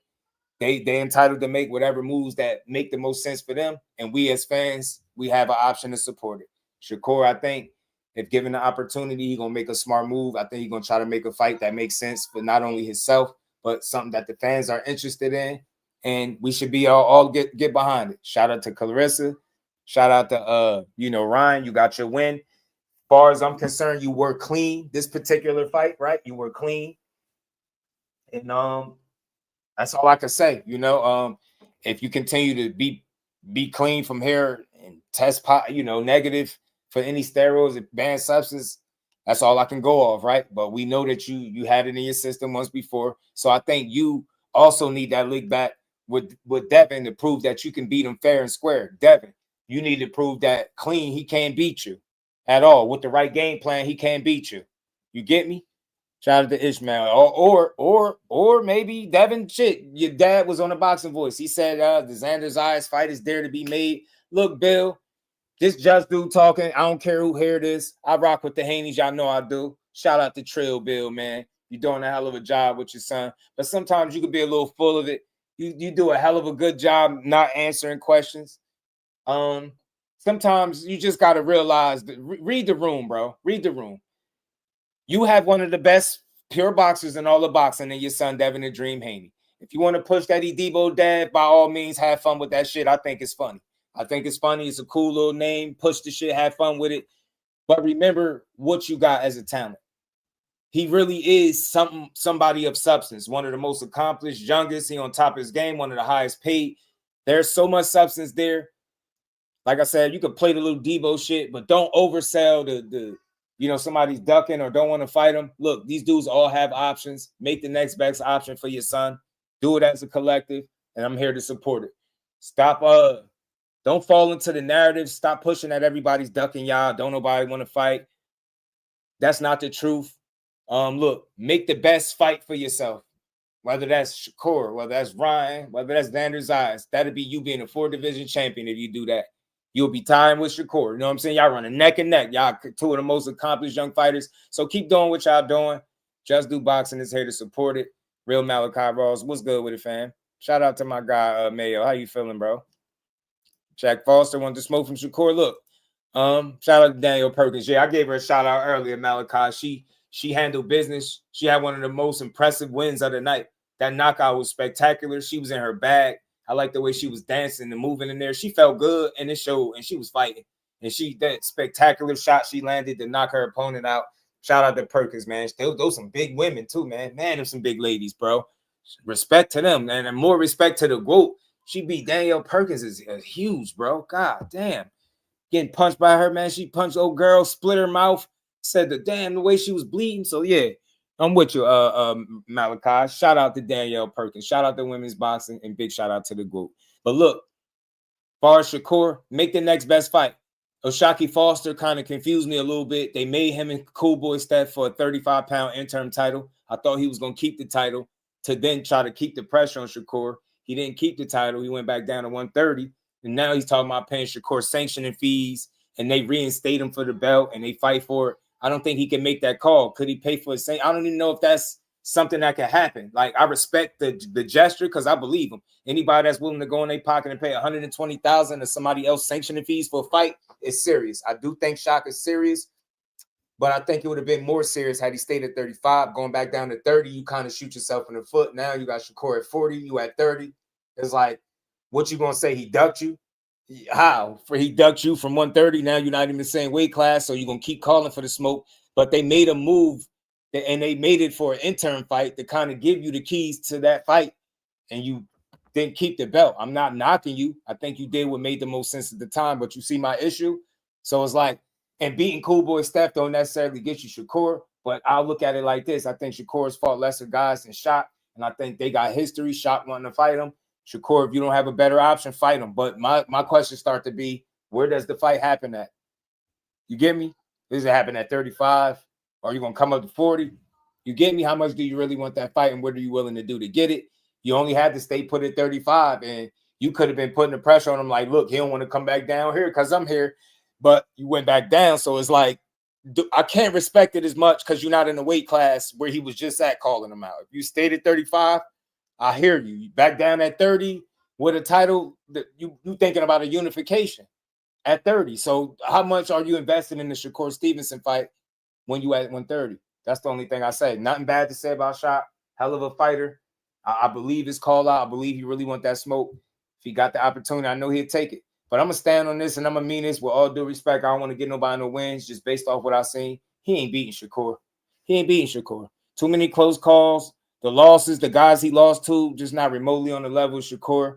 The problem is not skill set, talent, IQ, and none of that. It's consistency, it's discipline, it's being fully locked into the sport. He'll tell you himself that he was in the street, 1 foot in, 1 foot out. I think Shakur has been locked in. I think he has a higher pedigree, obviously went farther as an amateur. I think he's proven to be the more consistent professional. Obviously better defensively. As you start to look at the little X's and O's, I think several of those things tip in Shakur's favor. Does that mean that he guaranteed to be shocked? Absolutely not.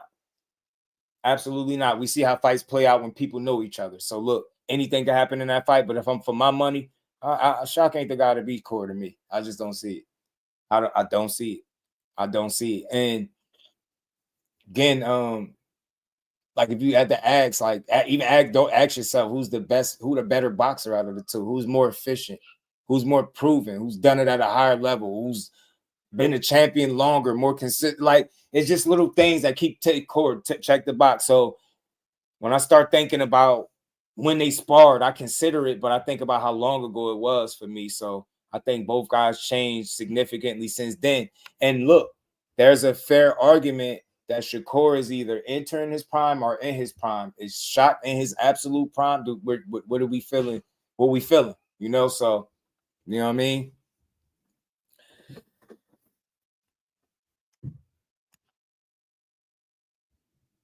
Hit the like button, y'all, as we wrap up. We're going to get to the 4-hour mark, man. We're going to have this conversation a little bit more.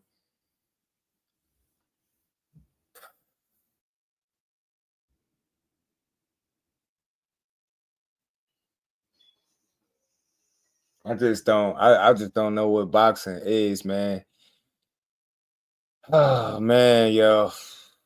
This Shock shit is annoying, bro. Like, he at 130 talking about Shakur, who just fought at 140. Do y'all already see the issue before I even have to say anything?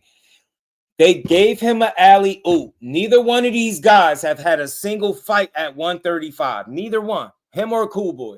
Because Cool Boy blew weight, they made it for a 135 interim title fight. Cool. Shock dominates, wins every round. Then he had the option to keep the interim title at 135, the WBC interim title. He didn't keep it and went back down to 30. And you want me to blame Shakur for why the fight is not happening? Make it make sense. And beating Cool Boy is get you a Shakur Stevenson fight. I just start to think like, man, I don't know. Like, ain't this the same dude that fought Conceição twice? It's the same guy that close fight with Abraham Nova, life and death with Rocky Hernandez, lost to Samuel T. Ronald Chinea. Like, bro, y'all don't even know the people that he lost to. I do. Those dudes are not even remotely on a level. Like, sorry, no, he's not doing it. He's arguably at the tail end of his prime when one guy is entering his prime. They fought a common opponent. I don't like the triangle theory, but they're both boxers. Look how the fight went.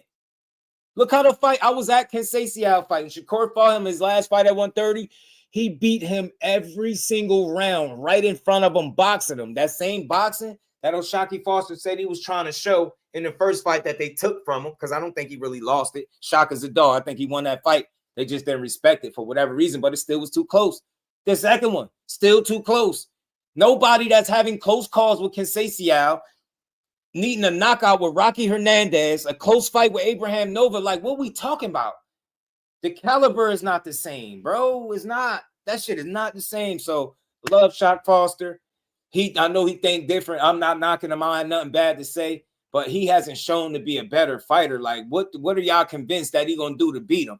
And then you telling me a guy that's not a knockout guy either. So what he about to do? Outbox him? Nah, fuck no. O'Shaquie Foster outboxing Shakur. I love to see y'all bet y'all money. That's why I would want to see the fight. I would want to see how much money I could make that day, because there's so many people talking this O'Shaquie Foster shit.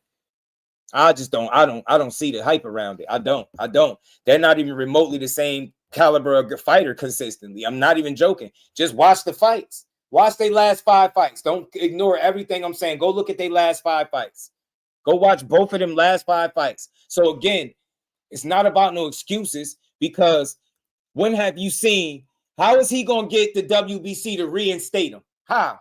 They already stripped him. How is he going to sound like court running from a guy? See, you one of them. You doing that. I don't need the rage bait at the end of the live, man. That ain't about nothing.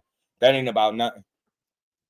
That Rocky Hernandez fight was good, but they had him down like 11 rounds to 1. He needed that knockout to win. But they don't got no energy, Blunt. They don't got no energy for nothing. They talking about shock this, shock that. He's at 130 calling out a dude that just fought at 140. Make it make sense. So now Shakur got to go back to 135, allow him to pay $120,000, and they're gonna reinstate him. Y'all be saying anything, bro. You think the WBC gonna do that? Knock it off, man. And beating Cool Boy Steph don't get you no Shakur Stevenson. You literally beat nobody at 135, nobody of substance or note. But yeah, Shakur got to fight me because I said I need to fight with him. That shit don't do nothing for him. Dude got like 3 losses, draws, and all types of shit. Then when Shakur beat him, what they gonna say? What they gonna say? They're gonna say he beat one of the best fighters in the world? Hell no. They're gonna say he beat a guy he was supposed to beat. I guarantee you they say that. That dude got too many losses. They're not gonna give him credit for that. And I'm not knocking Shaq. The boxing world just weak. They saying it because they know the fight is less likely to happen. So they're gonna stand on the narrative that Shakur is running from a guy that's not and has never been in the same weight class with him. When has he ever been at 135? When has he ever been at 135? Nah, see, I'm gonna use these last few minutes. You my guy, but you about to go in this oven. Name the excuse. Watch this. Name the excuse I made. Name the excuse that I made, and what I said wasn't factual. Point out something that I said that wasn't factual. Watch this. Watch this. Nah, I don't want to be your guy. Pretend we debating. I'm gonna entertain this bullshit for right now. Watch this. Name me one excuse that I made that wasn't factual based on what I just said. Hey, Butcher, who the more consistent boxer? Who the more consistent, efficient guy inside the ring? Matter of fact, let me play this for you. Let me play this for you real quick, and you tell me if O'Shaquie Foster beats him. Let me play this. Maybe you need to hear this. Let me let you hear this. Mind you, this dude was down 11 rounds to 1 or 11 rounds to Rocky Hernandez. Close fight with Abraham Nova. 2 close fights with Robson Conceição. In all of those fights, he was losing rounds, multiple rounds, and none of those guys are on Shakur level. We could agree, right?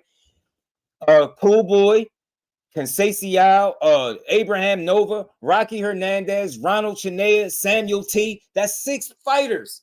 None of them dudes are on Shakur Stevenson's level. Now, what's the excuses? It's the excuses. A champion called out another champion. No. Nah. You said that's not an excuse, bro. You said excuses. That's not an excuse. Are they in the same weight class, Butcher? They in the same weight class? They in the same weight class? Where's Shockey at right now? Don't try that champion versus championship. That was cute. Nice try, though. No cigar. Are they in the same weight class? How could you run from somebody that's never been at 135? Make it make sense, bro. Never been. They was trying to throw Cool Boy a bone by making that fight for a 135-pound intern. You better believe it. He just shit the bed, missed weight, and got dominated. Make it make sense. Neither one of these dudes never fought at 135. He had the option to put the pressure on him. Like he said, did Shaq do exactly what he said he was going to do, Butcher? Did he press the button like he said? Or did he go back down to 130? The first chance he got. You see how y'all say anything. I'm a realist, bro. I don't make no excuses. I would love to see the fight, but I'm not a dickhead. I don't just believe anything just because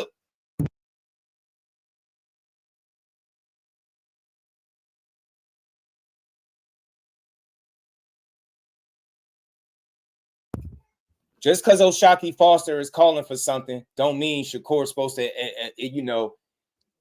oblige to what he's saying. Did he do what he said he was going to do? No, man. He didn't drop shit. No, you got it wrong. You painting your own image. Shakur let them know. Shakur and his lawyer let them know they was moving to 140 to challenge Tio. They approved of it. And then after the fact, tried to charge him sanctioning fees for a fight that they had nothing to do with.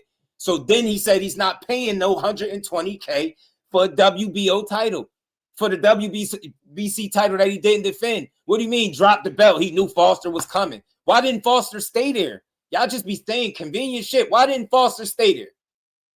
Better yet, why don't he go to 140 with Shakur at? Fuck y'all be talking about, man. Notice how Shakur got to go to 47 for Devin, but Shakur got to come do what O'Shaquie Foster said? Come on, the Butcher. You watch boxing, fam. I'm tired of this. You really think O'Shaquie Foster beat Shakur Stevenson? I hate to be on it like this, but seriously, do you believe that in your heart? Who is you betting on if they fight each other? What have you seen in a boxing ring that lets you know he beat Shakur? Furthermore, didn't Shock say he was coming up to 35 and pressing the button? Did he do that or no? They gave him an alley-oop with an interim title. He dropped it and went back to 30, but he wanted to fight Shakur. Stop, man. Stop. Shakur, that shit, he just loud on the sideline, and you going off some old-ass sparring stories when they was teenagers? Knock it off, man. You know he getting cooked. You know he getting beat if they fight. You know this shit. I know you know this. I know you not that blinded at the fact because he's calling somebody out. Nobody that's having close calls with Conceição is beating Shakur. Nobody that's struggling with Rocky Hernandez is beating Shakur. Nobody that struggled with Abraham Nova losing to Samuel T, RIP to my guy, and Ronald Cheney is beating Shakur Stevenson. I'm telling you that now.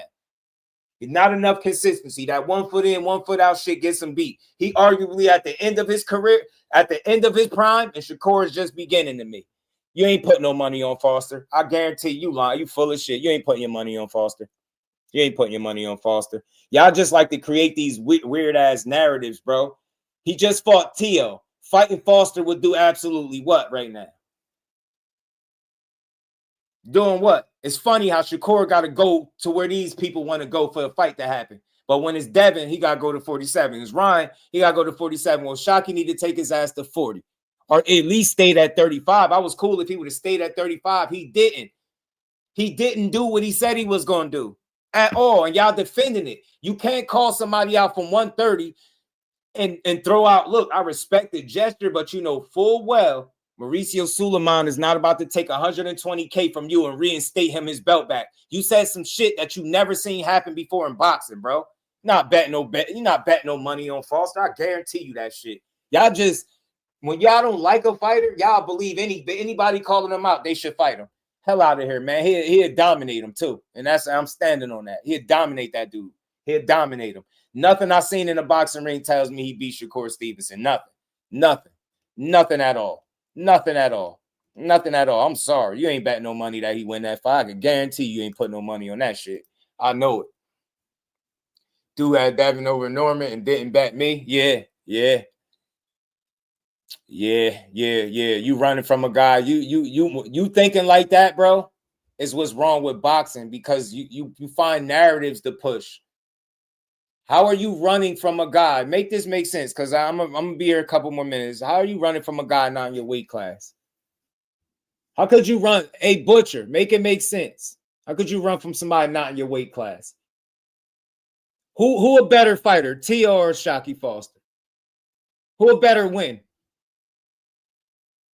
Seriously, bro. Like, y'all just be, man. It's a reason why his ass down there at 30. If he want to be a lightweight, won't he go up to 135 and start beating some people up? Come on, man. No, he ain't bad. You ain't bad. You running. You can't run from somebody. See, you ain't going to answer my question, so I answer them for you.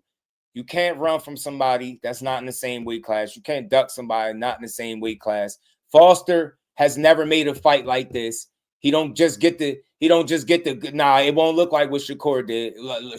Tell him to do it. Tell him to go up to 140 and do it.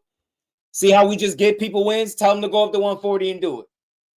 Better yet, go up to 140 and fight Shakur then. I don't want to hear it, bro. Shakur the champ. You want him? Go follow him. I ain't trying to hear that running shit. Don't nobody really in boxing is going to bet on Shockey Foster to beat Shakur. And they know that shit. I know they know that. And I know you ain't neither. You ain't losing no money like that. Y'all dudes just be saying shit just to push a narrative. Oh, he's running from him. He fought a much more accomplished fighter in Teofimo Lopez, but he gonna run from Shockey Foster. That's not a proven better boxer than him. Dude needed 24 rounds for somebody Shakur damn near stopped. Seriously, like make it make sense. He'll wash Rocky Hernandez, Abraham Nova, wash. You get what I'm saying? Wash these dudes, bro. Like wash them. Yeah, too many losses, too many close calls, bro. Too many losses, too many close calls. 130 at his size in his 30s is wild. Isn't Foster big enough to be at 47? Foster he big enough to be at 35 where he said he was going to press the button and he didn't do it. He let the title go and move back down to 130. But this guy talking about somebody run. Yeah, y'all just anything to push a narrative. Ain't nobody scared of another boxer, bro. That shit. Yeah, he is school Foster, Miles Shakur, this generation's Whitaker, special boxer. Yeah, they're not the same breed, bro. They're not the same breed. They're not the same breed. Boy. Nah. Everybody in Houston don't know nothing. They know that fight ain't gonna happen, and that dude ain't winning. He just doing a whole bunch of woofing from the sideline. Yeah. That's why I see a bunch of selective energies. Samuel. Shakur run shit, not him. You calling for him, right? So he told you to fight Ray Savage, and then he'll fight you. So you doing the same thing to Ray Savage that Shakur is doing to you, but you don't want to talk about that, right? Ray Savage is pressing his lines. Sound like he running from another boxer, huh? See how easy that is? But I don't push bullshit like that because Shaq ain't scared of nobody, bro. I don't push bullshit narratives. We got to do better in boxing. That dude beating O'Shaquie Foster would do absolutely shit for him right now. Fight him because he said, just like fighting Kid Austin, he was about to do that, and that shit ain't work out. Nah, Shakur ain't got to make sure it won't happen. You just talking. I think you just trying to get a reaction. I got to, we got to keep doing what we doing now. As you just saying, you just typing shit now. I don't even think you believe the shit you typing. Shout out to everybody in the building. It's always a dope building. The books. Look, I never pass my opinion as law, but I feel strongly about what I feel strongly about, and I base it off of what I see, not how I feel. I just haven't seen the consistency from O'Shaquie Foster to assume that he would be somebody is efficient as Shakur, is talented, with the kind of IQ. I just don't see it. So it is what it is. Ryan got a chance, but I think he get beat too, Truckerero. Shout out to you, fam. I think Shakur's smarter than all these dudes. That's why he gonna beat him. I think he's smarter than all of them. I think he's more of a physical specimen than what any of these dudes give him credit for, and they ain't gonna figure that out till they in front of him and they losing, just like Sean Porter said. You know what I mean? But with that, man, that's my time. We hit over the 4-hour mark. Smash the like button, y'all. Everybody that's still in here, hit that notification, that bell icon. Make sure you double tap the screen. Always, but your shout out to my guy. Why I like you, bro? Because you don't go left. No disrespect. It's just you just on your shit. You know, you feel how you feel, and it's always good. I'm coming to show you about that IQ. Oh yeah. Let me know. You already know. Hit me blunt. Let me know. Shout out to everybody. My brother Mike Kirkland. I appreciate you always. Everybody that hit the super chat. Everybody that's pulled up, hit that like button. It's love, man. I appreciate y'all. We had 2 back-to-back days of great boxing. It's always good to mix it up. If you got a difference of opinion, feel free to click the link. Always come up here and talk to me. It's never an argument. I don't really debate. Just a friendly debate with my guy, the Butcher, because, that's my guy. But it's all love, man. I want to see the best fight the best. I said this before. I would love to see Shakur and Foster fight because Shaq seems like he really won it. And I feel like we get good fights when a guy really won it. So do I think it'd be a good fight? Yeah, but I don't got him beating Shakur. That's not no fan shit. That's just going off of what I've seen in the ring. I don't see him. He's not a better boxer than Shakur to me. He's not more consistent. You get what I'm saying? He's not no overly big puncher and none of that. He don't have the kind of style that I think will give him trouble. Shakur's seen guys like O'Shaquie Foster. He sparred him for years, right? They grew up together, man. But I'll say it like this, man. Shaq must think Shakur is the same guy that he was as a teenager, as that he is as a 28-year-old man. I think that's where he'll make the mistake.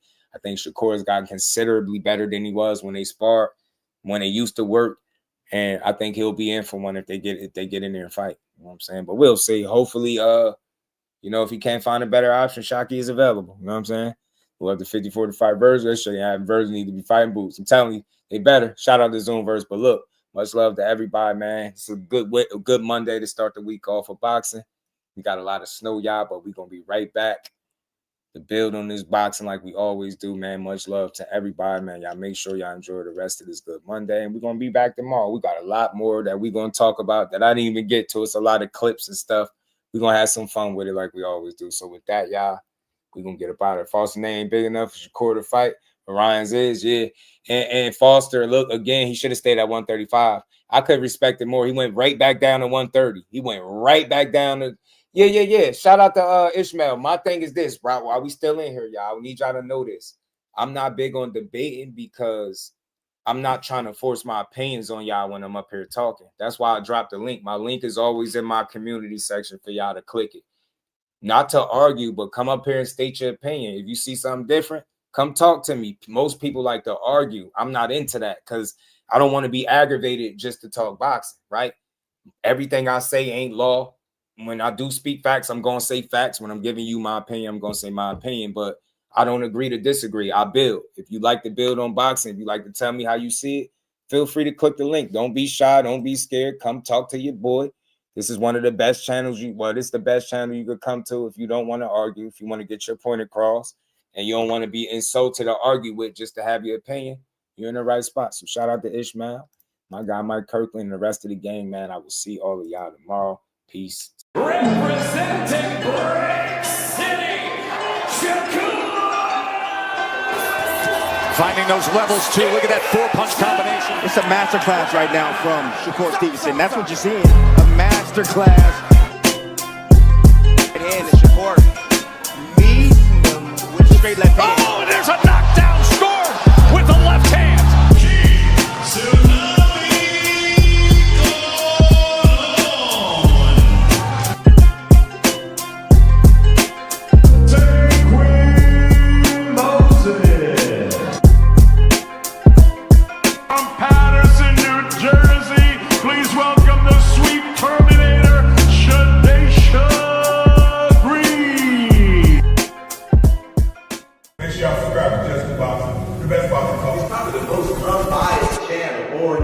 Right now, we're going to give him his just due. Shout out to my brother Just Due.